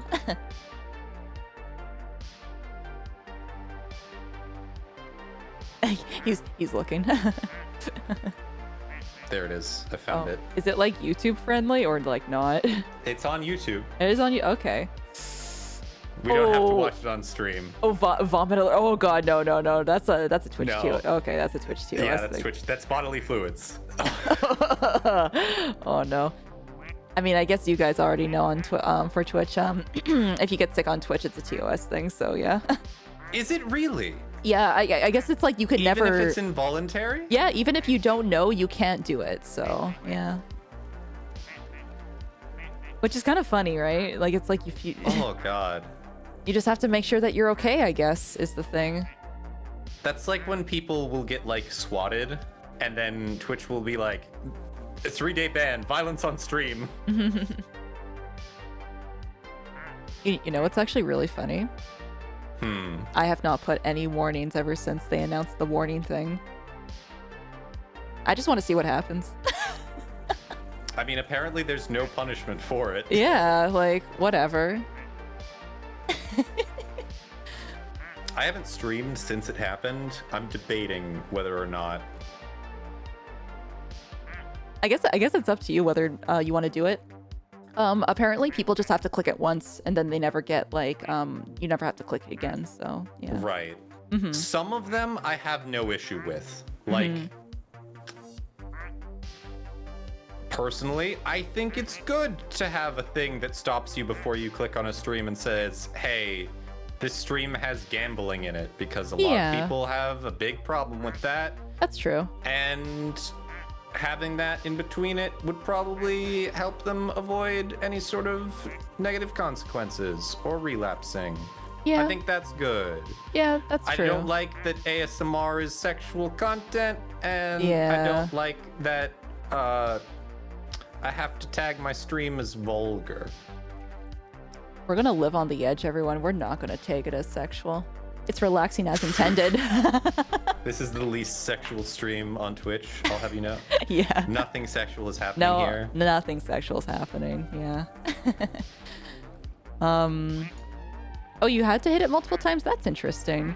I do think it's good, I guess, for like the gambling thing, because like I did see that a streamer put it for like when they were playing Star Rail once, and I was like, okay, that's fair, I guess. Like, yeah, like the gambling one, I understand the most. Say heck and frig. Oh yeah, that was our thing. We were Nemo was like, oh man, about the fuck word. Yeah. Yeah. That tweet popped off. Yeah, that was a good tweet. We can only have one, everyone. We can only have one. We're only PG. We can only have one fuck word, and that's it. Well, only one fuck word. Well, I guess we could say duck. So. But yeah, I guess. Oh, that's so silly. I think there was in recent, I guess, current events, there was like an ASMR person on YouTube. Their YouTube model was like very, I don't know, innocent, I guess, but I guess they got their whole channel taken away or something. It was something like that for ASMR stuff. Because YouTube. I think I saw something like that. It was something like that because YouTube's stupid with ASMR too. So yeah. Yeah, and also like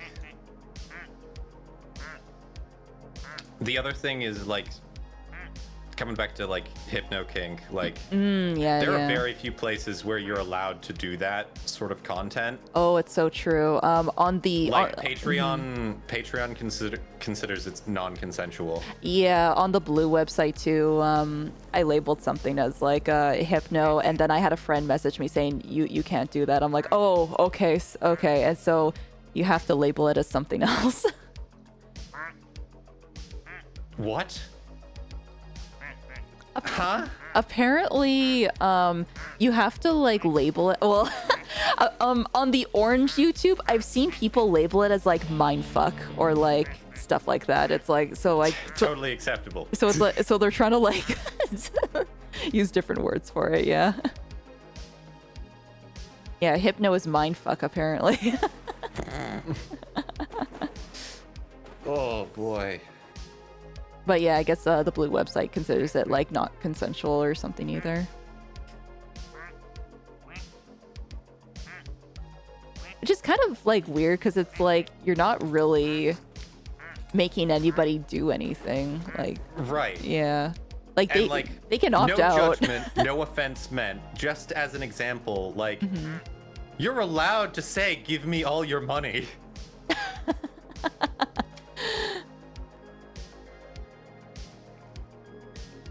Exactly. Like that's fine. Yeah. Heaven forbid we do it nicely. Yeah.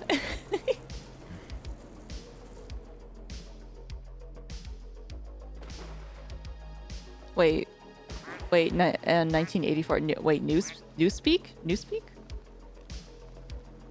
Yeah, in 1984, they like have all of these words removed from like the dictionary. Oh really? Oh wow. So you're like, you have to refer to these things as those things. As that thing. Oh my god. That's Fun so weird. fact, I think it's something like 50% of all people who claim to have read 1984 have not.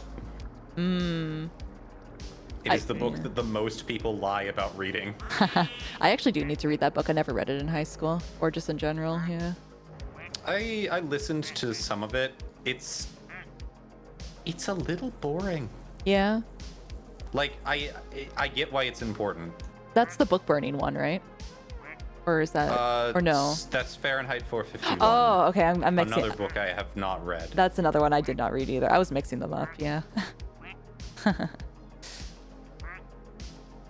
I can't read. I remember that you were saying, when we were doing the January book club stuff, you were using your time really efficiently by listening to like audiobooks and stuff. I want to give it a try. I haven't listened to an audiobook yet. They're hit or miss. Yeah. There are good ones and there are bad ones. Just depends on the narrator, right? Yeah, like, God bless them. The people who are doing like the LibriVox recordings are, they mean well, but half of them, the quality is terrible. I see. Because like there's no, from what I understand, there's really not much of a vetting process or like a quality control process. It's all just like volunteer work. Ah, okay. So basically like people just submit it, and I'm assuming they have somebody skim through them to be like, okay, you actually read the book. You didn't just like sit there and jack off for an hour or something. Audio book, and then someone's just like, "Arr." I came here for War and Peace, not JOI girlfriend experience.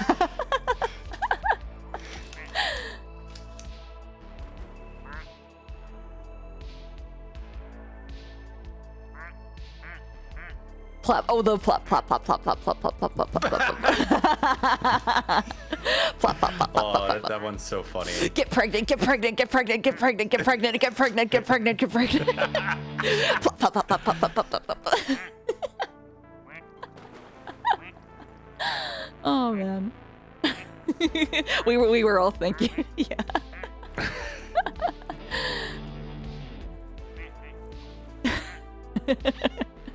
I do wonder how much trouble I would get in if I made an audio of just like that.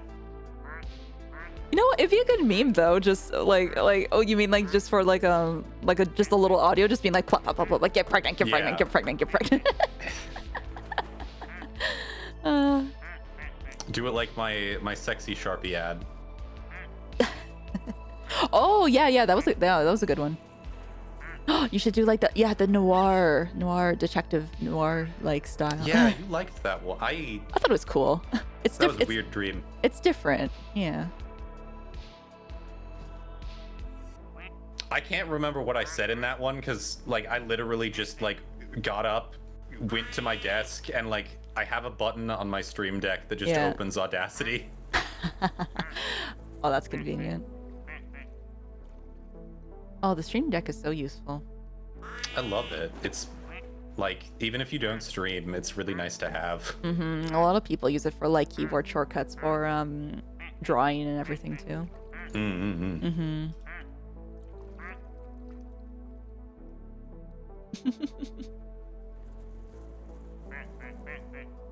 My gosh, we have so many ducks here.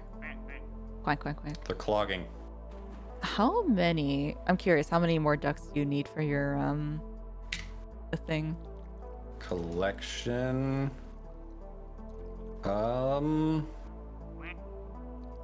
One. Really? Oh my gosh. So, yeah, it's the last one. Whoa. Well, there we go, everyone. I guess for the base game, when you're in multiplayer, I guess there's your time. Okay. Yeah, it's like what?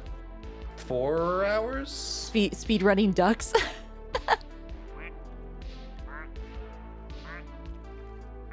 Let's go. Let's go.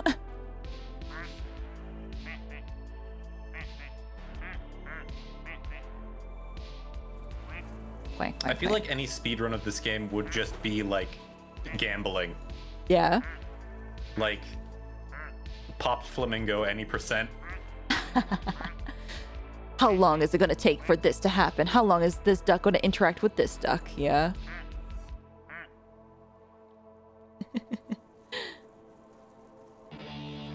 I wonder if there actually is like a speedrunning category for this game. That'd be pretty sweet.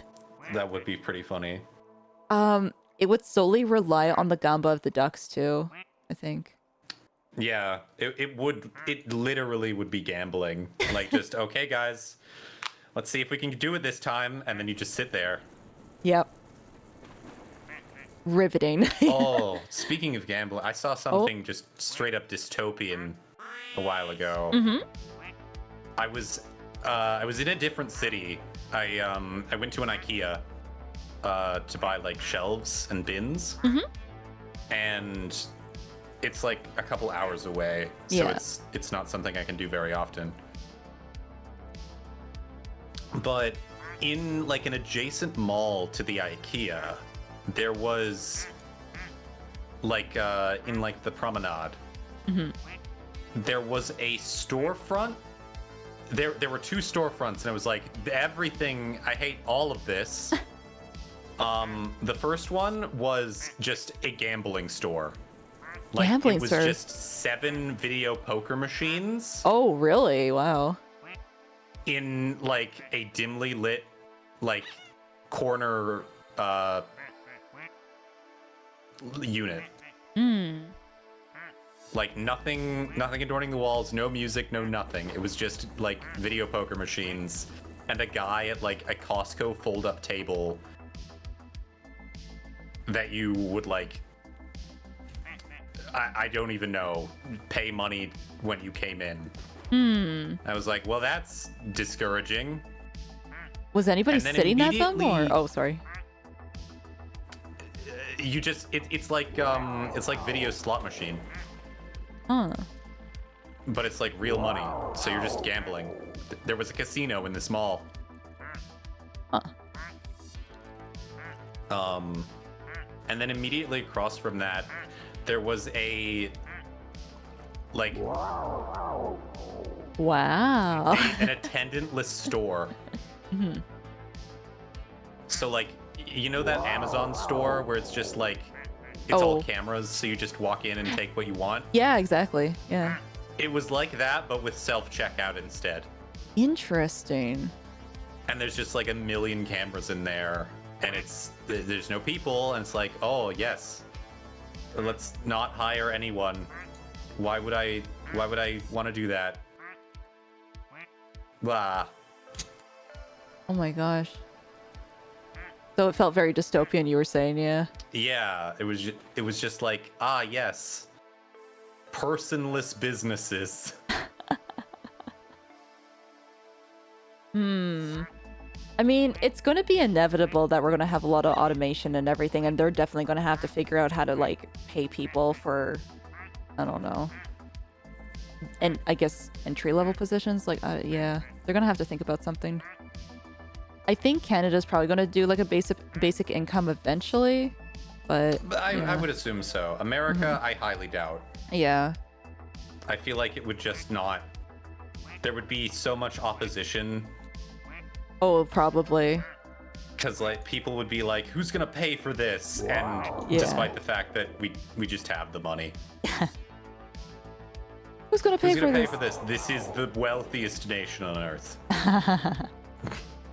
No, everything has to be a profit. If it's not a profit, it's failing. Oh god, fucking profit. Have you seen that like flipper culture that's been brewing on the internet lately? Yeah, all the we're gonna go buy a house and flip it, and yeah. It's like, oh, thank you for roving bands of gentrification. Where it's like, ah yes, I'm going to take all of these things that people would normally be able to afford from like the Salvation Army, and I'm going to sell them on Etsy for 1 million times markup. Oh shoot! Yes. People do that for thrift stores and stuff too. Jeez. Oh wow. Yeah, with like tables and furniture. Oh They'll like buy an old table, like sand it and stain it, and then sell it for like 8 times the price. Interesting. Oh, it's artesian. That's yeah. Yeah, it's artisan furniture. Artisan, yeah. It's retro. It's vintage. Mm-hmm. Pay a premium. Yep. Oh, big stretch. And it's like, what if we didn't do that so people could afford things? No, money.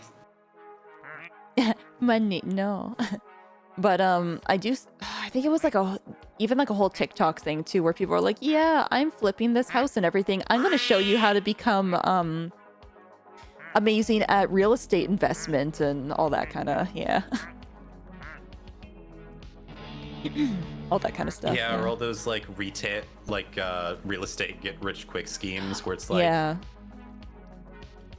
I saw one and it was the person had all of those like wealth influencers where it's like, the reason you're not rich is because you're poor. Mm-hmm. And like the thing they were selling was this app that made you like a middleman.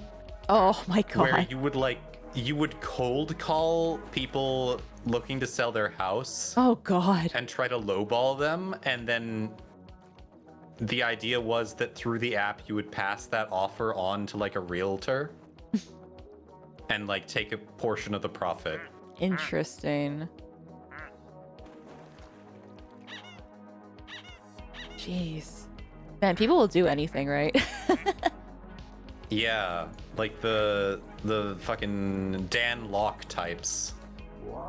Where it's like all of these people they made money by selling like wealth courses that they got from other people who taught them how to sell wealth courses.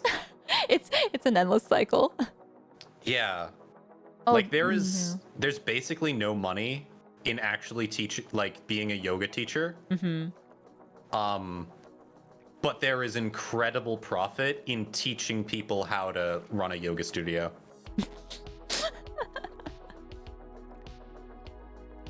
You too can be a yogi. Yeah. Oh, you want to learn how to do this thing? Well, you're going to buy my course and you're going to buy my ebook and then come to the seminar. And then you are going to teach somebody else. Yeah. Yeah. Just teach 3 other people and they teach 3 more people.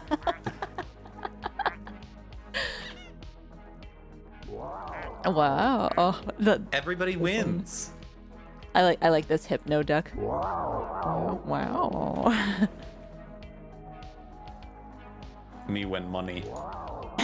Wow.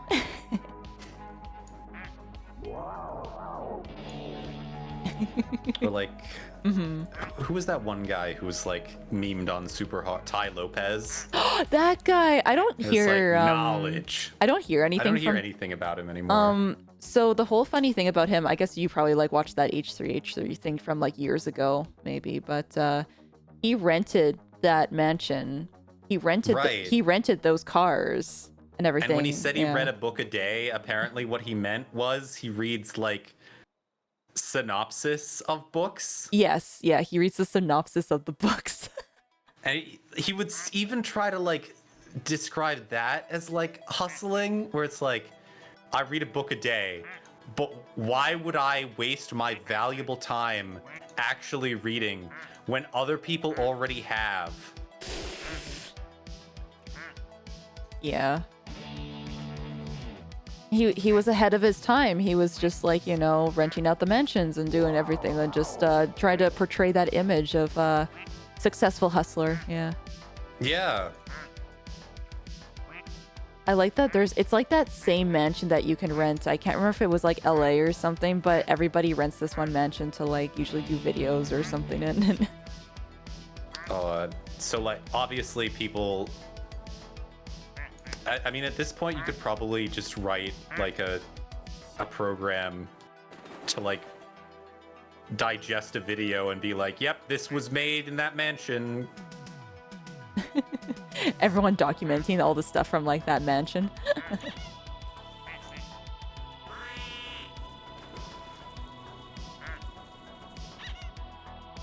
Oh gosh, I just realized it's like almost 3:30.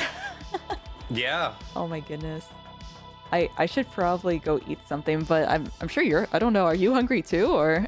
I am. Oh, the duck was the last one. Yeah, that was the last one. You got. So we got them all. You got everything from the base game. Yay! Yay! You played the game, Nemo. I played the game. You played the game. You played the duck game. I'm happy. Well, that was fun. I'm happy that we got to chat a lot. Me too. Mm-hmm. I think there's so many things. I feel like we're very critical of like current events in the world. Yeah, we're just middle-aged old people who are like, the world sure is shit. Oh, just talking in the office, just like, god damn it. These damn influencers These ruined my job. These damn influencers, what are they doing? Let's see. Is there anything you want to shill? Anything you want to tell the people? Come to my stream when I stream. Hey! When that is, not even I know. It's okay. Vivi and I will push you. We'll be like, hey, do the thing. You're my pushers now. Do the thing, creator. Do the thing. Make content, nerd. Do it. We're cheering you on. That's what we're doing. I appreciate it. Is there anybody that you would like to raid? Let's see, who is streaming? I usually ask whoever I'm collabing with, like, if they want to raid anyone, so.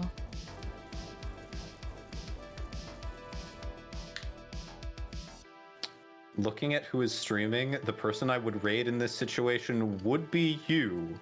Oh. So I'm going to defer if you have anyone that you would like to. Okay, let me take a look here.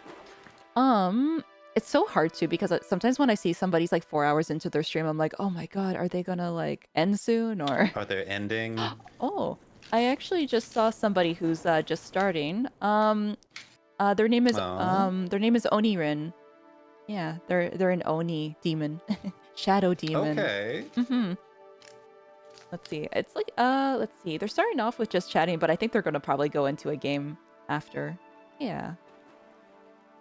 And also, I think I can't remember if I've rated them before, but they've rated us, so let's go. Nice. Let's go raid Onirin.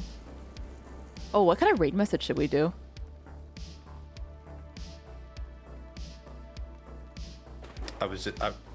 My head was plap plap plap plap. Your head was plop plop plop.